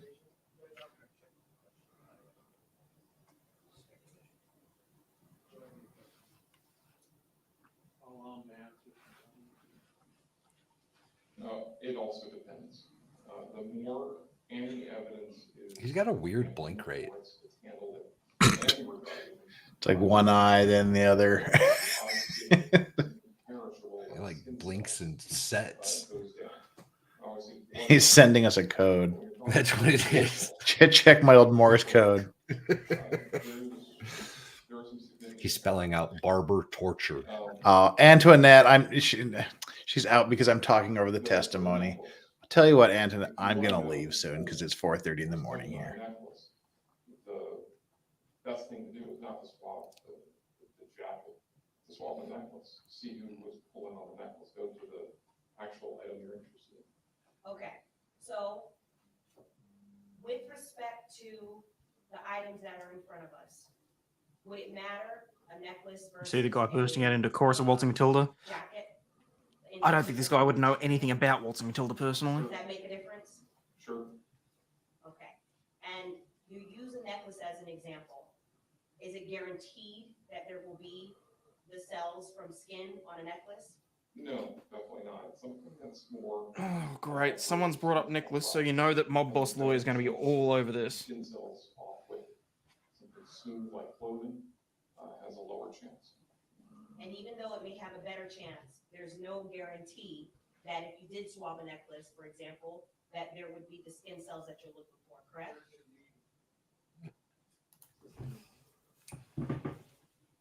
Would there be a guarantee? What, if any, guarantee would there be for DNA cells to be on a necklace? There's none. Do the swab, send it to the lab, and find out. Okay. How about the car surface that you talked about with the Dodge Journey, I believe? What's the difference in terms of trying to find some type of evidence on a car surface versus the jacket, for example? The length of time that someone has contact with an object can increase our odds. So something like a steering wheel, that's a good place to go. You're looking for contact DNA from someone. The surface of the center console is going to be a little more challenging. The odds of getting it are not so much in the favor. So, comes from experience. And when you said the length of time, you're aware that the homicide was captured on surveillance, correct? Yes, I am. And so in terms of the length of time that the interaction between who the shooter is and who the victim is, in this case, because we can see it, would that length of time be one of the determining factors you're talking about in terms of the interaction and your hope to find evidence? One of, but not the most important. Okay, but it is a determining factor. I'm not asking you about the level of importance. Is it a factor? Yes.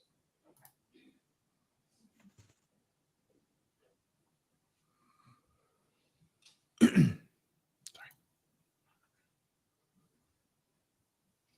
further questions.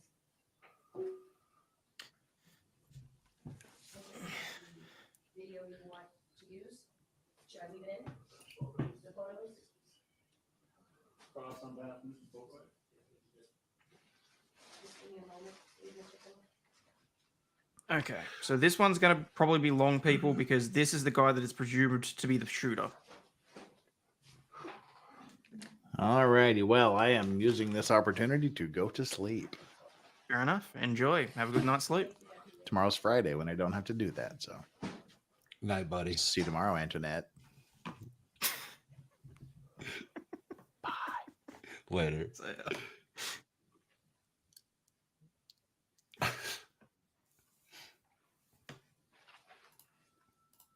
I love Jeff. He's good people. He is. And I'm sorry, guys. I had no idea that the mics were up that high. I mean, I know that mine's sort of regulated, but I don't realize it when people come in. Streamlabs automatically adjusts everyone else as they come in. So I didn't realize that Val was up high. I didn't realize Jeff was up that high. So my apologies.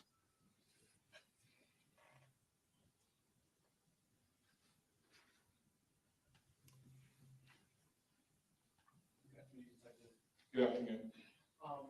So I know it's obvious. Can you tell the jury a little bit about when you go to a crime Oh, scene, for fuck's sake, dude, talking to the mic, you're killing me. your overarching goal or goals of what you're trying to do when you get there? As with any scene I go to, it's to document the scene and collect evidence. And to document the scene, to collect evidence with the hope of identifying suspects in this crime, correct? That would be nice, yes. Okay. And so one of the things that you do that you did with regards to the scenes you handled here is you try to collect DNA, correct? Yes, I do. And another thing that you do is I'll be right back. Can you carry for a couple of minutes? Yeah. Cheers. and the hope with hopefully collecting DNA and hopefully collecting fingerprints is to use that material to identify a suspect, correct? Whether or not they come back to a suspect, whether or not they come back to the owner, is outside of my purview. Half the time I don't ever find out. As long as it's collected, as long as it matches to someone, I count that as a win. I guess the goal of law enforcement in collecting DNA and fingerprints, understanding you don't do the analysis, is to try to find suspects in the crime, correct? I would argue the goal of law enforcement is to produce evidence showing guilt of a suspect. Defense just picked up on landing strip, So, Mrs. K-Griff. Thank you for correcting me. So not only to find suspects, but to exclude innocent people, correct? When you're processing someone's car or someone's house, I expect to get evidence, results that don't match suspects, that match the owners or people that worked on the cars or the house. Okay, sir, please just answer the question that I asked you. Is it true that one of your goals is to try to collect DNA imprints that will lead to a suspect in the crime? That's one of the goals. And is it true that one of your goals is to collect DNA imprints that will exclude innocent people from that crime? That's one of the goals. Thank you. Now, you collect a whole bunch of different items, both latent prints, DNA, and physical objects in this case, correct? I do. And some of the items that you collect, you send to the Broward Sheriff's Crime Lab, correct? Yes. Right, and the crime lab is where the items go to be analyzed, whether it's fingerprints, DNA, firearms. It's where the actual science, chemistry, biology happens that analysis occurs, correct? That's correct. Some items you collect don't go to the crime lab, correct? That's correct. Some items that you collect go to, I think you described it as a warehouse, correct? That's correct. And the items that go to the warehouse, those are not tested or analyzed, at least while they're at the warehouse, correct? That's correct. A decision can be made later on to take something from the warehouse and send it to the crime lab, correct? That's correct. So we've got some items go to the crime lab, some items go to the warehouse. Am I also correct that some items you just give directly to another detective? Yes.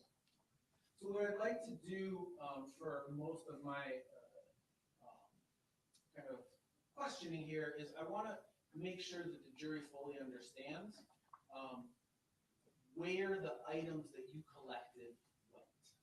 So I want to let's start with. Can we go sidebar before his next question, please?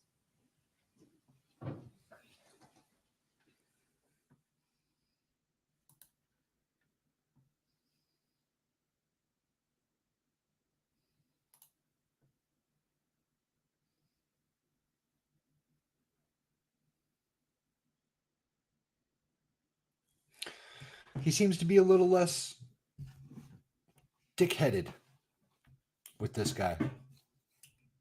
I might have to change his name.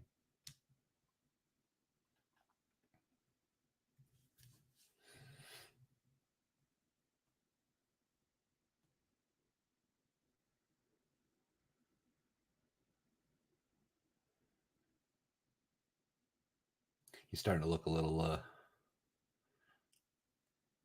they're all starting to look a little more somber.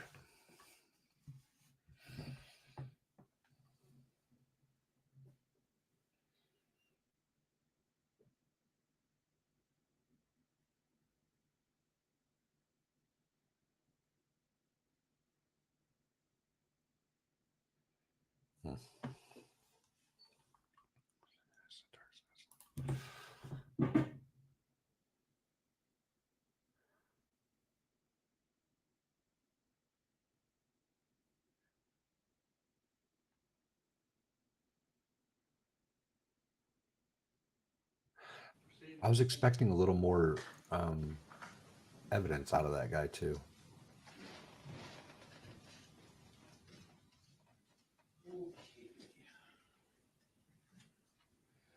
Yeah, we've been calling him Dick.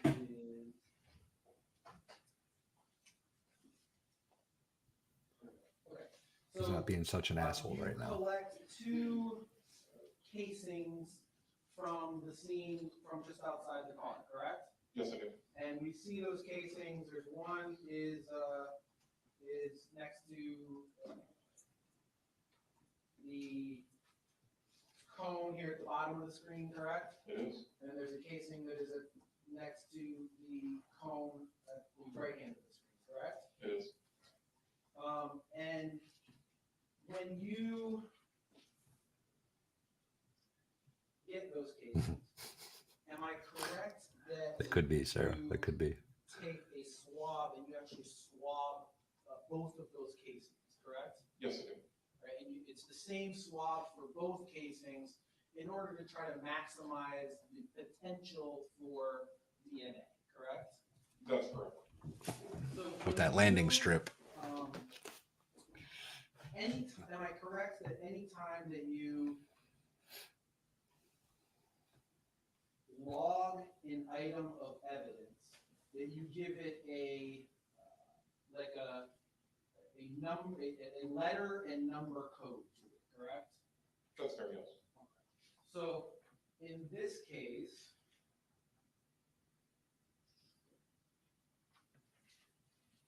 the swabs that you did of those two casings, am I correct that the letter and number that you assigned to that was CRW99? That's correct.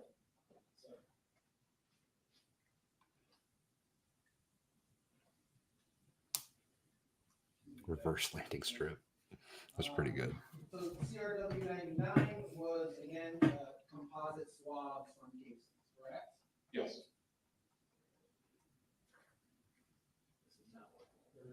Thank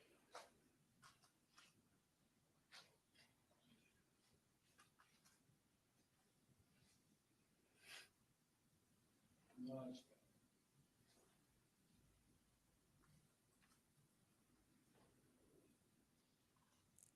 Now, for folks who don't, I guess either own firearms or regularly interact with firearms, to load this type of ammunition into a gun, typically one would have to handle the ammunition, correct? Yes.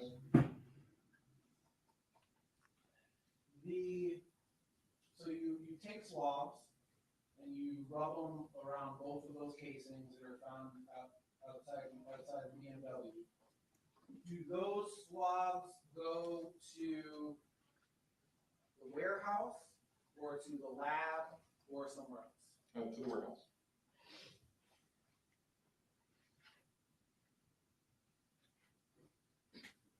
Oh shit. Malika, are you still in chat? Means that those swabs, while they're at the warehouse, are not being tested. No, no.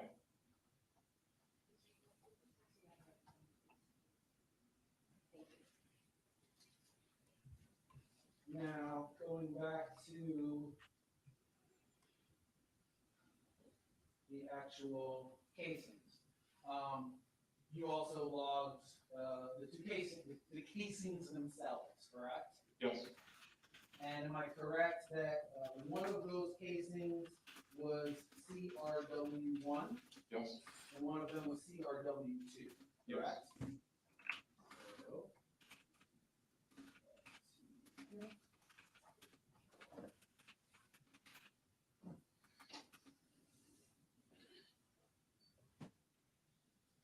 And again, this is a fired casing. You found it where? At the scene next to the victim's vehicle. Is it called the Reba scene? Sure.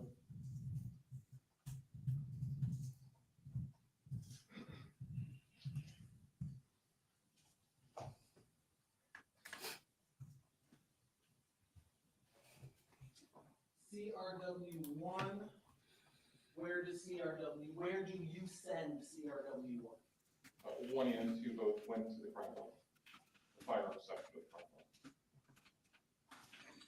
And that was so that they could be tested, correct? So an analysis could be performed on them, correct? Yeah, not a test, but an analysis. They can be compared to see if there's any other cases that we have that they associate. And this is CRW1 and CRW2 is what was introduced into evidence as state's 30, correct? It was introduced in evidence. Again, can I have 630, please?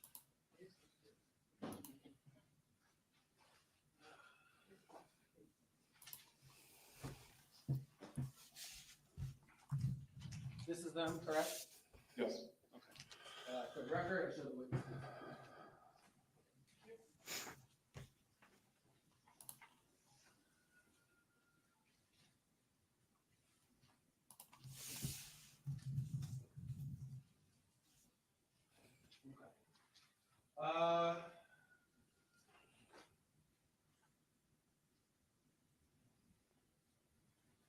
Another item that you collect is the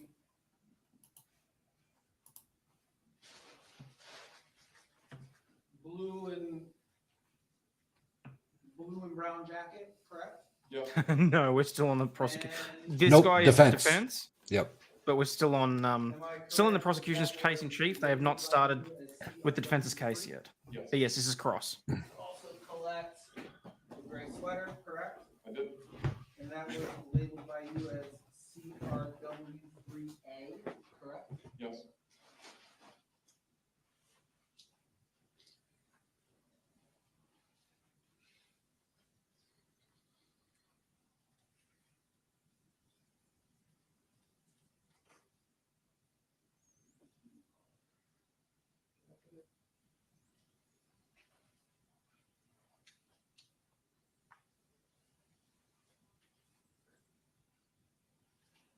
Where did you send the jacket to? Both went to the warehouse.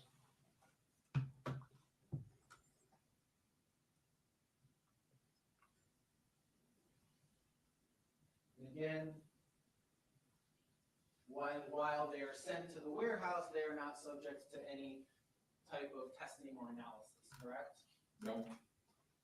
Did you ever swab any part of the jacket, CRW3? No. Did you ever swab any part of the sweater, CRW3A? No.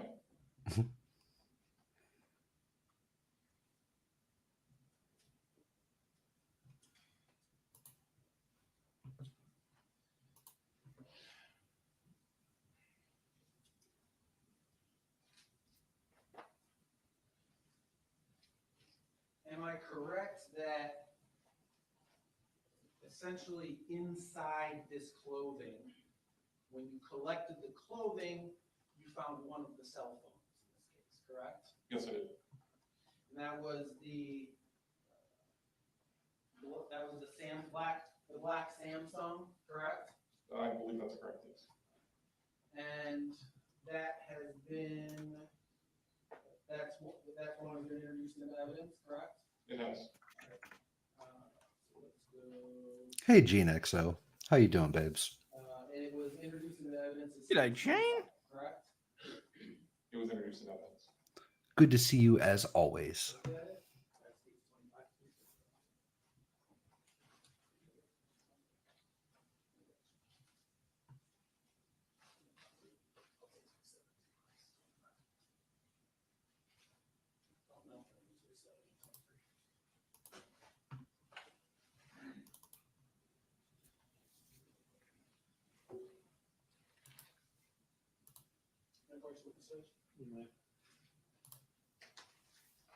Is this the Samsung that you collected from the Yes. from the clothing?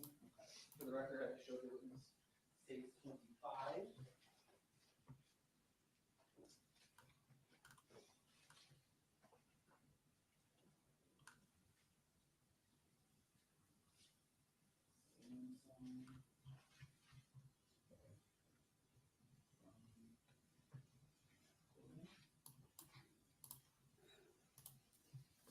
The Samsung that you collected from the clothing, where did you, who did you give that to? So one of the homicide detectives at the scene, I don't remember if it was either Curcio or Detective Foster. I could find out in my report. So would But it that was refresh one- your recollection? Yes, but it was one of those two. Yes, go ahead and take a look at it.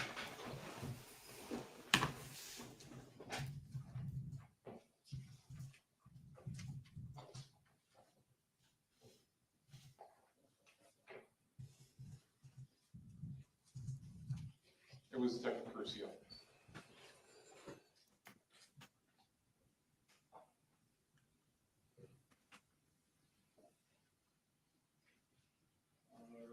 showing you state 23. Am I correct that this is the cell phone that was found actually inside the BMW? That's correct. It was found right on the driver's seat of the BMW. Yes, it was.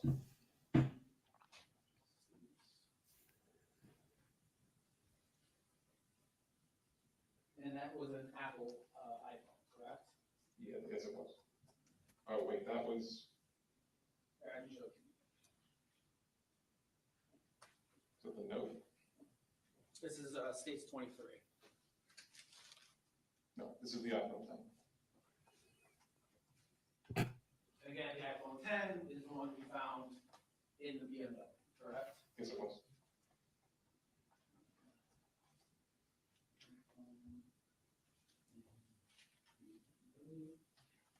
Who or where did you send this phone to? That was turned over to Detective Foster.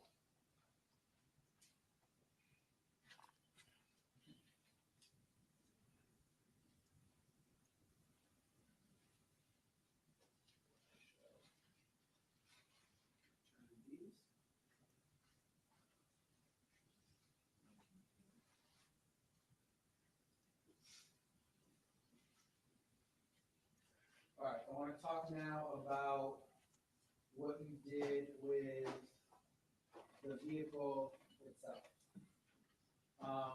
So am I correct, and I'm showing you one of the photos from states 21, 53. Am I correct that while you were on scene, you attempted to obtain fingerprints from the outside of this vehicle? Yes, I did. And you attempted to obtain fingerprints from the driver's side of this vehicle, correct? From the whole vehicle. From the whole vehicle, okay, thank you. Am I correct that usually, or shouldn't say usually, that often you will wait until the vehicle is back in your controlled facility? Yes, sometimes. In this case, because the window was down, you had to use covering in order to transport it back to your facility, correct? I couldn't find the key fob inside the car, and it wasn't at the hospital. The windows were down. We had to transport this vehicle, and because I was going to put covering over the window, it has an adhesive to it. Any fingerprints that come in contact with the adhesive would be destroyed. So I had to process the vehicle in place. Ouch. So you ended up obtaining 3 separate latent prints from the vehicle, correct? I did. And let's talk about those. One of the prints you labeled as LAT1, correct? Yes. And that print you obtained from the exterior passenger door, is that correct? Yes.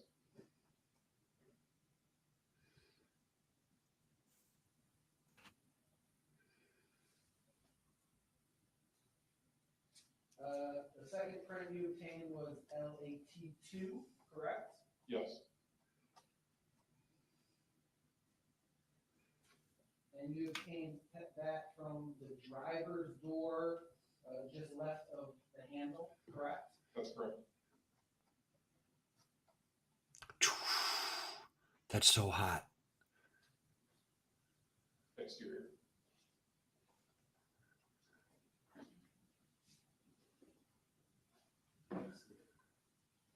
The lat 1 was exterior. To narrow down lat 1, that was just below the mirror of the passenger door, correct? It was.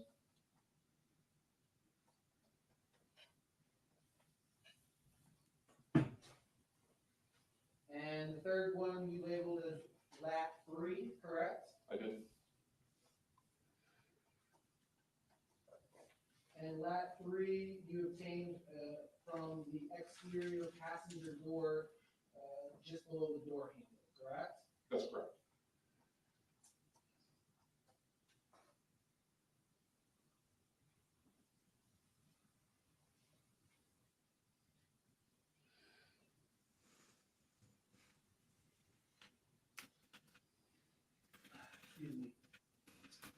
LAT1, LAT2, LAT3. Where do these three, well, let me back a second. When you say you lift a print, can you explain to the jury kind of what that means? What is the actual physical item that you obtain and then send to wherever you send it to? So I use a brush with commercially manufactured black powder.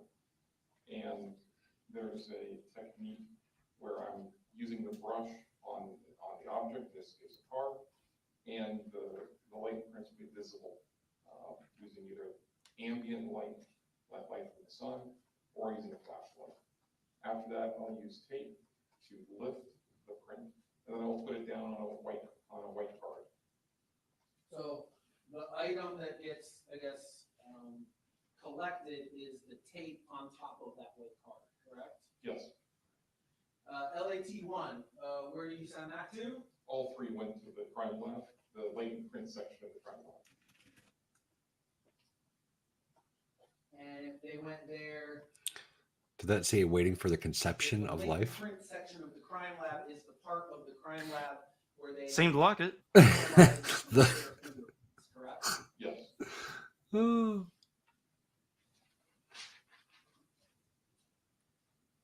In addition to attempting to obtain fingerprints from this vehicle, am I correct? You also attempted to obtain DNA from the vehicle. Yes.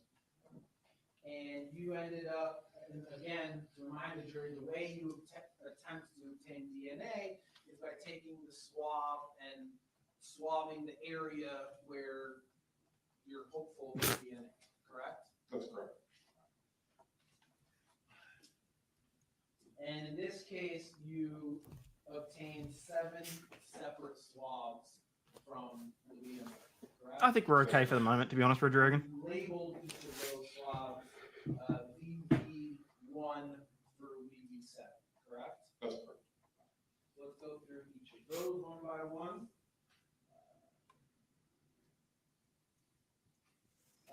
Where did you, VV1, where did you swab? Give me 1 second. I took a 40-hour course on evidence collection. We did latent Really? swabs, yeah, when I was in the military. How'd that go?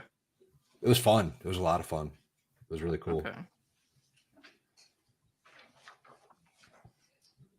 The VV1 is a swab of the driver's window controls.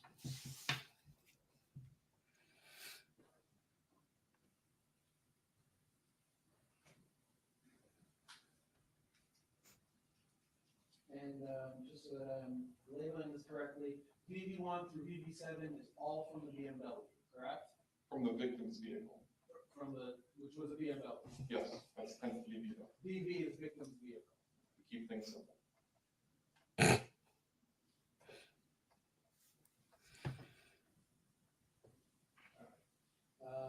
VV2, can you describe for me where that swab came from? That's from the steering wheel. I'm going to briefly switch to this since we're worried about AI. Hello and welcome to today's episode of Law News and Laughter. That wasn't me. That was computer generated. I don't like it. I don't like it. I call it a media knob or dial. There's in the center console on the dash, there's a dial that controls the infotainment system. From the center console? Not really the center console, it's forward of the center console level, towards the dash.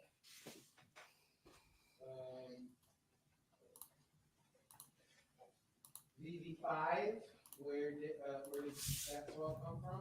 This is from the actual lid for the center console. Oh, Malika, you are here. Hopefully you got my message on Twitter. I'm not sure if you want me sharing the news, but obviously thoughts and prayers with you. Love that. Can I have my own pocket, Hayden? Oh, this is the passenger seat itself. I just took a swab and I ran it up and down on the seat. Now it's the seat, not the cushion. It's the whole back part of the seat. Where did that come from? I think it's the passenger window controls on the passenger side. Get your mummy to say it. VV1. I wonder if I can get VV1. What did you? anytime in the next hour you're first up. Well, I mean, I assume obviously we won't be hearing from you for a few days, so just know I personally will be thinking of you, okay? VV1 went to the DNA section of the crime lab. Where did Oh, is there still issues? 2 go? To the warehouse. Where's that at? Apparently half the internet in the US is down. Really? I knew they were having issues like yesterday or the day before. I thought they'd fixed it They all though. went to the crime lab, the DNA section of the crime lab. Again, they go to the DNA section of the crime lab. That's where the analysts at the Oh yeah, no, chosen one. I'm hoping that at some point it gets good enough that I don't even have to be here, and you guys can just be entertained and you know. DNA there, compare it to other known compounds, correct? Or try to, yes. Or try to, correct. All right. Let's talk about the Dodge journey. So we talked about the prints that you lifted from the victim's vehicle, the BMW. Michael Jackson's doing the same thing now. Let's go now to what was lifted from the Dodge journey. Am I correct that you lifted 9 separate areas that you believe to be prints? I'm hoping they can use it to bring back Robin Williams. But I miss him. Identified 9 latent prints which were photographed. He was pretty special. So the end result is the same, Yeah. but they can't be listed. Understand. You identified 9 areas where you believe that there was a print there, correct? Yes. And you labeled those SBL 1 through 9, correct? Yes.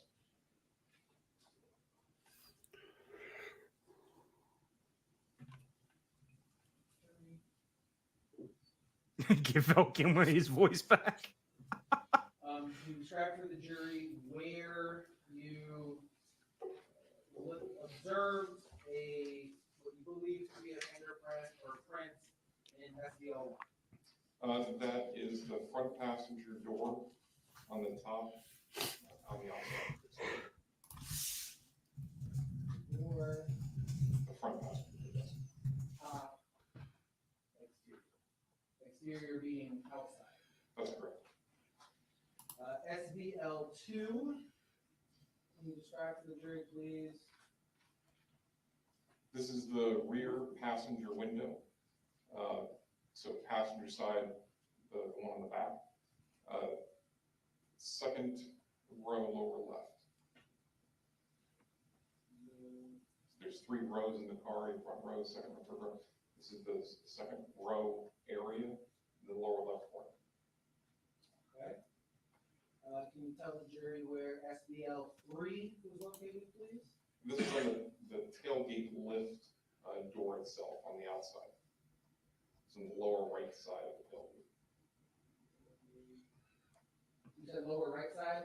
Oh, look where's Dane to join us. Lift door. What's up, buddy? On the lower right side. Hey, I had to steal your viewers for a minute and cover Joe Biden. I saw that like 5 of them dipped out. I wanted to stream snipe you, so you at least got the views. But let's face it, Biden was boring as shit compared to this. Although Biden was pretty good. Did you see the question at the end? I had it playing on my phone. I wasn't listening to it. What happened? The reporter said, "Why did it take you so long to shoot it down? Does your your finances with China have anything to do with it?" And he said, "Oh, no. Well, why don't we go to my office somewhere private where we don't have rude reporters?" or something like that. It was pretty hilarious. Whoa. So scrutiny, and he folds like normal. He's barely standing, man. The dude's a vegetable. It was such a He bad. fell off a fucking bicycle. It was such. He fell up fucking stairs twice. Three times. Three times. Oh.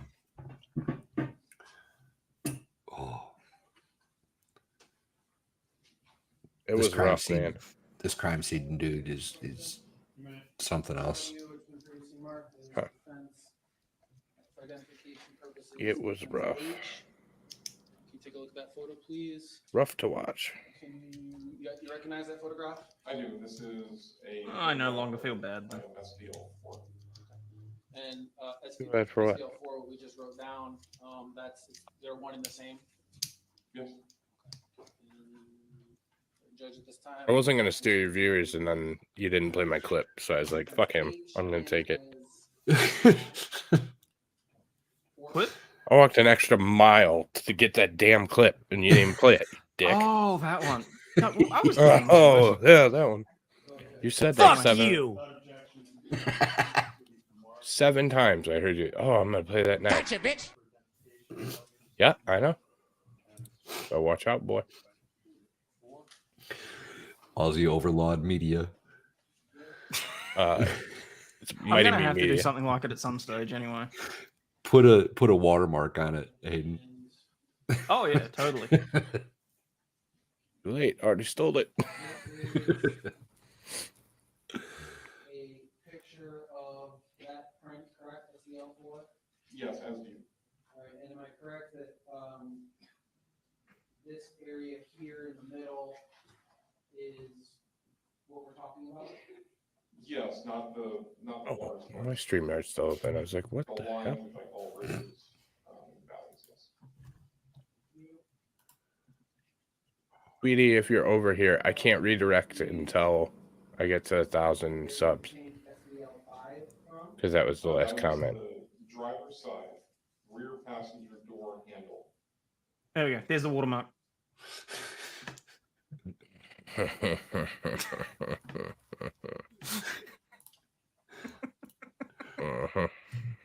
Oh, thank you. Hang on. You said the outside, correct? Yes.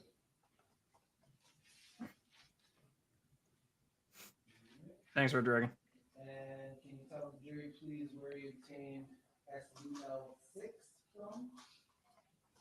The driver's door on the above the glass.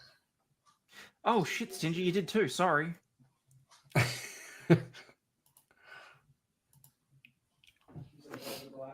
Yes.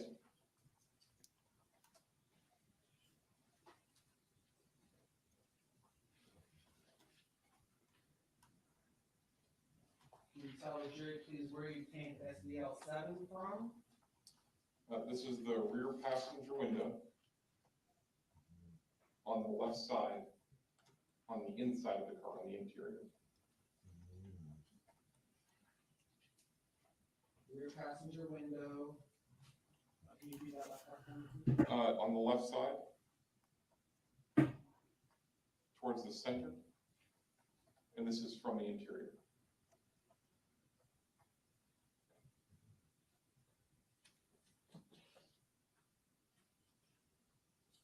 Can you tell the jury, please, where you obtained SDL8 from? This is the front passenger window. And this is on the lower section of the window towards the center. Stingy, where did you send it? And this is from the exterior. Lower section towards. Did you say where did he send it? Yes. I sent it to Discord. You know that because you saw it. No. He's talking about. Oh. It's on Discord in general in Mighty's chat Discord. Yeah. I'm not gonna find it in my Discord, am I? Not if you're not looking there. Right corner of the window. And this is the exterior. Here. Front passenger window.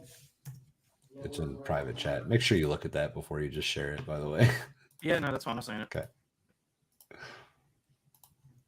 Ladies and gentlemen, Mighty Meat providing us the information of the day. Oh, wait. I need to make sure I've got the other video ready to go.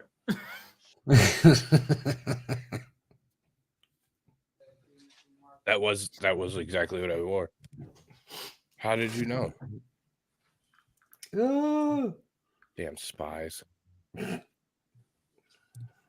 paid extra for that. Showing you what we previously marked as defensive exhibit I. Do you recognize that photograph? And is that? Thank you, Obama. This is a photograph of SBL9, a latent print image, front passenger window, lower right, exterior. And is that image, that photograph fairly accurately reflect the images you saw at the time? It does. The defense would seek to admit defense I into evidence of defense 5. No objection. No objection was previously marked and Boatwright's exhibit I for identification sub receiving the evidence as Boatwright's exhibit 5.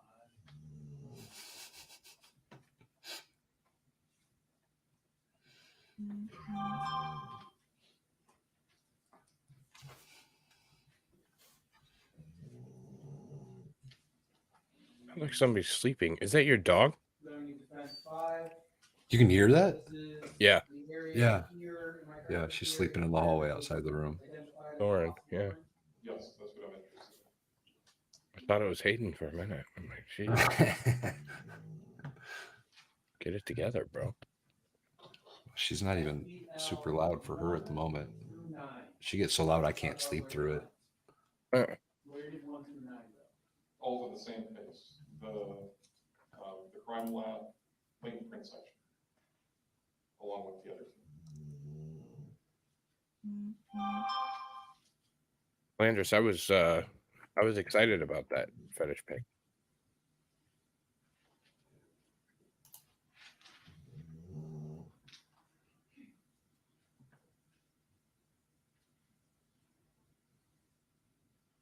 And again, the purpose of sending it to the latent print section, that is the location where the analysts there can look at what you have obtained and compare them to other known samples, correct?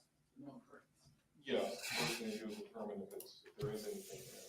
If they bring value to value, and then they start doing their comparison. This is be a good time for a complete break. Very well. The gentleman will take about a 5-minute comfort break, settle back, discuss the case.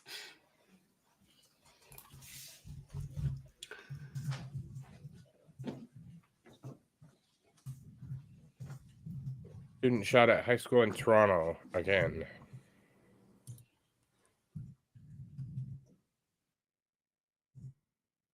What did you just say? Obama said Toronto high school shooting. Student shot. That's impossible. Canada had in critical condition outside Toronto high school. Canada doesn't allow guns, and you certainly can't use them to inflict injury on another person in Canada. Well, that's why. That's why. You want to, since we're looking at a wall, do you want to share this, or Yeah. do you not care? Okay. Oh, what do you? Have you got something to share, or? Yeah. I'm pulling it up. Well, I already got it up. I always have it up. From CBC, student 15 in critical condition after shooting outside of Toronto High School. Police unable to say if shooting was targeted. No suspect information is available. A student was rushed to the hospital in critical condition Thursday after a shooting outside a Northwest Toronto High School. Police and the Toronto District School Board say. Toronto police investigators say the victim was found at Weston Collegiate Institute near Pine Street and McDonald Avenue just after noon. TDSB spokesperson Ryan Bird said the victim was a 15-year-old student who is in grade 10 at the school. Police say the teen was shot in the upper chest in the school's parking lot during the lunch hour. After he was shot, he ran back into the school where he was tended to by teachers and family members until first responders arrived. Police say the suspect or suspects took off from the scene.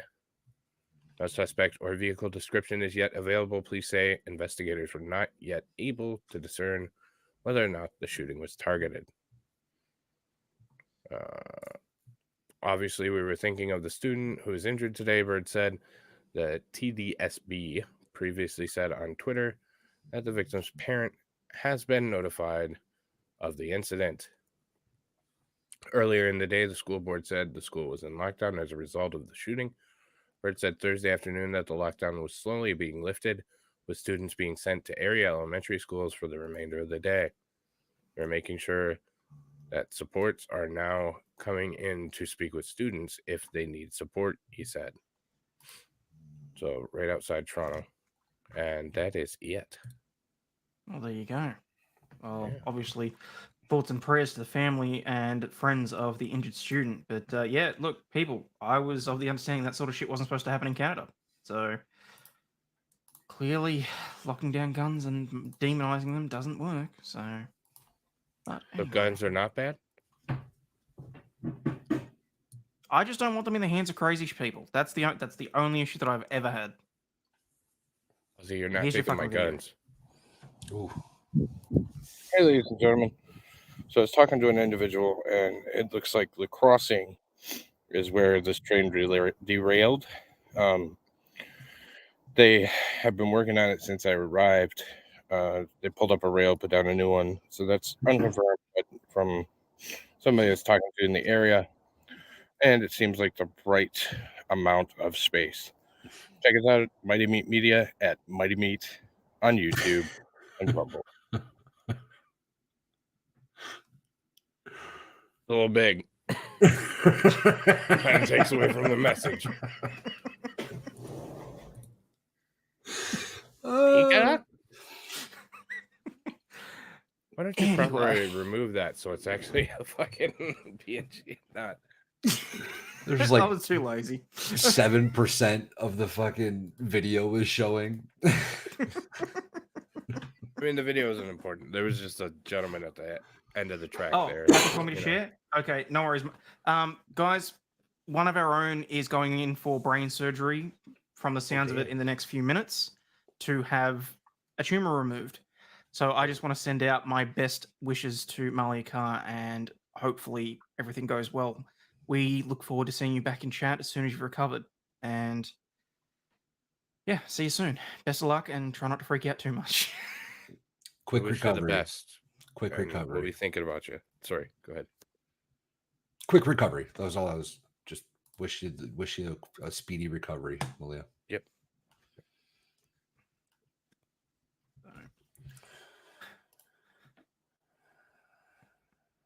Where was that? Hang on. I saw a couple things there.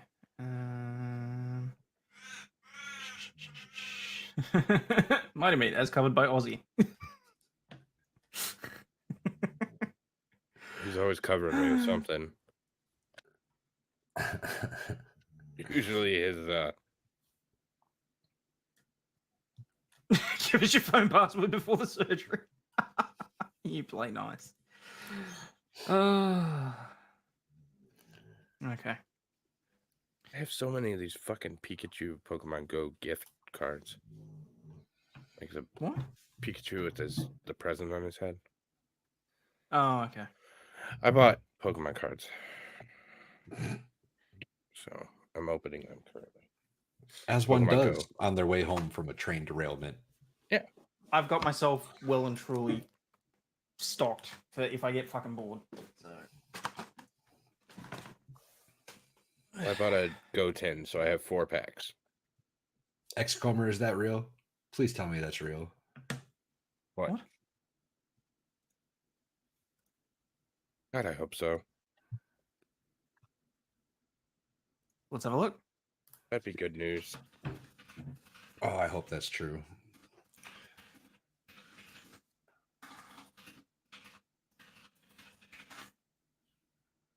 Senator John Fetterman checks into hospital for clinical depression treatment, according to his office. Outstanding. As reported by CNBC. Wow. I'm willing to bet that's not why he's really there. rehab. Senator John Fetterman, Democrat for Pennsylvania, PA. Yes, Yeah. Pennsylvania. I'm learning. You're getting there, bud. You're getting there. Checked himself into hospital to receive treatment for clinical depression, his chief of staff said on Thursday. Fetterman, the freshman senator who last year suffered a debilitating stroke on the campaign trail. I could make a joke there. I'm going to move on. Checked into the Walter Reed National Military Medical Center in Bethesda, Maryland last night, according to Chief of Staff Adam Gentleson. Why does that fucker get Walter Reed? Sorry. Oh, you're plenty past 4 hours. Yeah, no, that's fine. More to the point, I can't understand why the fuck you wouldn't change your name if your last name was Gentleson. Maybe he's Asian. Gentleson. While John has experienced depression on and off throughout his life, it only became severe in recent weeks. On Monday, he was evaluated by Dr. Brian P. Monahan, the attending physician at the United States Congress. Yesterday, Dr. Monahan recommended inpatient care at Walter Reed. John agreed, and he is receiving treatment on a voluntary basis. After examining John, the doctors at Walter Reed told us that he is getting the care that he needs and will soon be back to himself. That was mean. Why is he going to Walter Reed? Walter Reed's a military hospital for, like, Aussie, so you don't know. If you don't know. No, I gathered from reading that it said that it was a military hospital. I was wondering about that myself. He's a politician. All politicians can go to Walter Reed. Really, though?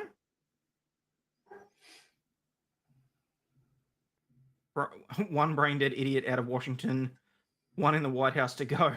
Change my mind. That's Jason J. Okay. I would never change your mind because I agree with you. I never said that it wasn't important, Nissa. I just have my doubts that that's why he's really there. I do too. I think he's probably there for more cognitive reasons than depressive reasons. Probably had another stroke.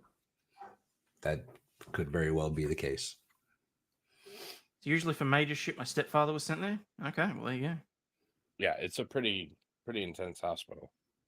Like, if you're missing legs from war. Or if you've been blown up a whole lot and got pieces in you. Ooh. What pieces in you? He'd been hospitalized last week after feeling lightheaded. His doctors determined he had not suffered an additional stroke, his office said at the time. After what he's been through in the past year, there's probably no one who wanted to talk about his own health less than John, said his wife Giselle. I'm proud of him for asking for help and getting the care that he needs. She asked for privacy during the difficult time for the family. Take care of yourselves. Hold your loved ones close. You are not alone. That is a good time for me to segue into, you are not a piece of shit. You contribute to society. You breathe in oxygen. You breathe out carbon dioxide. You are a human being. I'm just adding shit for the sake of it now. Everybody but Mighty, right? I'm waiting for it. Anyways, the fact that they said he didn't have a stroke and made that very prominent makes me think he had a stroke. So what he's saying, brain blood clot? Possibly. Gyarados.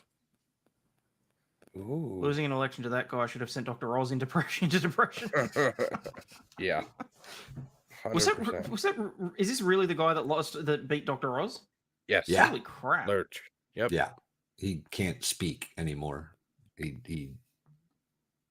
His speech doesn't work the same way as it should since the stroke. So he sounds like a YouTuber? No, he came out and he said, "Good night, everyone." And that's how he started his debate speech. Yeah. Okay. There's several instances where he's saying the wrong words and it doesn't make sense. Holy shit, what a poor bloke then. That's yeah, okay. He missed votes on Capitol Hill on Wednesday night and Thursday. Fetterman said he almost died after suffering the stroke in May, shortly before winning his party's nomination to run in the Senate seat in Pennsylvania. That was then held by retired Republican Senator Pat Toomey. The stroke took Fetterman, the then state's lieutenant governor, off the campaign trail for months. When he made his public return, Fetterman said he was suffering from lingering auditory processing and speech issues. Sounds No, about you right. don't say. He struggled significantly to deliver clear thoughts during his one and only debate with his Republican opponent, Dr. Mehmet Oz, in October. But Fetterman maintained a polling advantage over Oz, a celebrity doctor and TV host backed by former President Donald Trump, even while he was absent from public view. How the hell do you manage that? Replace his brain with an AI. His victory over Oz in the midterms flipped a red state blue and helped the Democrats extend their slim majority in the Senate. Senator Bob Casey of Pennsylvania said he was proud of his fellow Democrat for getting the help that he needs for publicly acknowledging that he has challenges. For publicly acknowledging his challenges, and to break down the stigma for others. So there you go. Just think he's a good role model for you. Don't have to look like a politician to be one. Well, fair enough. His wife runs the show. How is that any different to any other marriage? He's a puppet for the establishment. Of course, I take it off the screen and we go back in. Listen here, fat. All right, bye. What you meant? Oh, you meant they're going to replace him with an artificial me. There's going to be artificial me's running around all over the place. They were talking about using assistive technology to speak for him. Seriously? Yeah. And they were trying to figure out if that was legal or legitimate. That was a big debate. Someone on YouTube unliked this stream that I hit like on 5 hours ago. They took away your like for the stream. And added an unlike, or just took away your like? No, they unliked the stream on his behalf. He hit like 5 hours ago. Fingerprints that are either Fuckers. All right, I gotta get the little one ready for daycare. I'll be right back. Yep. Yes, with this plus the other ones, yes. And the hope is to Just save the energy and hit dislike like I do. identify people who can fit in that. Yes. Now, in addition to trying to find prints and obtaining these 9 latents, you also swabbed multiple parts of the Dodge journey for DNA, correct? Yes. And you actually obtained 20 separate swabs for DNA from the journey, correct? Yes, I did. So let's talk. And each of those you labeled DNA 1 through 20, correct? I did. And the purpose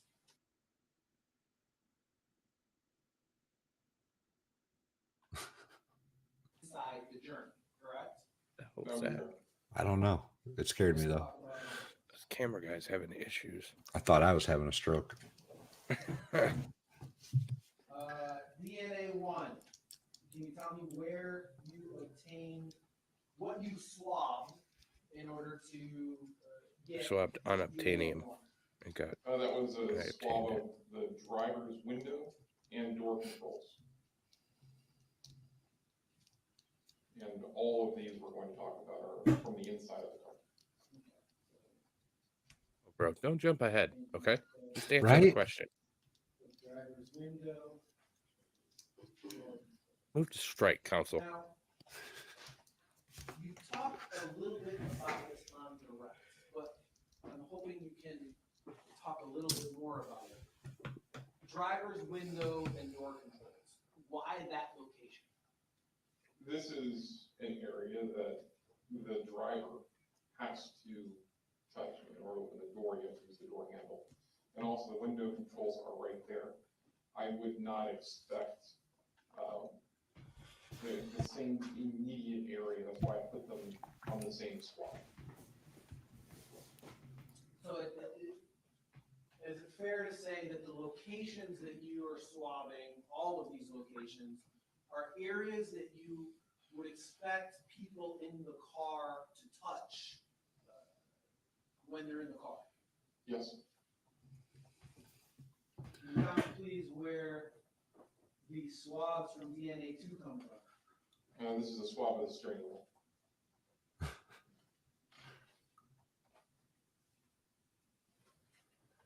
He's stunning and brave for having a Again, crooked that's hair somewhere thing. the driver has to repeatedly touch. That's why you. Shame on you, Mighty. Well, they're talking about it in chat. I was just addressing it. Tell me where the swab from DNA 3 came from. So these are the seat controls of the driver's seat. Wife. Oh, what? Chosen one. I don't think that's that like happened. the little knobs on the left side of the car that, or excuse me, the left side of the seat that brings the seat forward or backward or up or down. Am I understanding that correctly? That's correct. DNA 4. Can you tell the jury, please, where those swabs came from? This is from the driver's seat itself, the back part of the seat. I agree, Mimi. Yeah. So just Why does this guy just give zero fucks and sound like it? Yes. I'm starting to wonder if he's got a little of the tism. This is from the headrest of the driver's seat. Maybe. Just the headrest right by itself. Address of the driver's seat? Yes, sir. Shit. You tell us where DNA 6 came from. Gotta catch him. This is the top of the center console lid. This is the lid itself. Oh, you're my best friend in the world we must have. I'm sitting in the driver's seat of a car. The center console is to my right, correct? Yes. And it's that console that you lift up and put junk and things into, correct? Yes. Homer, why are you shitting on Trump today, man? Like nonstop. Tell us please where you swabbed to obtain DNA 7. 7 is the gear selector.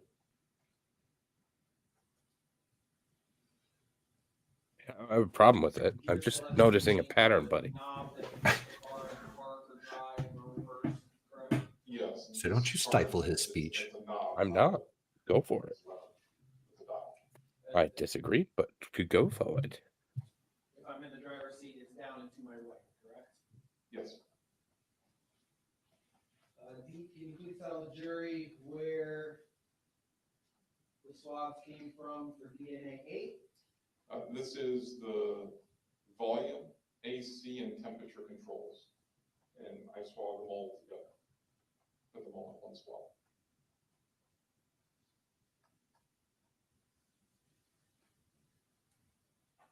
Why did you do that? These are areas that the driver or front seat passenger have control over, but it's one geographic area. So I'd like to get more DNA than less on those areas. When you're going for something very, very small, cutting back on the amount of DNA that you could theoretically get. If there is DNA there, there's not going to be a lot. So you increase those odds by spotting more areas, which is okay. Homer, he's not going to talk about Ohio. He's just going to hope it goes away. Can you tell the jury, please, where DNA 9 came from? These are the seat controls for the front passenger seat.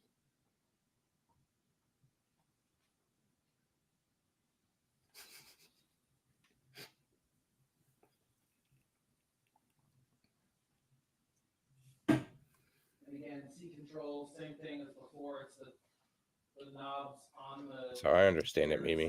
I think you're good. Seems to be working for me.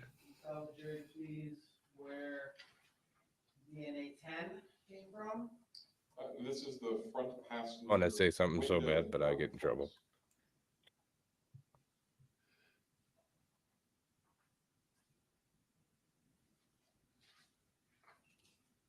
Type it instead. When you say door control, Shit. What do you mean by that? Snafu, this is still the XXXTentacion murder trial. So the buttons on the door and the thing that you pull to open the door, correct? From the inside, yes. Tell the jury, please, where DNA 11 came from. This car was involved in a crash, so the airbags deployed. 11 is from the passenger curtain airbag on the front passenger side.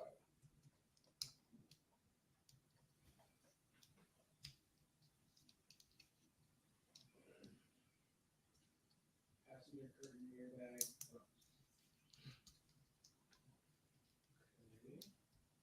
And so you're just taking a swab of the airbag that has come out of the console, correct? I tore the airbag out of the car first, and then I swapped it, but yes. Thank you. Can you tell us where DNA 12 came from? This is the passenger curtain airbag on the rear passenger side.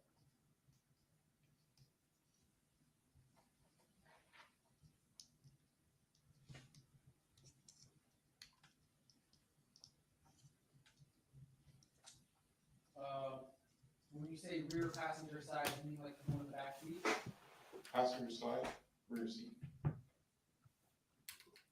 Can you tell the jury, please, where DNA 13 came from? Swab of the front passenger headrest.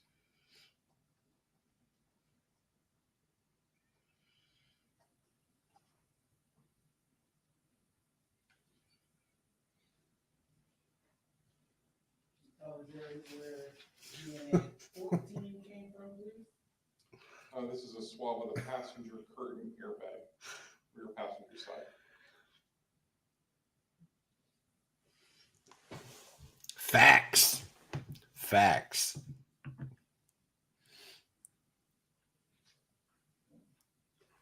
Can you tell the jury where DNA 15 came from, please? This is the rear passenger side headrest.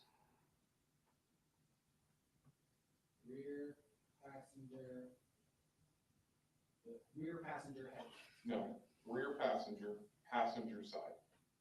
So on the passenger side, the guy in the back. Would that work, Val? Well, what work? Put it in private chat so I didn't get in trouble. Don't you fucking dare.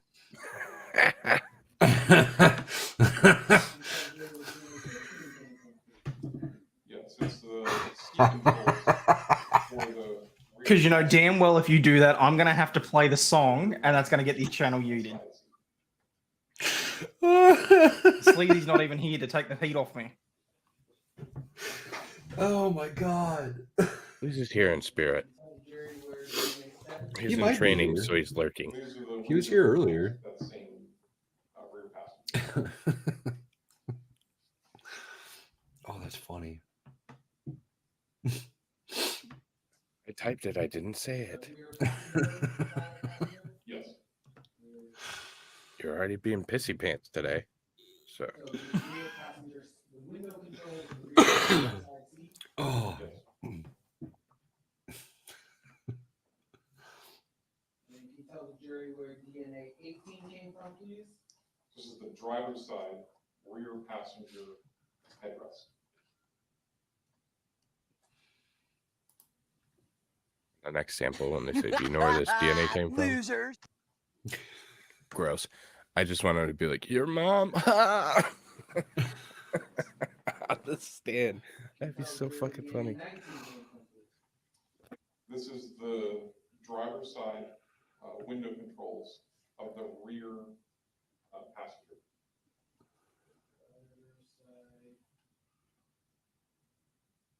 Window controls.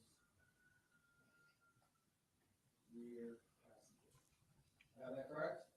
Yes. Oh. And can you tell us where DNA 20 came from, please? This is the seat controls for the rear driver's side passenger.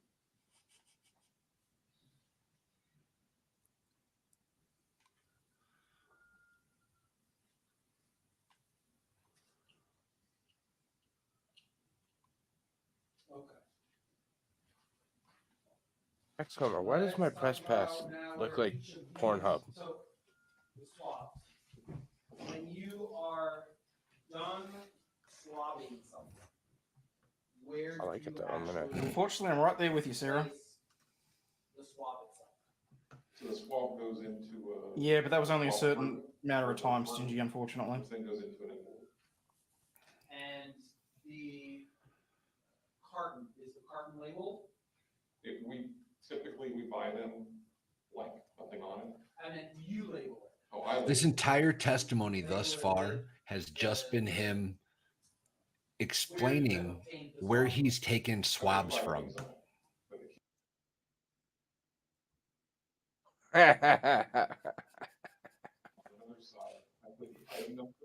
He hasn't even explained whose DNA were on the swabs yet. And a description, and the description matches what we talked about here, which is the same thing on the property receipt, which is the same on my report.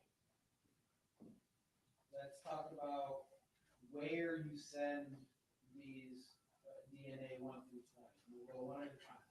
Can you tell the jury, please, where DNA 1 was sent to? DNA 1 was sent to the crime lab, the DNA section of the crime lab. Can you tell the jury where DNA 2 was sent to? To the crime lab. I'm out. Can you tell the jury where DNA 3 was sent to? The warehouse. Again, when an item is sent to the warehouse, it is not subject to any type of testing while it's at the warehouse, correct? That's correct. Can you tell the jury where DNA 4 was sent to, please? The warehouse.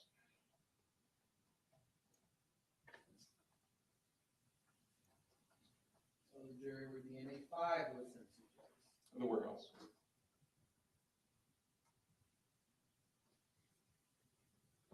Tell the jury where DNA 6 was sent to, please. To the crime lab. You don't say. Tell the jury where DNA 7 was sent to, please. To the crime lab. Prostitute's chest. Tell the jury where DNA 8 was sent to, please. To the crime lab. DNA section. Tell the jury where DNA 9 was sent to, please. The warehouse. Uh-oh. Tell the jury where DNA Hayden's typing me a message. The crime Tell lab. me to shut up. I couldn't care what you say at the moment. Just don't get me yeeted. 11 was sent to. Okay. The warehouse.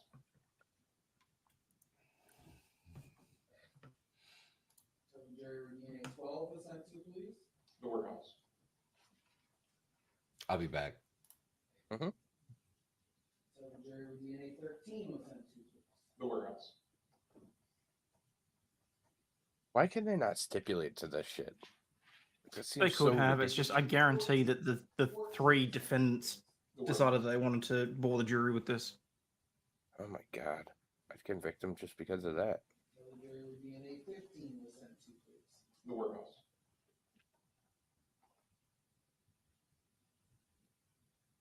Tell the jury where DNA 16 was sent to, please. The DNA lab. Or the crime lab DNA section. You don't say. Tell the jury where DNA 17 was sent to, please. The crime lab DNA section. Tell the jury where DNA 18 was sent to, please. The warehouse.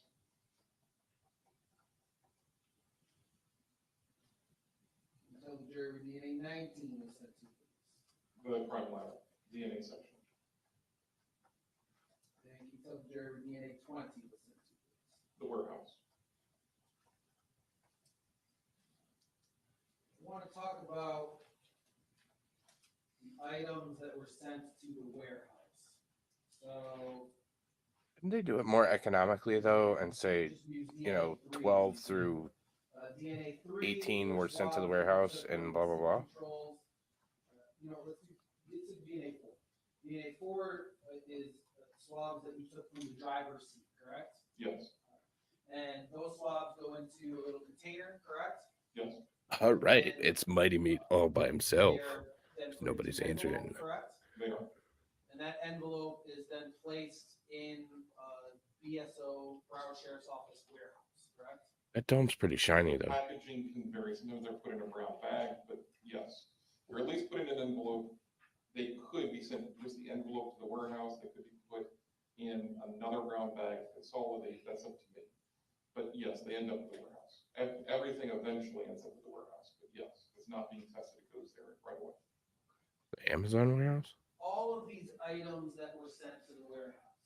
So the swabs from DNA 3, DNA 4, DNA 5, DNA 9, DNA 11, DNA 12, DNA 13, DNA 14, DNA 15, DNA 18, and DNA 20. At Meet Late Night with your host, Those were sent to the warehouse back in 2018. Paul Pelosi's Hammer. At any time between 2018 Thought I said don't get me yeeted. today. I didn't say anything, did I? Was a decision ever made that any of those items should be brought to the lab for further testing?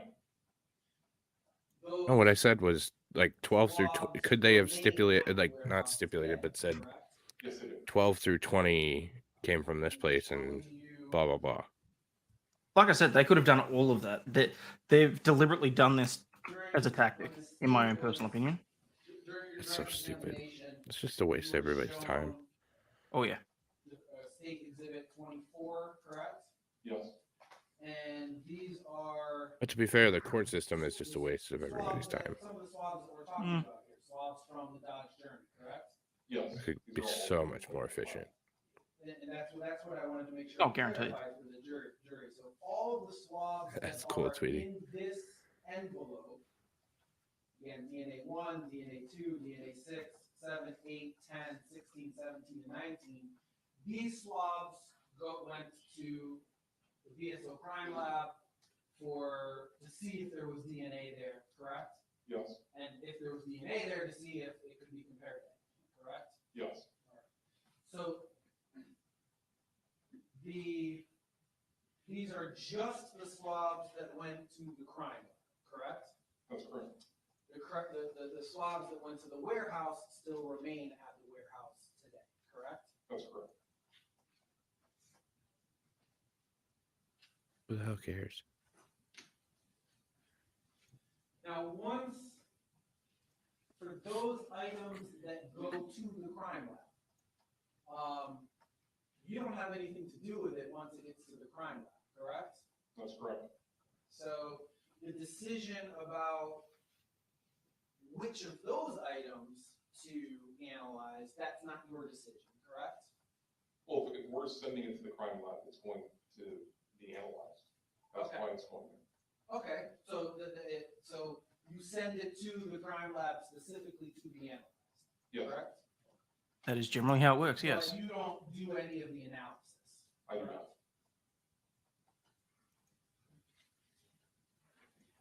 And again, the hope, I just get coffee and donuts. your hope in obtaining all of these swabs, these 20 swabs, is to identify people who are inside the jury, correct? Yes. I want to talk about one more collection of Jesus. items that you received and what you did with them.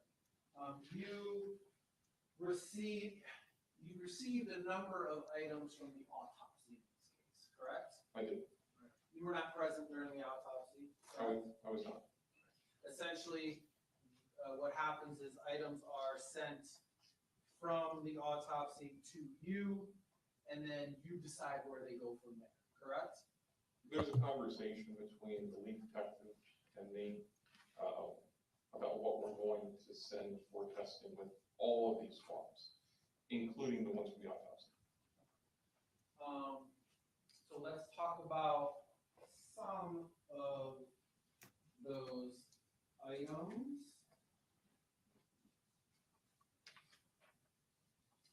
I want to talk about MEO3 and these letters. How do you develop what the letters are going to be? So the medical examiner frequently uses for their item numbers just a number, just 1, 2, 3, and so on and so forth. I have a lot of evidence in this case, and that numbering system does not work for me. So I'm going to put an MEO next to all of their evidence. Their numbers on their property receipts still stay the same, but this helps me identify what came from where. I have an entire legend when I'm writing my reports about what evidence came from where. It's just for ease of Convenience. In this case, ME stands for Medical Examiner's Office. Yes. I mean, generally always stands for medical. Can you tell us what that was, please? That is a projectile.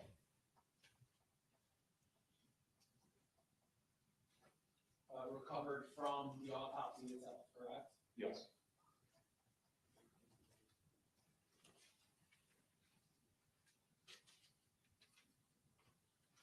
NEO4, can you tell us what that is, please?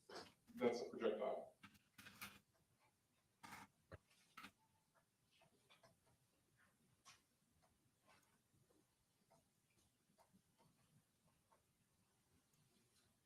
Can you tell us what MEO5 is, please? A swab of the victim's right fingernails collected at the autopsy. Why would that be relevant in this case? Maybe. I don't know. Can you describe for the jury a little bit more about what that means? The swab from the right fingernail. Where are we talking about? Because they would have used a cotton tip swab to swab underneath all of the victim's right fingernails. The exact same thing that was done by one of my detectives at the full time previously. So there are actually, you are aware, there are actually two sets of swabs from underneath the victim's fingernails in this case, correct? Yes. You were, the ones that we're talking about now are ones that were done at the autopsy, correct? That's correct. There was actually some done by another detective even earlier at the hospital, correct? Yes. Right, and we can talk to that detective about those, correct? I'm sure he'll be able to discuss. So MEO5, swab of right fingernails. Can you tell me please what MEO6 is? A swab of the victim's left fingernails. See a red rebel dragon. Have a good one, man. Adios. Later, bud. And again, this is the same thing that the pathologist, the person performing the autopsy, is just taking a swab and going underneath their fingernails, correct? Yes.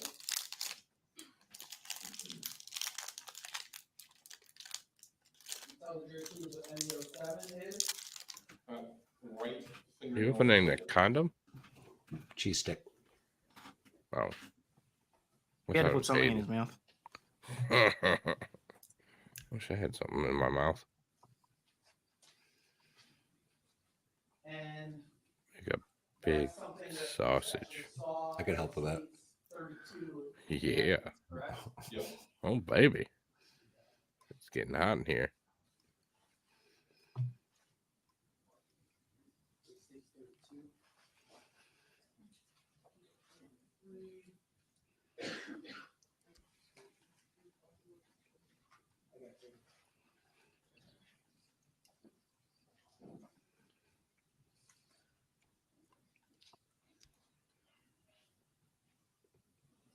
Can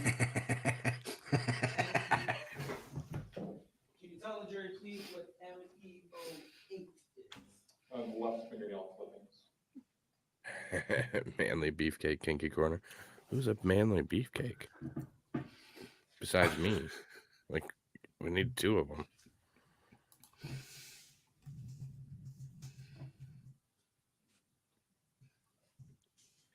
How long do you reckon before he notices? It'll be a while. The person that is performing I already saw it, dickhead. actually clips the excess part of the individual's fingernails. Is that correct? I've seen several autopsies. I've actually never Oh. seen this being done. I just know if I encourage you, it'll get worse. So I just ignore it and it goes away. Just like my kids. Just ignore it and they'll stop. Somebody from the medical examiner's office. Yes. What the hell? And clarify for the jury, MEO7 and MEO8, these have been introduced as case 32, correct? Yes. So the actual actual fingernail clippings are inside this bag right now, correct? That's my understanding. I've never opened the envelope, but that's what's been told me as a yes. Talk about where these items are. MEO3. Can you tell the jury, please, where the projectile from the autopsy was sent to? It was sent to the crime lab firearms section. Probably. MEO4. Can you tell the jury where that was sent to, please? To the crime lab firearms section. You got no idea how difficult that would be. Oh, actually, hang on. Swab underneath the swab of Incorrect. Give me a second. MEO5. Can you tell the jury where that was sent to, please? The warehouse.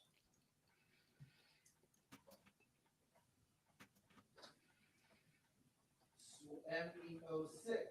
Swab of left fingernails. Can you tell the jury where that was sent to, please? To the warehouse.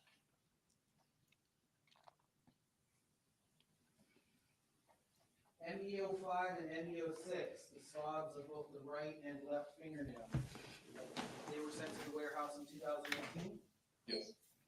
Between 2018 and today, has a decision ever been made to send those items to the lab for any type of testing?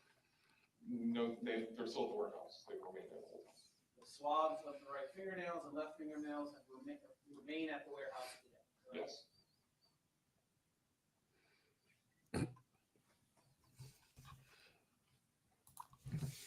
The right fingernail clippings, MEO7, where are they sent to? The DNA section of the crime lab. The left fingernail clippings. The crime lab DNA section. Where the hell else does he think they're going to get sent to? Narnia. Again, looking at states. The defense, I think, just wants him to say that it got sent to the warehouse repeatedly over and over again. For the purpose of them being analyzed at the crime, correct? Yes. You don't have anything to do with the actual analysis. I do not.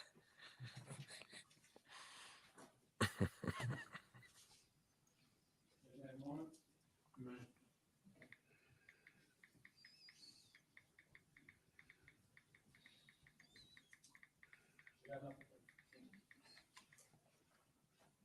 On behalf of Mr. Newsome. You agree? Uh-huh. With what? Thank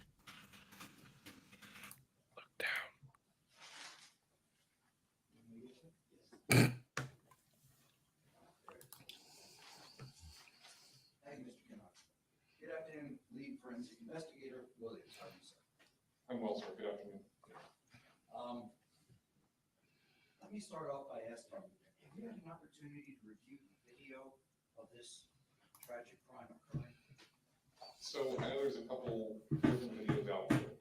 The only one that I've seen is the surveillance video from Riva as the BMW is leaving, the Dodge Journey pulls in front.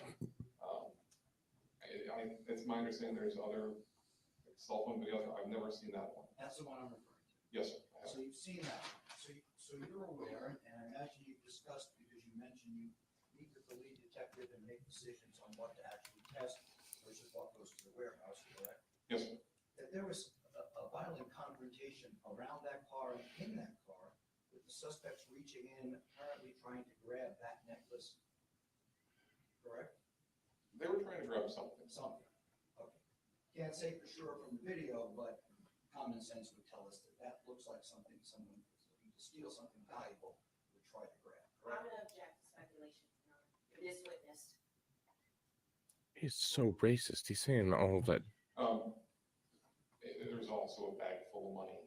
I'm just Stop. That would be good too. Some good. I'd steal the car too. It's very valuable. Yeah, sure. Okay. Now, when fingernails are swabbed, you're looking for evidence either that the nails were involved either in trying to grab something, where you might have the perpetrator get DNA from the person they're trying to steal from under their nails, or also the person might be defending themselves using their bare hands to push away someone trying to grab something. You could get DNA under their fingernails that way too, correct? Yes. Sure. So that's why it's important to do all the things we've seen with the fingernails in this particular case, or any case where something like this has occurred. Yes, it's one thing that we're interested in. Okay, absolutely. Let me just divert for a second, and if I might approach, Your Honor, I'm going to show you this bag and ask you if you're familiar with what's inside. I am familiar with what's inside. I was asked to put this together at your request. Thank you. And I appreciate you doing that for us. The reason I asked you to do that is because That is lunch. the swabs in this case are packaged in such a manner that the state did not want to open them in front of the jury. There may be some biohazard attached to that, correct? That would be fair. And you prefer not to open them yourself because of that reason. That's fair. Okay. Can you illustrate for the jurors what you actually use, what these swabs really look like, and how you perform that with the items you brought in at my request? And thank you so much. You see XCOMers?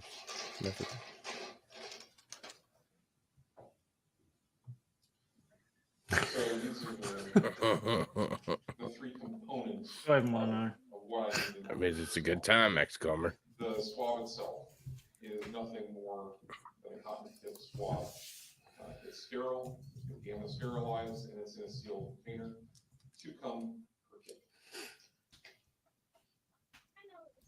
The cotton or the cardboard box comes just like this. Distilled water comes in a sealed tube. As long as it's sealed, it's also sterile. We'll always work to keep the tip Nice. sterile and not letting it touch anything.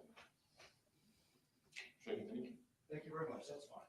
Appreciate it very much.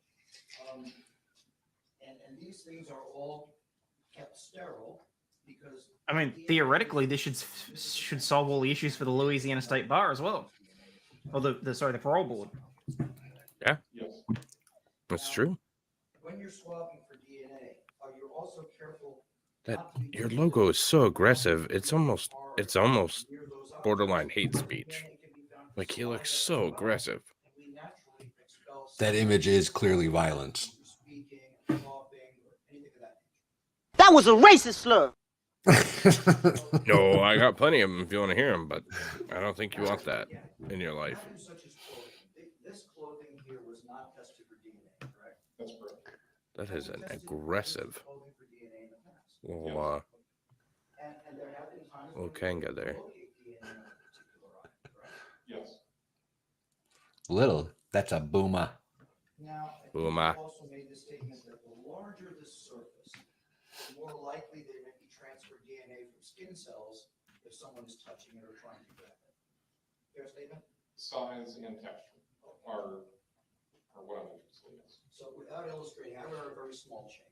Oh no, put it back, please. I can't do that hair anymore. That's fair. This chain, which the jury's going to see in person. There we go.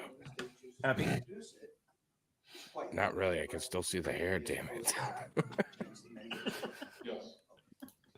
Now, in the work you do in the forensic portion of your warehouse, do you ever use saws to cut through items? I have, sure. Okay. Are you familiar with the types of saw blades that have diamonds embedded in the blade itself? I don't have one of those. That specifically belongs to rackets. And so you're aware that the reason that diamonds are sometimes used Besides, I in like my saws little when you need to Ghostbusters thing. very, very hard is because diamonds are number one, very, very hard themselves, but also very abrasive and contain very many sharp little points when they're in small sections. Oh, for fuck's sake. I'm very, very hard and have sharp abrasive points. And the jury will soon see and have an opportunity to inspect. And as you pointed out, gears. He's going on about this fucking necklace again because the diamonds have sharp and abrasive things, so there should be DNA on the necklace if he was grabbing at it. So we can't prove that it's his client if there's no DNA. Hey, you've already said your client was wearing fucking gloves. It's funny how he only ever focuses on things when they suit him. Mm-hmm. Well, yeah, that's what a lawyer does, isn't it? In comparison has been used in more Yeah, no, this guy's a little bit like smarmy in the way that he does it, though. All three of them are. Yeah, these are not to besmirch their good name, but these lawyers are fucking dirtbags. Yes, I did it on road patrol and DNA is much newer. yes. Let's say in the last 30 years or so, DNA technology has taken leaps and bounds, hasn't it? Yes. And you continue to receive training on new aspects of DNA technology, such as how small, tiny, microscopic samples of DNA can be amplified and tested, whereabouts in the past you weren't able to do that even when you had DNA. That would be fair. There's been a significant growth in the past 3-4 years on both the collection side, what I do, and the analysis side, which is lab stuff. And at this point, with Later, DNA, Tweety. if there's a significant In the amount night of show, I'll tell you all about my hard and science sharpness. can identify the number of different people that may have contributed to that sample, correct? Sometimes Dirty. and with limitations, but yes. So jurors often hear that a sample contains the DNA from one person, but may also contain the DNA from other people who are either identified or unidentified based on the testing that you do and the standards you have. There's an objection to my question, actually outside the scope of this particular witness, and outside the scope of direct. It's definitely outside the scope of direct. Oh yeah. Connor, this lawyer's a dirtbag. Can we just move on? DNA comes from blood, skin cells, saliva, and other bodily fluids, correct? Yes. Sperm. Now, fingerprints are generally from the fingers, as it implies, correct? We also,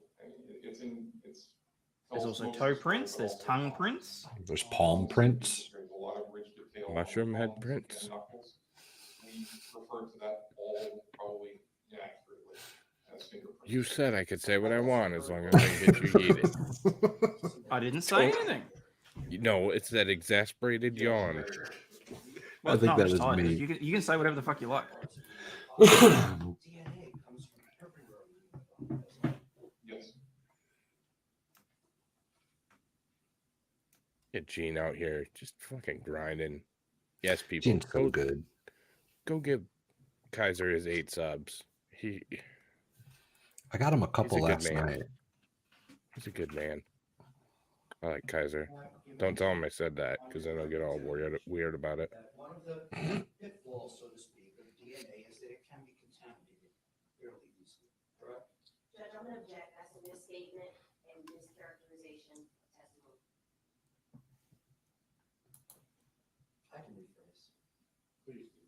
I think what you were talking about was that if there was blood on an item, it might obscure the epithelial cells that we might expect to be transferred from the skin, correct? It can. And make it harder to detect if there was any DNA there to start.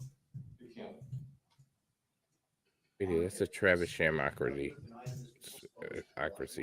So whatever. You know what I mean.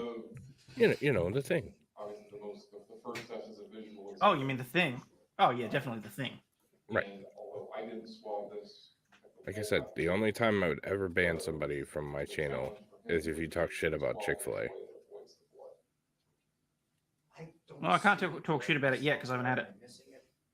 Well, you will if you come to America. I'm taking you to Chick-fil-A, damn it. I do not know that. I'll fly to Houston just to take you to Chick-fil-A. I said, yes, I do see blood from. You're gonna come all the way to Matsuri just to take me to Chick-fil-A. Just to take you to Chick-fil-A. I'm not even kidding. Chick-fil-A is pretty awesome. Tweety, I still don't understand how you got banned from Rob's channel. I was trying to figure it out myself. Literally, like 6 days ago, he was going on about how you know, all you got to do is say sorry or some shit, and he'll never ban anyone. Like he was saying that on Vice's Fuck It Friday stream. So how have you managed that?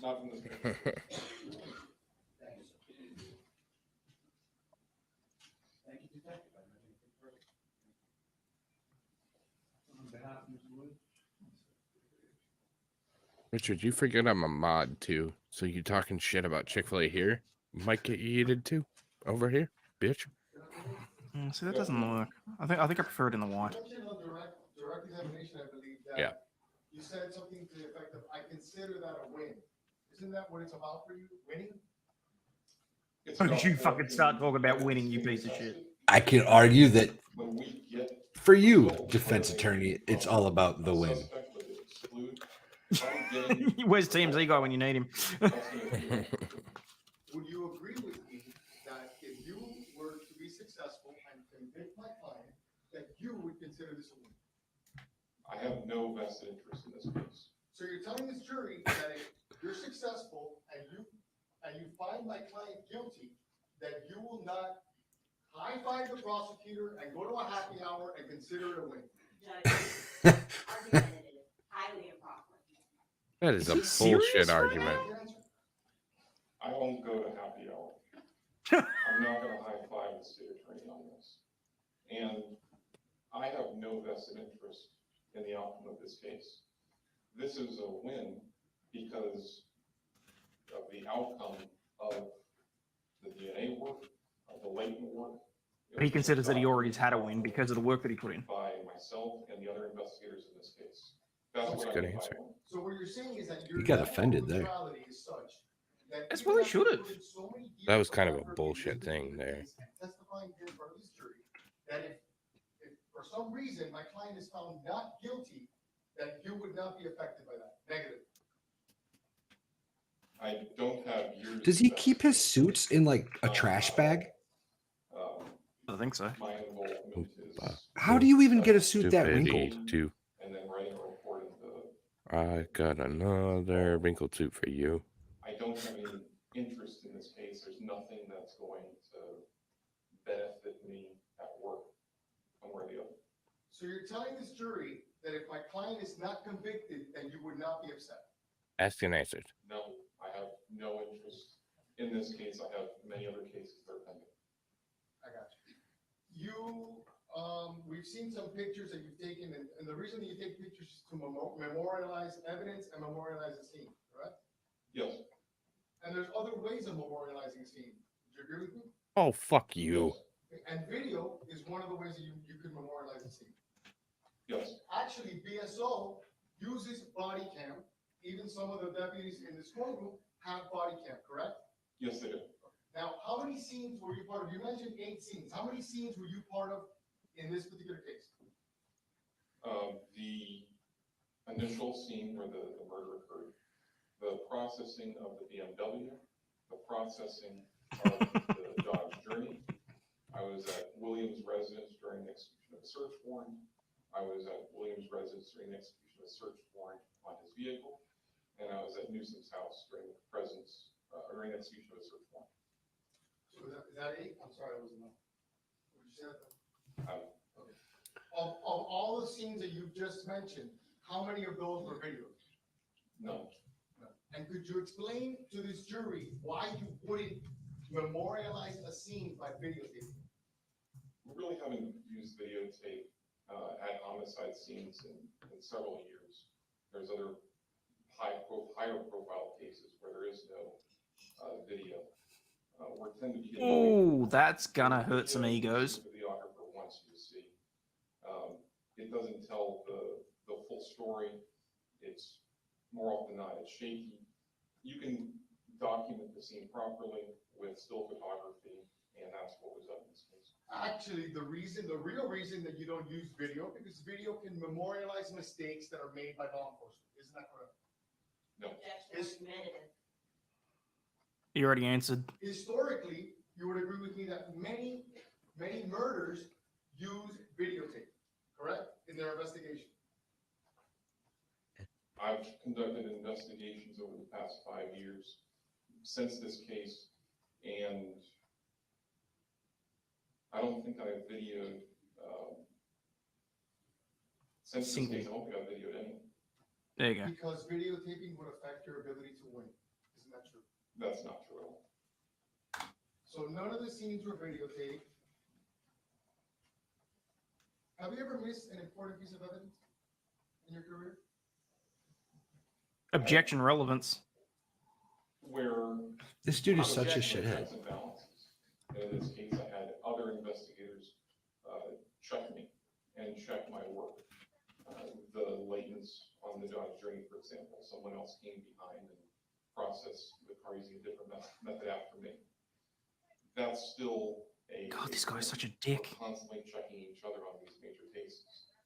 You ever So been late and gay? I've never missed a piece of evidence, but that's also almost a self-serving statement because how would I know it? That's what I'm getting at. So the real reason, the Damn it, true still doesn't work. honest answer, not the extensive one you gave, is I don't know. Correct? No, Fuck you. Thank you, Judge. Asshole. You would agree with me that if you missed a piece of evidence, you wouldn't know, correct? no, I would not. I would not agree with that. If Got him. I have on the scene, I have my supervisor.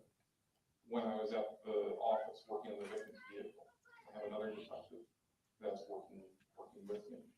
I have a homicide detective who's there for the execution of every search warrant in this case, and who's the boss of the execution of those search warrants. Nothing happens in a vacuum. Isn't videotaping a scene something that could assist? Oh, stop it with the videotaping. Fuck's sake. And maybe seeing something that you missed. Wouldn't that help you? We've never. Yeah, Fu, I know you're not inviting me to play Sea of Thieves right now. You know I'm on stream. We have gotten away from video. I'll be there in a minute. So when of the scenes that you've mentioned, did you process the scene across the street from Riva where the Dodge Journey backed up? Did you process that scene? No. Do you know who did? I don't know where that is. I don't know where the Dodge Journey backed up. Okay. I don't know if I knew that at the time of the case. Did you look at the footage from Riva? Yes. Did you, while looking at the footage from Riva, did you see the entire thing unfold, the crime, if you will, unfold? The only video that I saw is the video of the Dodge Journey coming from left to right, from west to east, stopping in front of the BMW. I didn't know then, and honestly I don't know now, where the BMW came from or where it was stopped. Why is it that someone with the role that you have in investigating this case only looking at a portion of that video? I was interested in that video for one main reason. I wanted to know if I had to process the car for fingerprints, the BMW. I was looking for gloves. Flux. When I was done watching the video, I Hi, Flux. Welcome. if they're wearing gloves or not. So as a matter of caution and just good practice, I processed the car. That was my main reason for watching the video. Hey, Foxalicious. Something that this jury has seen. Shaped like a dangling dick. We've been arguing over that, honestly. Why is it that it's something To the point where I came up with this, with the role that you have in this but it doesn't quite cover the hair. The full video of all the camera angles may not have been available. That's the only video that I saw. That's the only one that at the time I was particularly interested in. So you're saying that you, in your entire time investigating this case, that you've never had the ability to view all the footage in this case? I've never sought out anything else that's not going to help me do my job. One thing is not having the ability, and one thing is not doing it, correct? That's right. So Oh you my also God, said that there's going to be a you're redirect aware too. that there's more than one camera angle of the actual crime. Is that what you testified to? Yes. Okay, but you haven't. Fuck you. I know that it exists, but no, I haven't. Because you didn't feel that was important enough to help you do your job? That's correct.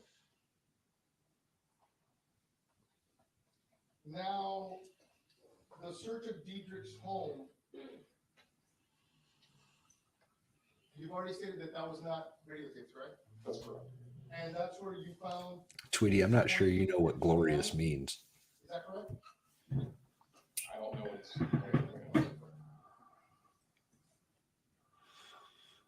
You know what glory hole means. I bet you do.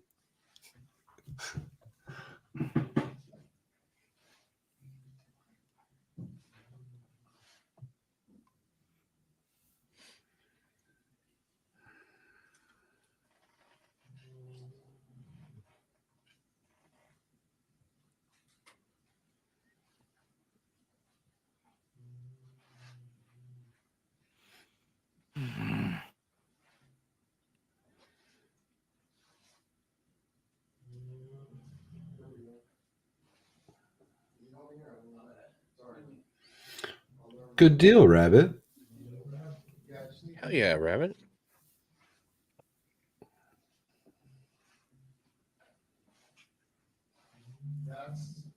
Fantastic. 28, correct?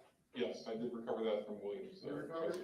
And do you know where, did it go to the lab or did it go to the warehouse? To the warehouse, to the lab. To the lab.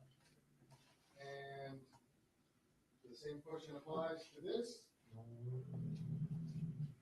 It's 29. Yes. That went to the lab as well? Yes.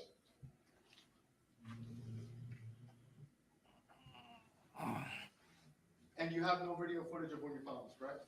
No, I have still photography.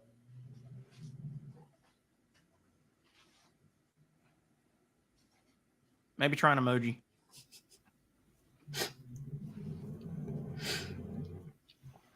Well, I'm just saying. I gotta take a call real quick, Tim. I'll be right back. Right on.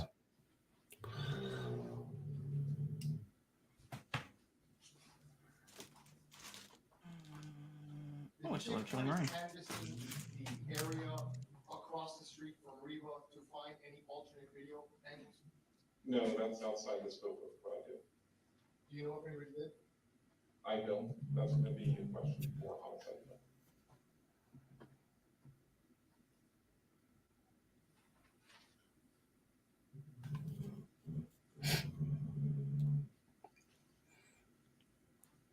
Tweety, I'm not sure if that was your fault or my fault.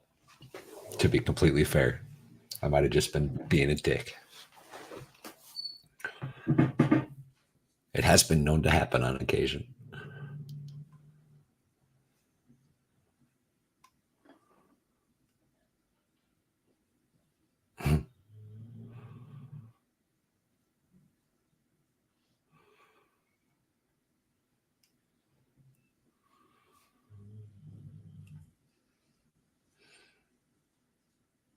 I am curious.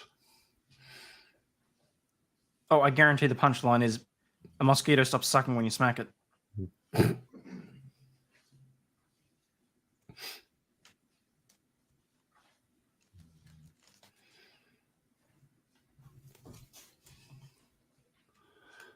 AP gifted a membership. Thank you, AP. Oh, thank you. Xcomer also just gifted a membership. Thank you, Xcomer. There we go.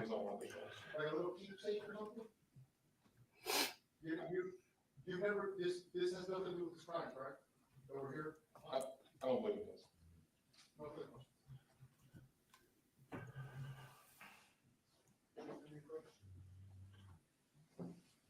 Yes.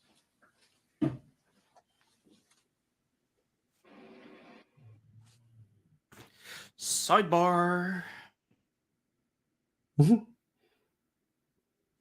He is not impressed. Nor am I. Useless bloody lawyers. What? Whose ass was he just checking out?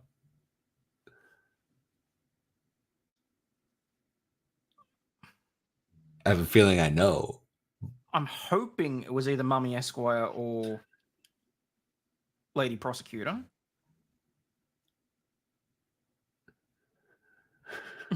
He's definitely checking something out. We saw that. He realized too, and then he immediately looked up here like, ah, shit. I'm on TV. I'm on camera.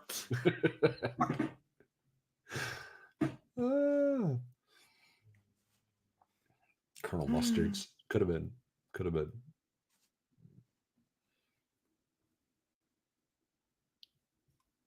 Kind of said when I was told you said never be able to be gifted a membership because I'm been a YouTube member for too long. Isn't that complete bullshit? What? If your YouTube membership and channel predated a certain point, you're considered a legacy account, so you can't be gifted a membership because they didn't fold it into the programming when they did it. That's dumb. Yeah. Richard has many accounts, Tweety. You get used to it.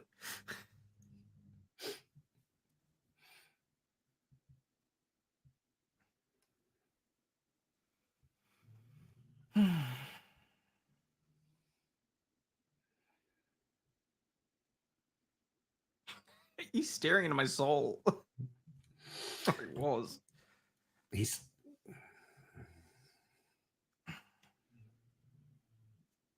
He's looking everywhere but at that ass. There he goes. There it goes.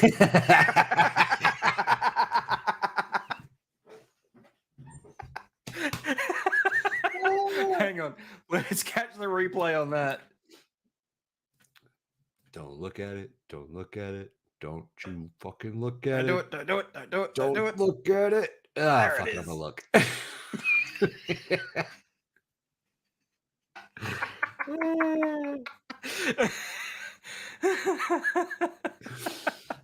Oh, that's good. Reminds me of Joe Rogan at weigh-ins. Oh, sorry, Dog Mama. I didn't mean to scare you. That was just fucking funny.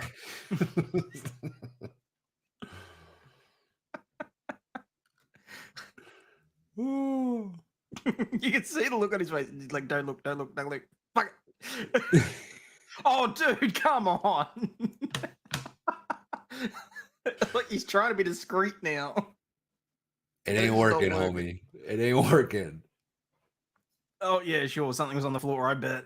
It's called peripheral vision, ladies. We develop it as we get older. Oh my god. What time tomorrow? At this point, I assume the same time, 10:30. Unless they're going to start late. I mean, oh, actually, it's Friday. They might start late because they did last week. They didn't start till 1:30. Oh, that's right.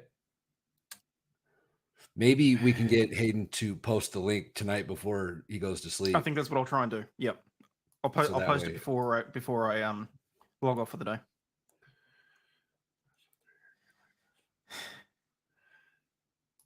I can assure you that I will never, ever, ever let my hair get like that, Flux. Ever. I love when we both clicked on that right at the same second. Flux, can you stop making fun of me? I have the same haircut, okay? He does too. I do not. Shut up. Clueless, what is peripheral vision? That is basically where we can be looking dead straight on and we will still see things off to the side. So even though it looks like he's looking at the floor right now, I guarantee in his peripheral vision, he's enjoying said ass. Look at the face. That's hilarious because we can just know what's going on in his head. Oh my god. Cheeseburger. That's what he's thinking right now. See here, Rabbit. Bye, Rabbit. Bye, Rabbit. He's like, fuck, I've already wasted all my chances. I can't look again. Right. They're definitely one gonna more meme in, me. buddy. They're You can get definitely one gonna more in. meme me. Oh shit, I'm so clipping that. Because we both caught him at the same time.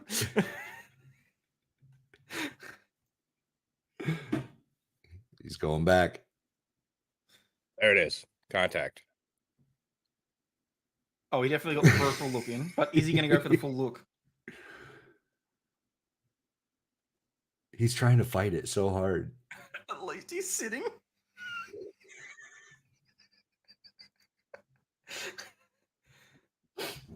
He's like, damn, can I get another one in? Can I do it without making it Oh, that obvious? he's not looking, dude.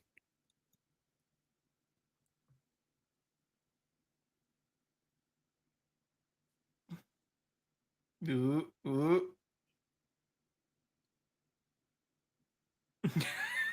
Where are his hands? I want him to just put his hands up and make that grabbing motion. Like, he doesn't have that. He's not packing that much. He wouldn't rock a hair color like that or haircut like that if he was packing enough for 3 inches. Tweeted you a Rogan example of ass check. I don't know that I'm allowed to show that sort of shit on YouTube. There it is. Oh yeah. Oh yeah. You get it, brother. Oh my god.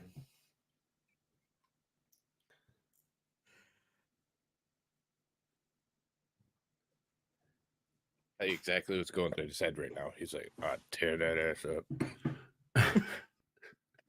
Oh, see, what do they reckon that sex goes through a bloke's mind every 8 seconds? Even if he's in the middle of it? Something like that. Something like that.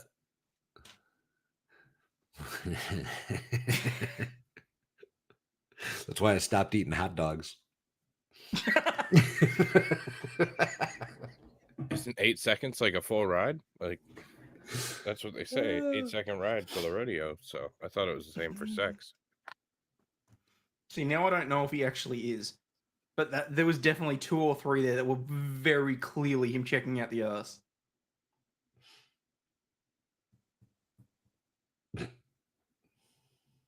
Now he just looks bored. He's looked bored all fucking day, man. He's got a wedding ring on. I know. That's why. See if that's going to stop him from looking. No, it just surprised me. His husband probably has issues with him looking at women. Probably. That's not a look. He smiled.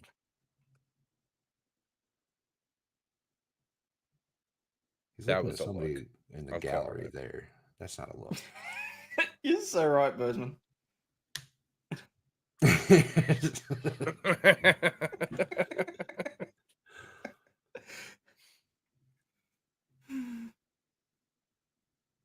Oh yeah, we're gonna remember this because this is gonna be my best of show.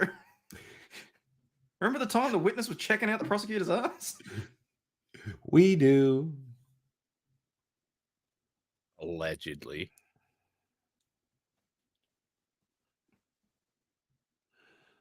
The cameraman's a woman trying to get him busted.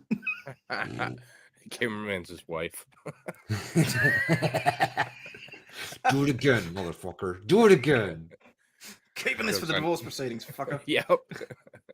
That's what I was about to say. Joke's on him. She's filing for divorce after this. I have proof.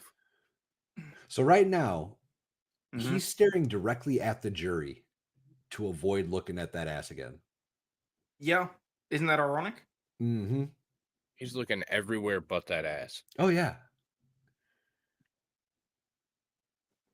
There it is. Booty. There we go. Booty. There we go. Yeah. Right there. Right there. And it's subconscious too, because he's tried so hard to not look at it, and the reaction that was pure male gut reaction. That was hilarious. Oh my god. That's hardcore ass looking. Tweety's finally learning how men operate. You want a whole course on it? Like I can tell you how it works. It's pretty I'll much give him the this all the secrets. time. It's either sex or making funny jokes. One of the two. Is he gonna go again? Oh yeah. Come on, baby. You got this. Like a champ. like a potato chip. Slow pan. He's like, can I get rid of it? Because you got to be careful too, because he knows the jury's watching him. Right. He's really wishing he had a pair of sunglasses right now. Oh yeah. That's the best. I wish I was doing this in OBS because I'd have a counter on the screen right now. How many ass looks he's gotten in so far? 4. We're at 4.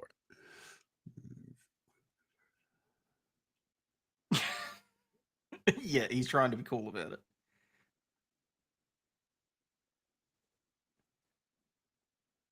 Here it comes. Oh. There it is. Yoink. Oh, I don't know. That was definite. That's not a full side definite. look. There you go. He got caught looking. That was definite. Caught stealing. Goal!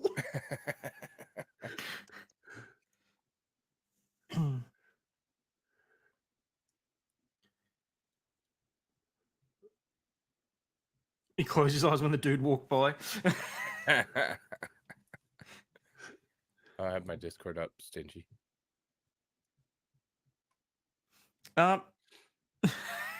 Is he FBI federal booty inspector?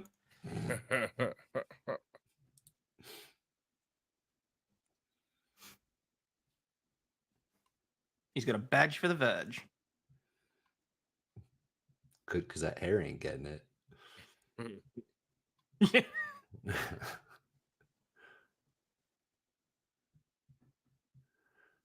Yeah, but Come on, give us a cheeky smile.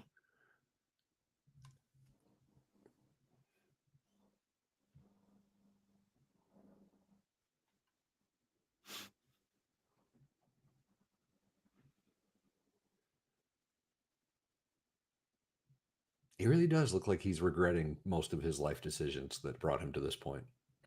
I am too. I get it. Personally, I feel like the most thing he's got to regret today is wearing a black tie with a blue suit. Yeah, that's rough. He didn't think she would be there though, or he would have matched it. Probably.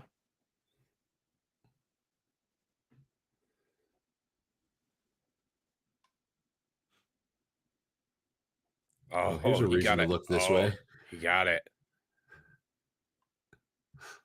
Oh, he didn't look up though. No, it's. He's trying not to make it obvious there.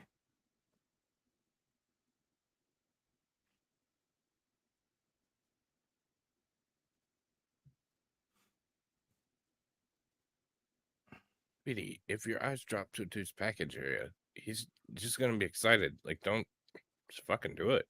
Yeah, it's a male developed trait for a reason, Tweety. Mm-hmm.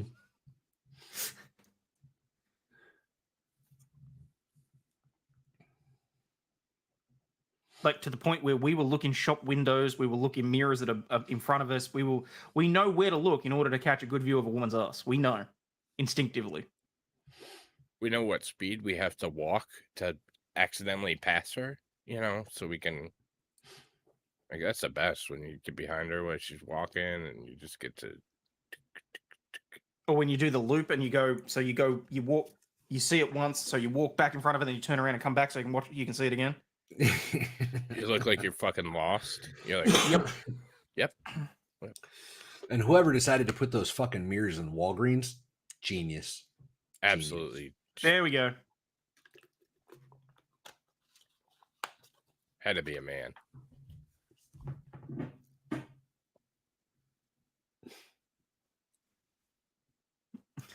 Oh, he's going. Oh. Moving half a Metro cart over so that the reflection of the window's in the right position.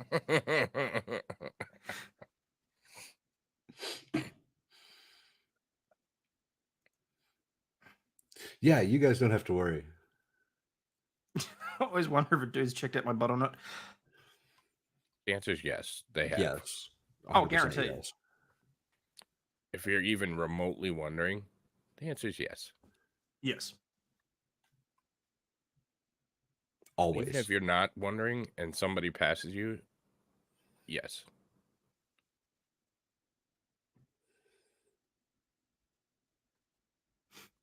Let me put it this way, Flux. Even if we're driving down the street and we park next to a woman who's got a back seat full of kids, we're not going to be worried about it. We're just going to go, well, clearly she's done it.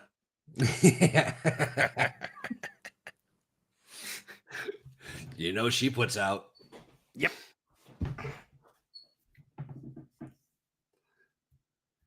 Wait, when a dude walks past more than once, it's deliberate. No, of course not.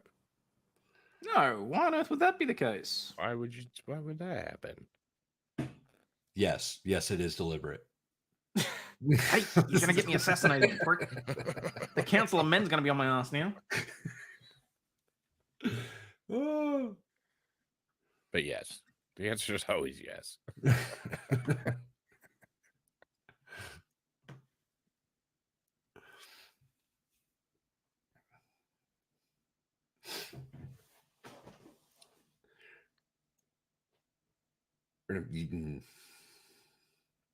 Oh, especially if she's running, you're like, you look in your mirror and you're like, is there any cars behind me? Well, I'm going to slow down to 7 and this 45 and, you know, act like I'm changing the radio or something.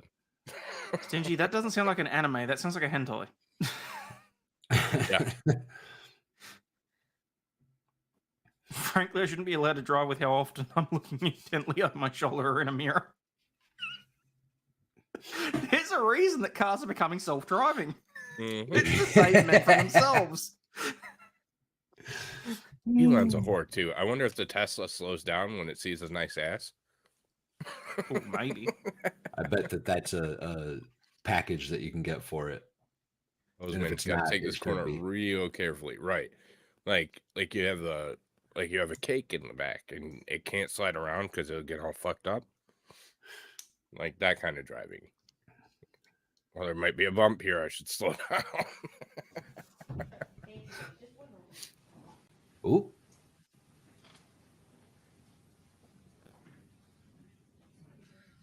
It is the same Oh, with no, the it ladies, is- D-Way.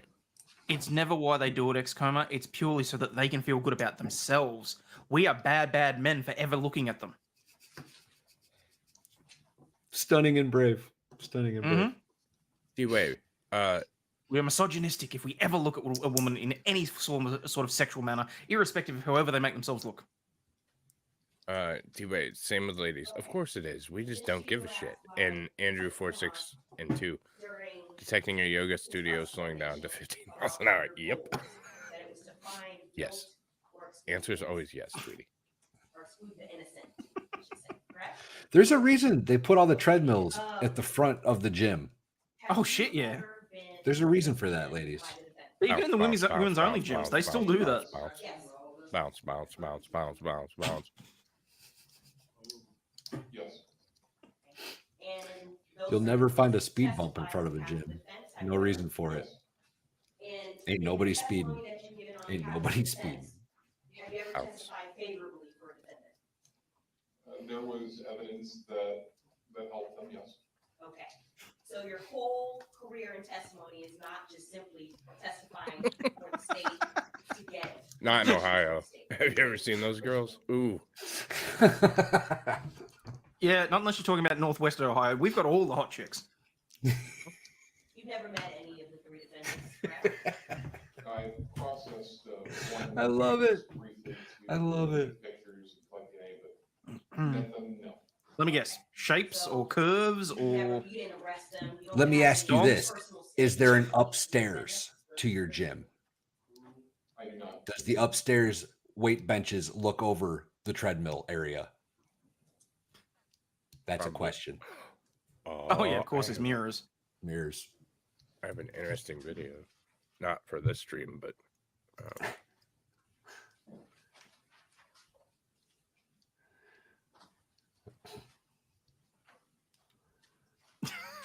Entire episode of Colorful about that. A copy shop has tables facing a window, guys looking up skirts and riding their bikes into a specific light pole. You can see that. Mr. Padilla asked you about Not that that would ever happen, but... My bad. you were See? negatively, well, there was a suggestion See that what? you're negatively affected, The comment that's on the screen. or that you have I'm some doing something. The gym that's near the gym that I used to go to, all of them were facing away from the sign-up desk. first of all, have you ever been to So when you walked in and went to the reception desk, the first thing you saw, ass in Booty. leggings. Booties everywhere. Yep. Whoever invented leggings is a fucking champ, by the way. and specifically me, we've never high-fived. The scrunch leggings in particular. We have not. Okay, you never went and I celebrated. don't, Might I be don't the even most care which important. leggings, just leggings in general. I'm like, oh, god damn. Might be the most important invention of the 21st century. There was a result. Quite possibly, yeah. Quite possibly. It is to me. Yes. And even then, those times that And you and my I worked wiener. together, we didn't do that type of behavior that Mr. See, she stops for the ejections. He didn't. Behavior that Mr. Padilla He's a prick. suggested, correct? That's correct. In fact, you remained professional during and after, correct? She getting it. Do you get, what if any I love her. stars do you get on your uniform if there's a guilty conviction? None. How about some stripes or combinations? None. He's just doing his How job. much do you get in raise for a paycheck for a conviction? None. How about slaps on the back from your supervisor? None. Does it go in your HR file that you get a conviction? No. Of course not. Do you move up in rank from detective to say sergeant based on how many convictions you get? No. Do you get demoted if you get a not guilty? No. How about the fact if you end up, if there's a not guilty by a particular defendant based on evidence that No. you collected? Are you Fold them shunned once, by then your roll it, court? and then you can stack them. No. Saves time Perfectly and space. acceptable. Perfectly acceptable. Treated negatively Or what? at all from your Rolling agency towels instead of in folding. the, how many years have you Oh, X-Coma. Or how many years with PSO? I have 18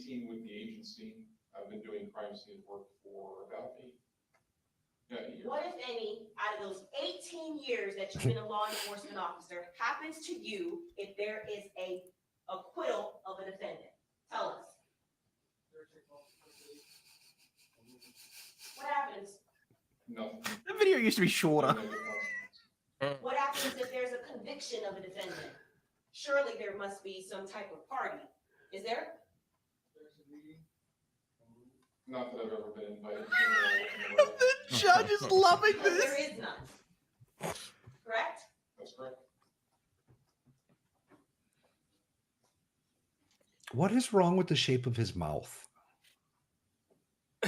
It's like he perpetually scowls, so his lips have been trained to go like that.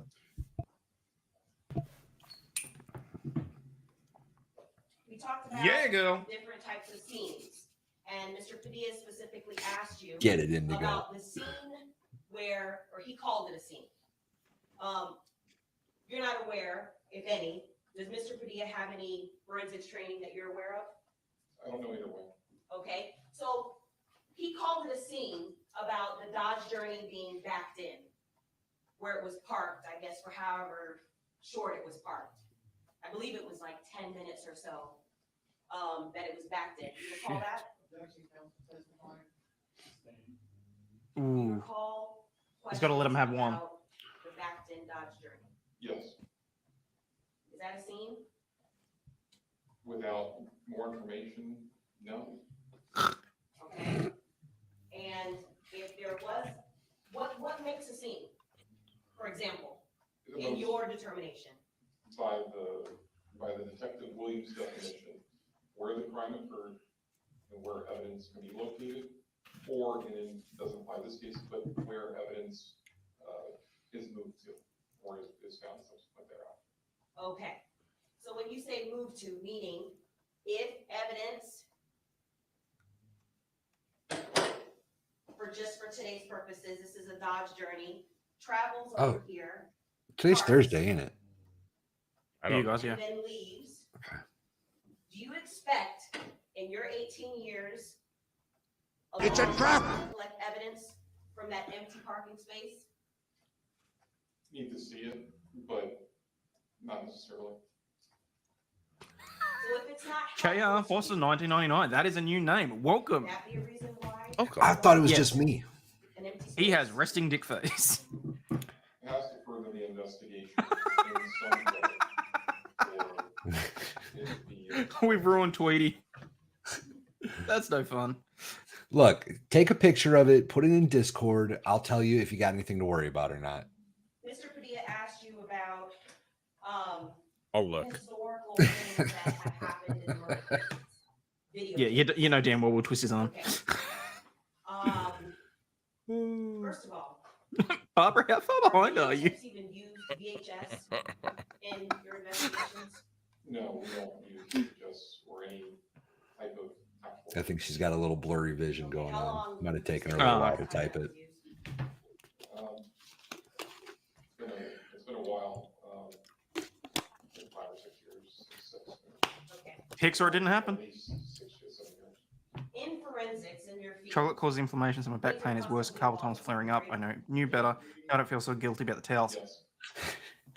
Yeah, We no, got you. absolutely not. You should never feel guilty about rolling up towels, honestly. I wouldn't. And I'm sorry that you're in pain. Sit down and let our dulcet tones lull you into a relaxed state. Coma if something's outdated, was what you were looking that'd be a for. reason for you not What? to use it in your You were current looking for investigation. lull you into a coma. That works too. You can answer. If something's outdated, hasn't been That's used where I'm in at right now with several this years, fucking would that be a witness. reason to not use it anymore? Yes. And in your 18 Gene, you're years so good. in law enforcement, Isn't she just? because you collected evidence So over, good. correct? You don't have to get into specifics. Are there several techniques that are outdated and just simply old and not used anymore? Yes. Subtly checking my Those Discord. classes that you indicated that you're certified and you're up on your certification, correct? I am. Yes. And is the purpose of that, tell us what the purpose is. Is it for new collection stuff or outdated things that happened years ago? No, the certification is to is to demonstrate that I'm competent at a universally accepted standard within the crime scene community. What would happen if you use outdated techniques in current investigations? There would, I would not. We, our supervisors, are constantly keeping, are constantly paying attention to what is coming up, and we're always doing research and looking at what's next.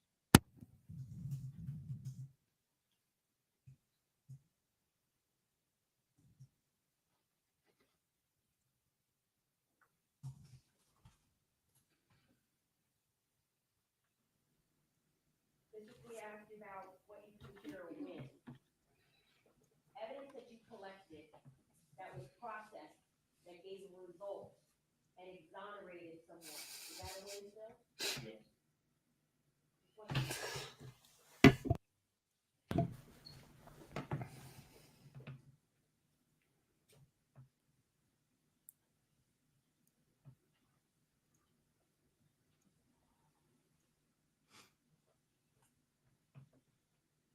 Oh, whoops! I left that comment up way too long.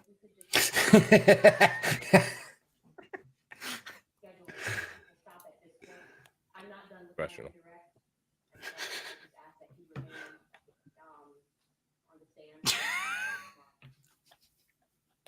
That's fine. We're all body positive here.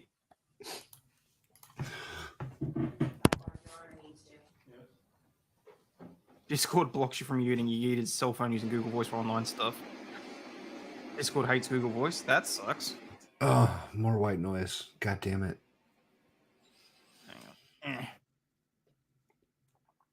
Not But fat, nothing just but big white boobs. noise on this panel the whole time. Fuck you. You deserve that. More white noise.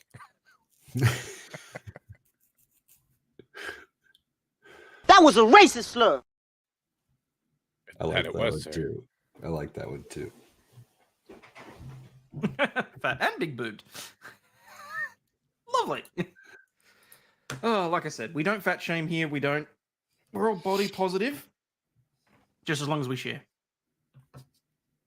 If we fat shamed, we'd have so much content with Hayden. So we just don't do it by, I got you, Hayden. I got you, buddy. Thank you, Val.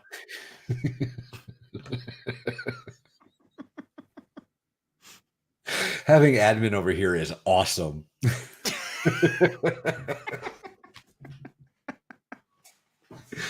Hey, what's up, buddy?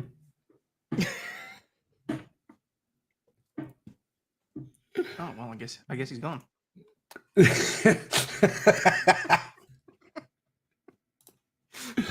Oh. I fat shame Hayden, though I'm shamefully fat too. Yeah, but Stingy, you're there purely for my own personal motivation sort of stuff. So I just realized what your picture is, Stingy. the hot dog with the Prince Albert. Yeah, that's fucking hilarious. I just realized what that was. On you, Kizzy. Now, you were asked on. Fuck you, Kizzy. I was looking for something else, but that will work. And there were several items that you were asked about as to whether or not you used one swap versus several separate swaps. You're not a piece of shit. You are something in this world. And somebody loves you somewhere. It was from Mr. Kimmock regarding where certain Pretty close, right? like, for example, Got the right message across anyway. he specifically asked you about. Sure. I believe it was the interior of the victim's car. Just one moment.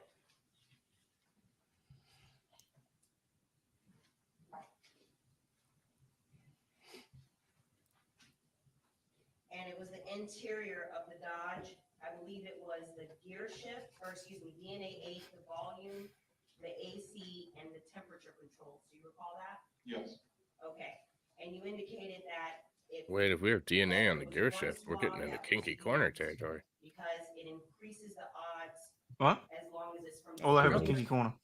Gross. Talking about DNA on the gear shift. I was referring to Oh. composite swaps by collecting multiple items, multiple separate items on one swap. Yes. Okay. Well, let's be real. Court should only be in session for another like 10 minutes, probably. What that is. This is true. You can hang out for a little while. I can only hope it's another 10 minutes. Well, So, we'll see. When they're from the same immediate area, it is a. I mean, I can just leave. Okay. I believe it was Mr. Ramirez asked you about fingernails that were taken from, or fingernail swabs that were taken from. Yep, you can if you want. Do you recall that? Yes. Is that another example of composite swabs? Yes. So I'm asking you, for example, would you take 10 different swabs for each fingernail? No. You have the fuck this shit, I'm out. Sound. And why is that? Because you might have different contributors. Well, I thank can you. assist you with that actually. BJ Jarbo. Someone does love you. I love you. I love all the guests. Don't try to kiss ass and get a sub. Don't do that. And Yeah, more to the point. Don't try to kiss ass on my channel. Petey could really use the subs. Because he's a How'd you terrible put us dom. to use the subs. Stingy guy, I got it. Thank you. That's awesome. I am a clout chasing whore. Kiss my curvy butt. Goodbye. So how was that collected? Was it composite swabs or was it separate? Tell me that wasn't perfectly timed. That was good. That was really good. That was good. Sweetie, you know I love you. Those are all going to be controlled and swap together. What's that candy wrapper ASMR? Nope. I got bored. The passenger curtain airbag. I believe it was identified as DNA alone. If anybody else that I love in this chat wants to subscribe, there it is. You're loved. You are such a slut hole. BJ, just so you're aware as well, I do give that affirmation at least twice most days on stream. So if you ever do feel that you need to be reminded that you are not a piece of shit and that people love you, feel free to watch.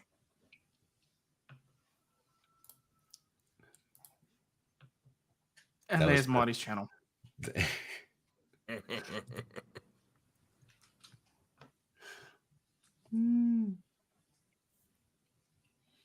Once Why are you being a evidence skank again? Like, and this surprises you? responsible for maintaining the evidence. For example, evidence at the warehouse.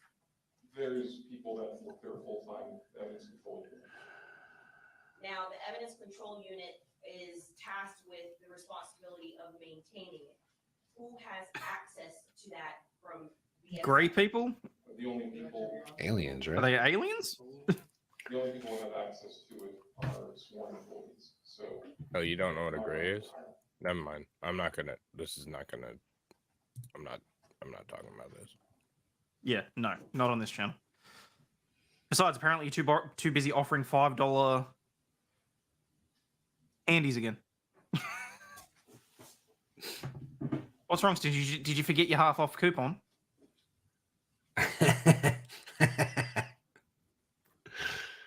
Two for the price of one, anyway. Mhm.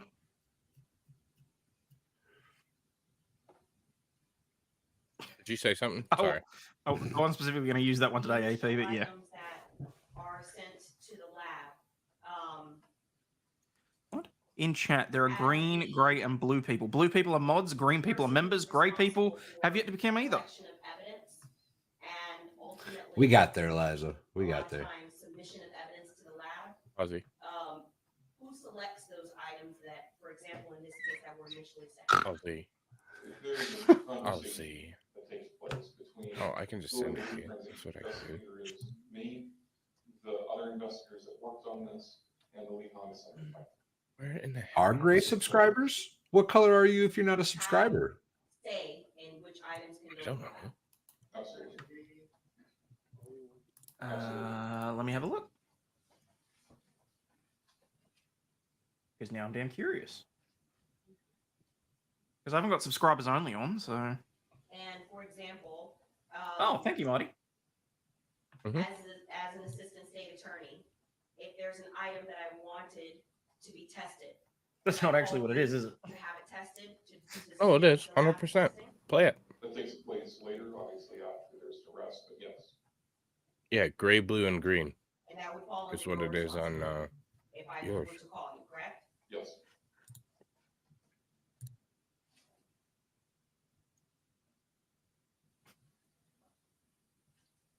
I should use that as like the exit theme for the show.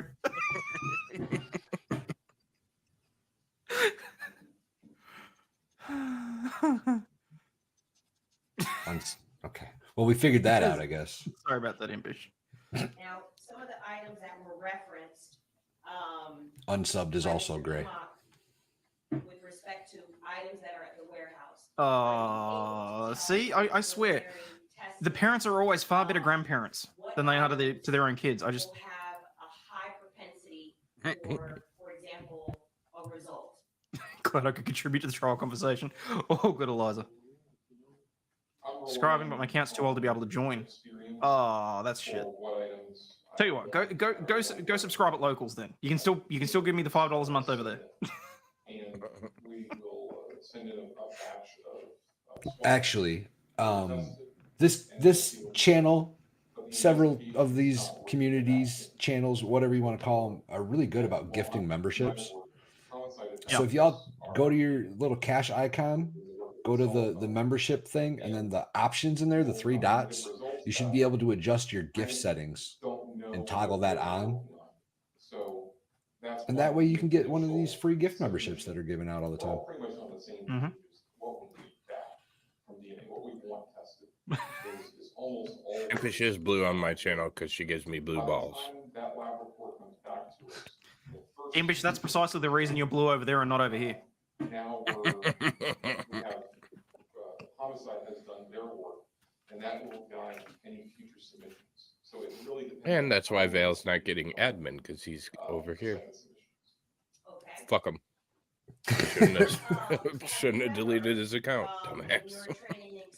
I thought that made sense at the time. Hundreds of items in an investigation for testing. I've never submitted 100 items. Never submitted that many. Okay. So in terms of the evidence that's being collected from all the different scenes, I believe it was 6 or 7 scenes that you identified.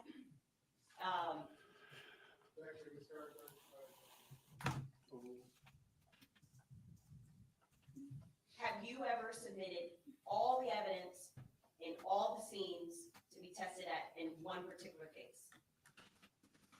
I've had smaller homicides that did not involve so much evidence, where we do an initial batch, we don't get any results. Homicide comes up with nothing. It's a whodunit homicide, have an unsolved murder, and we will submit more and more and more. I've never had a case with a large number of swabs that has been unsolved. That has been unsolved? That's been unsolved. We weren't able to get enough evidence to make an arrest in the case. But Thank you, Jude, for gifting 5 Aussie Overlaw'd memberships. crime scene work is coming Heck up. On you, with Jude. Significant leads. Homicide, their work is Really appreciate you, love. I really do. we will tend to put more Gene? swabs in as opposed to cases where we have someone in custody. It just depends, again, it's depends on the entire case. Love it. As far as what's Thank you, going on. Obama. Okay. And so interesting that you I brought that still up. love you said it too. depends on the That's why you entire should case. For example, in this go case, subscribe to my channel. This case has evidence beyond forensic evidence, correct? That's my understanding. Okay, you actually seen some of the evidence. There's surveillance evidence, Yes. witness testimony. I'm I'm also on Rumble. That's where you get the really spicy meatball. Okay, there's witness testimony. Yes. And there's other types of evidence besides forensics. Do you agree? Yes, I would. Okay. Is that collectively what you're referring to when you say what's used in terms of? Fuck was that? Done that a couple times today. Oh, I suppose the internet's having issues, isn't it? That's what I heard. Belandris, just about as much as you, buddy. Hey, Corn Pope. Hey, Corn Pope. Grown a second head yet? Sorry, that was mean. How are you doing, sweetheart? Are you keeping your chin up?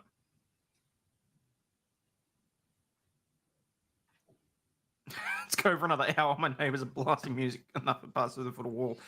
Damn. Oh my god.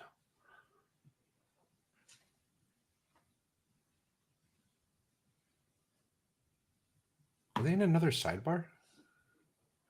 I presume so, but they haven't put any.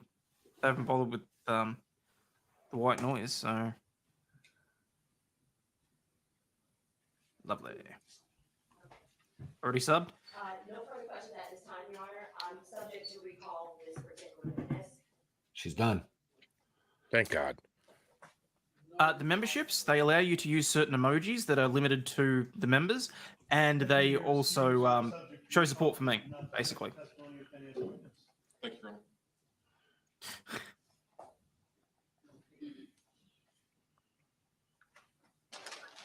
Honor. Not really. The emojis You're all in good. there. There's all the emojis you get. You get fighting gay kangaroo. You get Aussie flag. You get Amber Heard. Emu. Don't know. Boozy with the circle.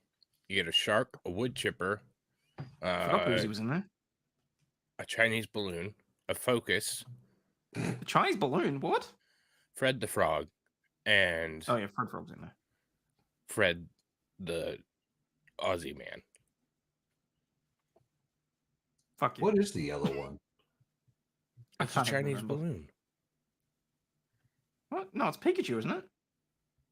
No, that's not. There's no way in hell that's Pikachu. Oh shit! Now I gotta go and actually have a look in the creators menu because I can't access my own fucking things. What is it? Is it customization or is it branding? Yeah.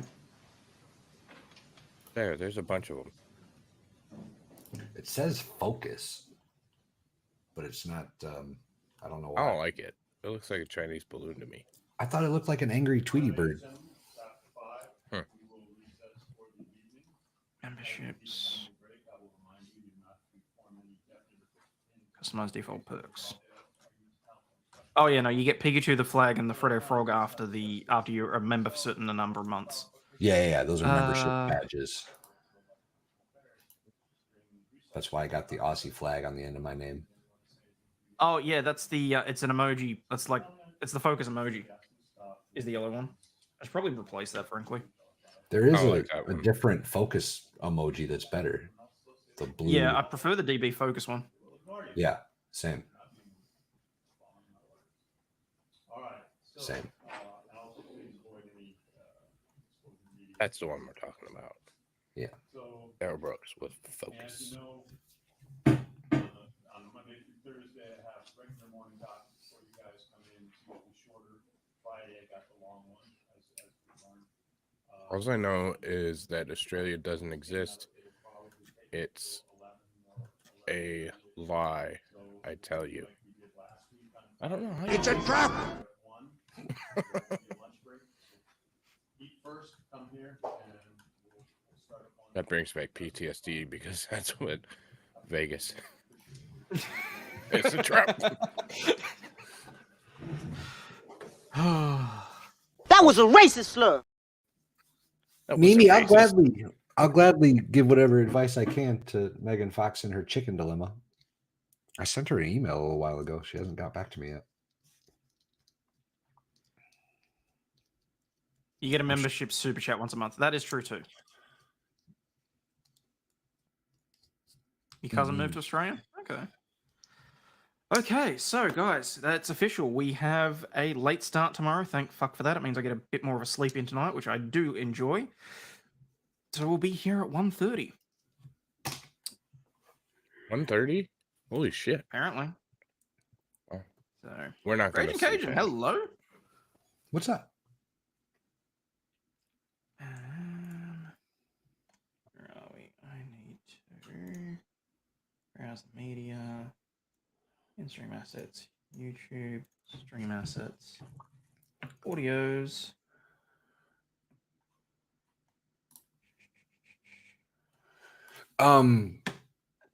No stream tonight.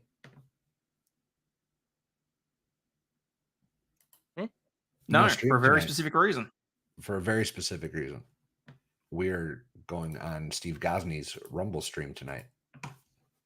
Which will be interesting. Can someone please text or call me so that I'll actually wake up? Because I'm planning on going back to bed now.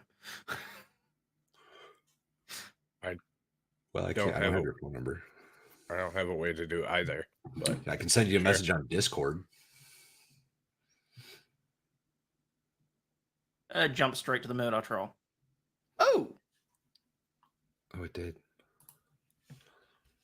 Sorry, prosecutor chick is looking good in a black jacket and stockings. So, anyway, yes, ladies, when we get bored, we do objectify you.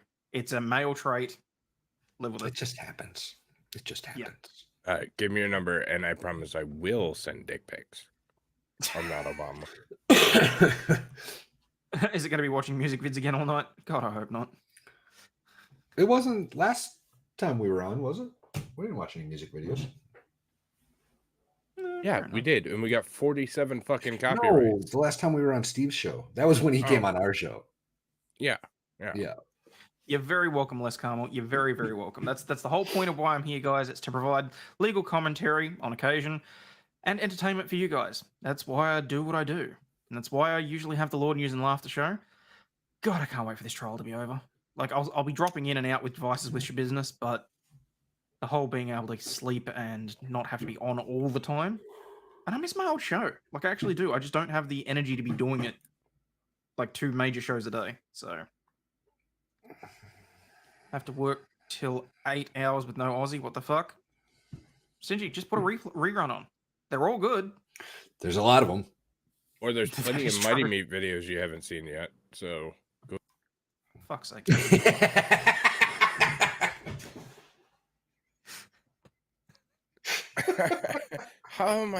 Why am I not going to grift? Like, You can at least wait until I'm fucking finished grifting. Right. The second Hayden's like, hey, don't forget this thing I'm doing. You're like, oh yeah, I'm doing that too. And almost better. You should check out mine instead. Court will be back at 1:30, so I will set it up so that the stream starts roughly 1:15, 1:20ish. I'm going to set that up after we're done here, so the link will already be out there, just so that I can make sure that it's done and dusted. Adios, Sarah. Have a good day. Good night, What? Sarah. Are you really whining about picking up subs and money? No. When did that happen? I think maybe because I was bitching about the trial stream as opposed to the Oh, that makes sense. Yeah. That makes sense. oh. Impish, to be fair, aside from the subs, I mean, the money's about the same. And I'm doing an extra 5 hours a day worth of work. The subs are nice, though. I was going to say, actually, your sub count's getting pretty decent here lately, ain't it? Well, I'm not stuck at the 8,500 mark anymore, so I'm very, very happy about that. Well, right before this started, if I do recall, you were down just under 8.5 at one point. Right. And you're at 8.76 now. Yeah, so 200 subs in the last couple of weeks, which is fantastic. Awesome. Good deal. Remember, guys, if you're not already subscribed, or if you think you are subscribed but need to double check, just have a quick look, see at that subscribe button, because Susan was playing funny numbers with my subs at different points, and it really annoyed the hell out of me. 48-hour stream at 10K, fuck no. At 15,000K, we have the Only Feats page. Yep. At 10,000. I'll still probably do something nice for 10,000. Oh, yes, and for God's sakes, also please remember to turn your notifications on. You do actually have to hit the bell and switch it from personalized to all. Otherwise, you may not get any notifications at all, even if you are subscribed. So, Mighty, did you do your name? Steve, be nice. What? Mighty, did you do your name origin story yet? No. Weren't you supposed to at 250? Yeah, I just got to 250. You're at 262 right now.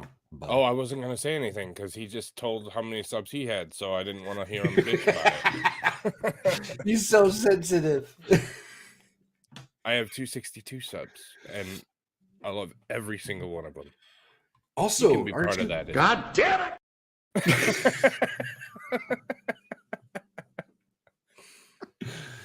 Aren't you supposed to be doing like some ridiculous 24-hour stream at 1,000 subs? At 1,000 subs, yep. Oh, it's gonna hurt, bro. I'm so hard. That's I'm so alright. tempted just to break out the credit card just to get him over that line, specifically, just to make him go through the pain.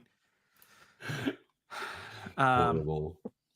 As it turns out, guys, though, I have actually learnt that the different metrics that they've got on YouTube, as it turns out, watch time is significantly more important than views and that sort of thing. So I do thank you all very much for sitting through and helping me rack up the hours, because apparently that's a big thing. It's not just whether or not people click on the video, it's exactly how long they stay for, because I assume that makes more money for YouTube and therefore makes my channel more profitable to them. So the trial streams are great. Fuck their hard work. But anyway, as for everything else, well, what? At 9K, Aussie will do something for 5 hours. Oh well, yeah, I'd probably do that. I don't see any reason why. Look, there will be something at 9,000. 9,000, 10,000. Obviously, 9,000 is going to be a little bit less special than the 10,000, but we will definitely do something at 10,000 and 9,000. I like to mark those. You need to reconsider the only feats. I'm telling you, it's a mistake. It's a website that will be available for 24 hours. I think that at 9K, Ozzy should do an hour show saying nice things about me. That would be so difficult for him. He chose poorly.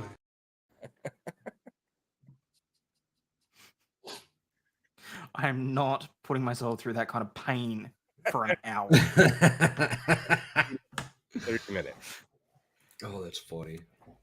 Oh, thank you, Mimi. Mimi's so great.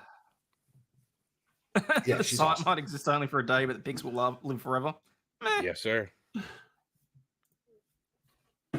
At 9K, Aussie at 9K can have me back on his show. Was Tweety on your show? I think at one point, yeah. At 9K, That's Aussie uses ooh woo and ara ara ara the entire stream.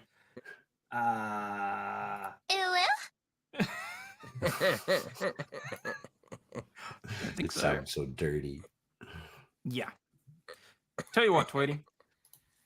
Proof of the black zip top, and we'll talk. I'm kidding. Not. I'll have you on. One time I was on Aussie's show. What was that?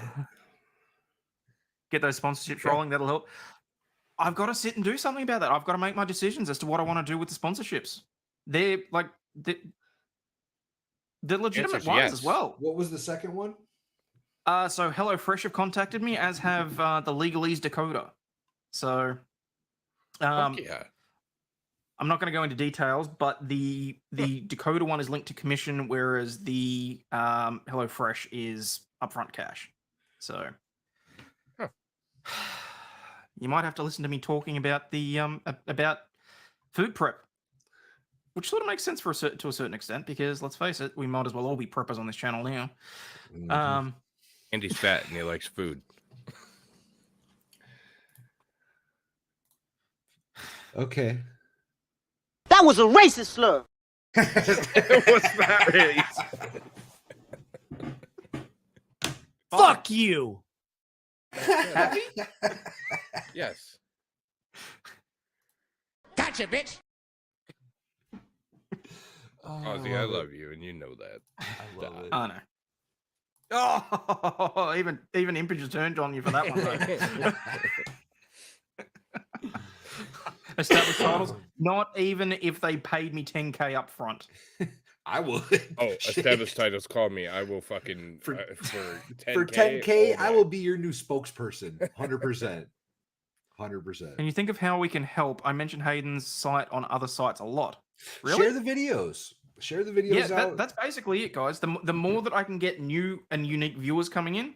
So if there's a particular video that you like, just share it out to people. Like, there's a button down below the video that specifically says share. You can share to Twitter. You can share it in a text message. You can share it on YouTube. You can share it on Facebook.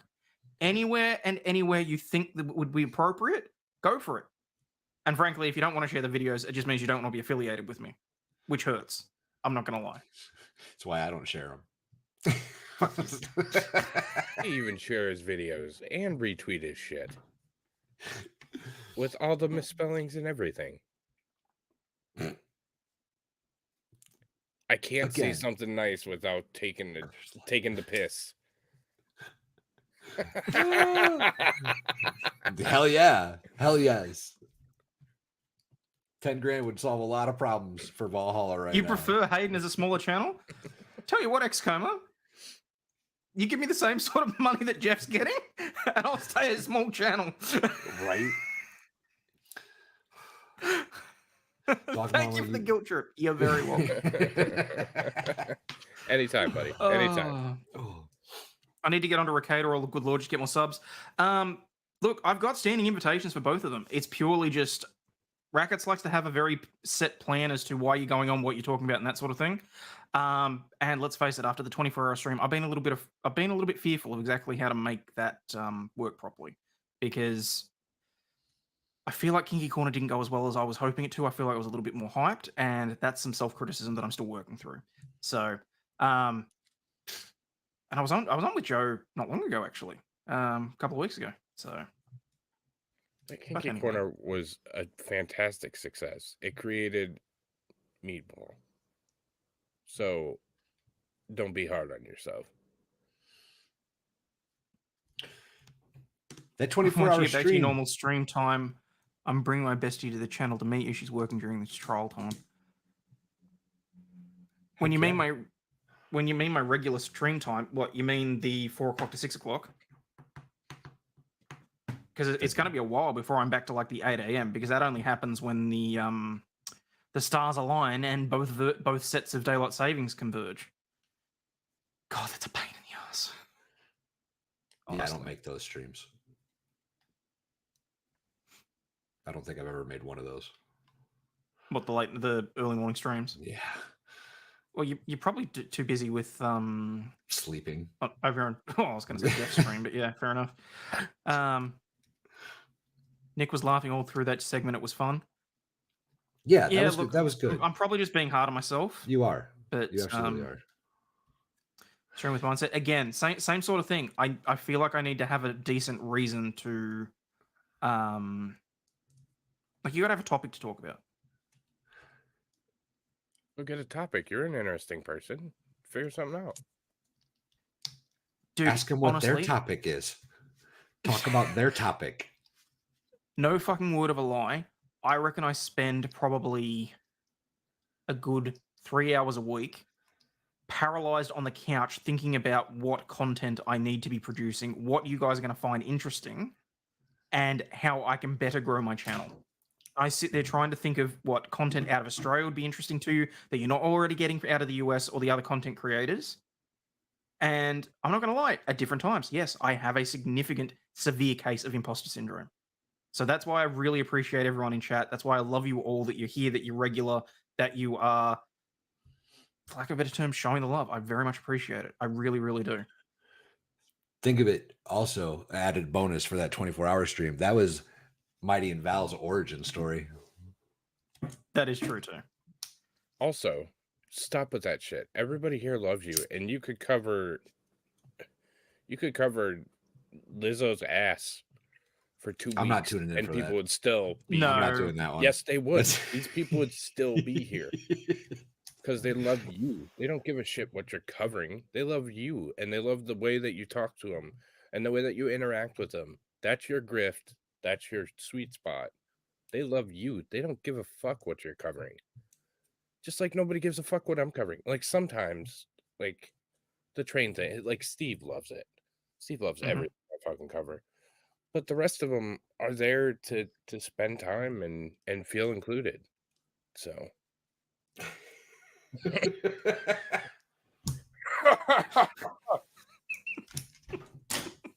God damn it, Sabu. Well, see, the funny thing is, the one time I actually did cover Lizzo with that fucking flute, I got so much hate mail from women about it because we were making fun of her. Oh my god.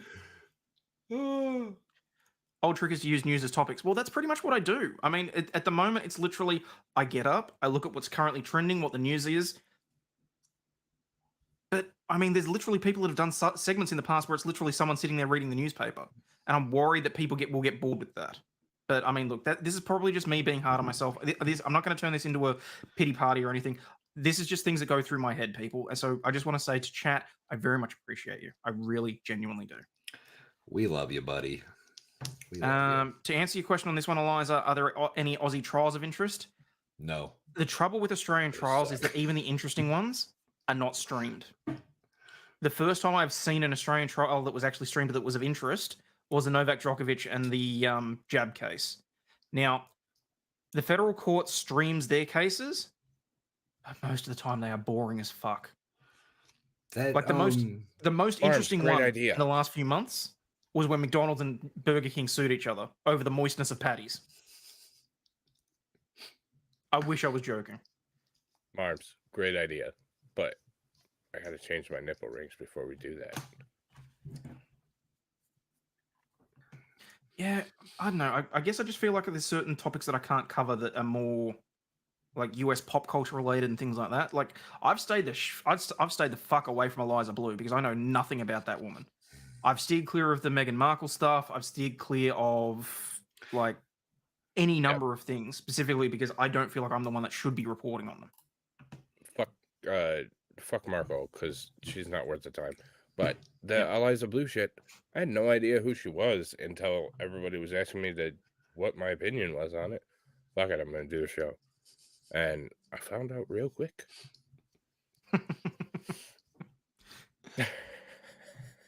No. Let chat build the show half the time. No.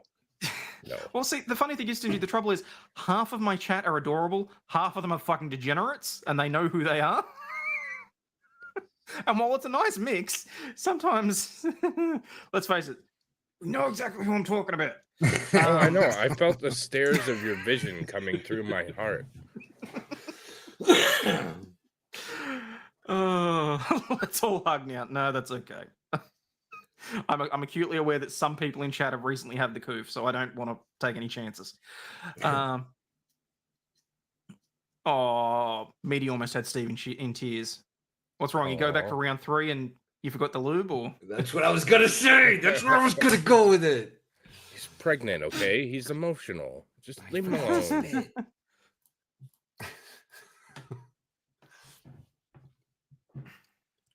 What's that? Been listening to you, but you'll just stop me in my tracks. I'm just going to tell you this. You do you. Everything else falls into place. You got this. Thank you, Audra. That's shirtless panel? Never. I'm sorry. Until I am sculpted and looked like, I don't know, Ryan Gosling or Ryan Reynolds. Hell, I will even take Jack Black? Yeah, I'll take Jack Black.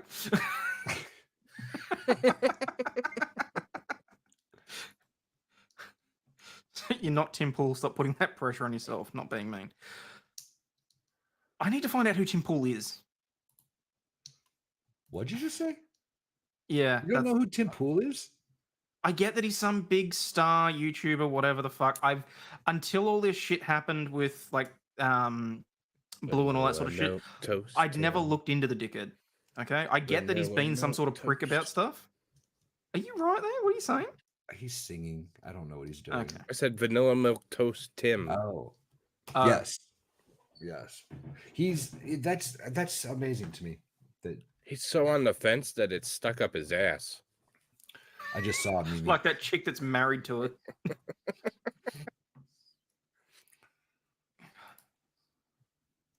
All panelists have to be shirtless and ignore any questions as to why you're shirtless. Deal. That's pretty funny, actually. This isn't a pity party. Reach out and touch someone. Get on stream with Jeff or Andrew.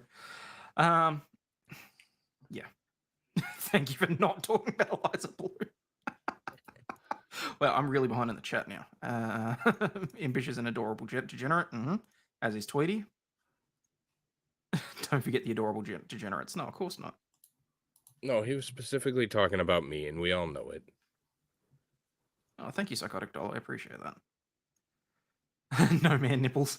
No, look, I think we can probably work something around with that. We can probably find some sort of way to incorporate it. It won't necessarily be shirts off, but maybe we all show up and we've all got, I don't know, face masks on, like the not face masks, the fucking Guy Fawkes masks or some shit like that, and we just don't acknowledge it for like the first hour, and then as we progressively disappear on and off screen, we just come back and they're missing or whatever. That's pretty good, actually. That's pretty good.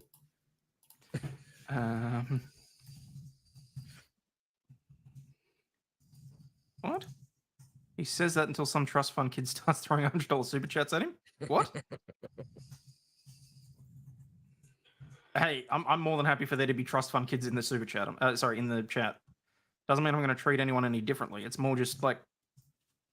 Anyway. Paul's a world championship fence sitter. Well, from the sounds of it, so much so that he's got splinters in his ass, so... Yeah. How many women do you think you could get shirtless on this channel? I don't know. Let's ask, ladies.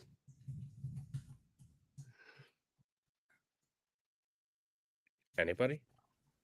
Anybody? Tweety? I'll do it if you do it. Pasties! Show my ass if you do. Is my mic really that bad? No, your mic's fine. What's wrong with your mic? Say. Oh. I thought the mic was fine. I mean, I know that there's things that happen in StreamYards, okay? As I've said this multiple times, guys. What we hear coming out of StreamYard is not what you guys hear. That's why if there are any issues with the mics, I do need you to tell me, but don't be dicks about it if I'm muted, okay? In terms of like when people came in hot, I had no clue. I didn't see any of it because StreamYards, when you come in by default, says automatically adjust the volume. Now, when it does that, it does something on the back end with YouTube and pretty much blows people's ears out if you're not careful. So, and I know I come in hot. I just can't help it. Anyone trying to be too perfect always removes their appeal factor. Well, let's face it, guys. We know that I'm going to boomer through shit to the point where I'm never going to be perfect. I identify as all for the moment, so I'll say yes. That's not as fun. For the mic fund, thank you. Sounds great. Excellent. What's not as fun? Got What? googly eye pasties. Any ladies want to do jumping jacks?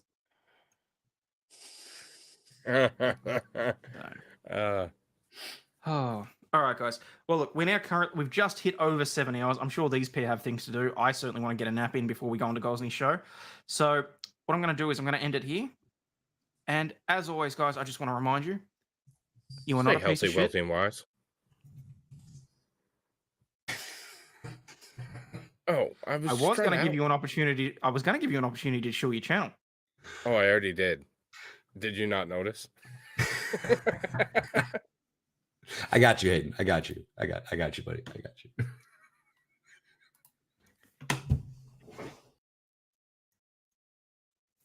Okay, so guys, as I was saying, please try and remember, you are not a piece of shit. You have value. You make a contribution to people's lives, even if it's just your own. The point is, you're a good person, and not enough people hear it every other day. So, as always, guys, I'm Aussie Overlord, and please remember, stay healthy, wealthy, and wise. Fuck you, Marty. And I will see you soon. In particular, I will see you tomorrow at 1:30 for the remainder of the trial. All right, you ready to play this out? What about tonight for Gosney? I'm not sure what Didn't time I say it is. that? No, you said It's tomorrow supposed to be 8 at o'clock. 1:30. 8 o'clock. I said that I'd see everyone there. If everyone wants to go over to Rumble to watch Steve Gosney at 8 o'clock, they're more than welcome to. I think there's enough. I think enough other channels have been shilled tonight. Okay. 8 p.m. Eastern, y'all. Gosney's Rumble. There you go. Where is it? Boom, boom, boom. Love you, Alright. chat. Just waiting for this to process. All right, guys. Good night, San Diego. Fuck this shit, I'm out. No thanks, don't mind me. I'ma just grab my stuff and leave. Excuse me, please. Fuck this shit, I'm out. No. Fuck this shit, I'm out.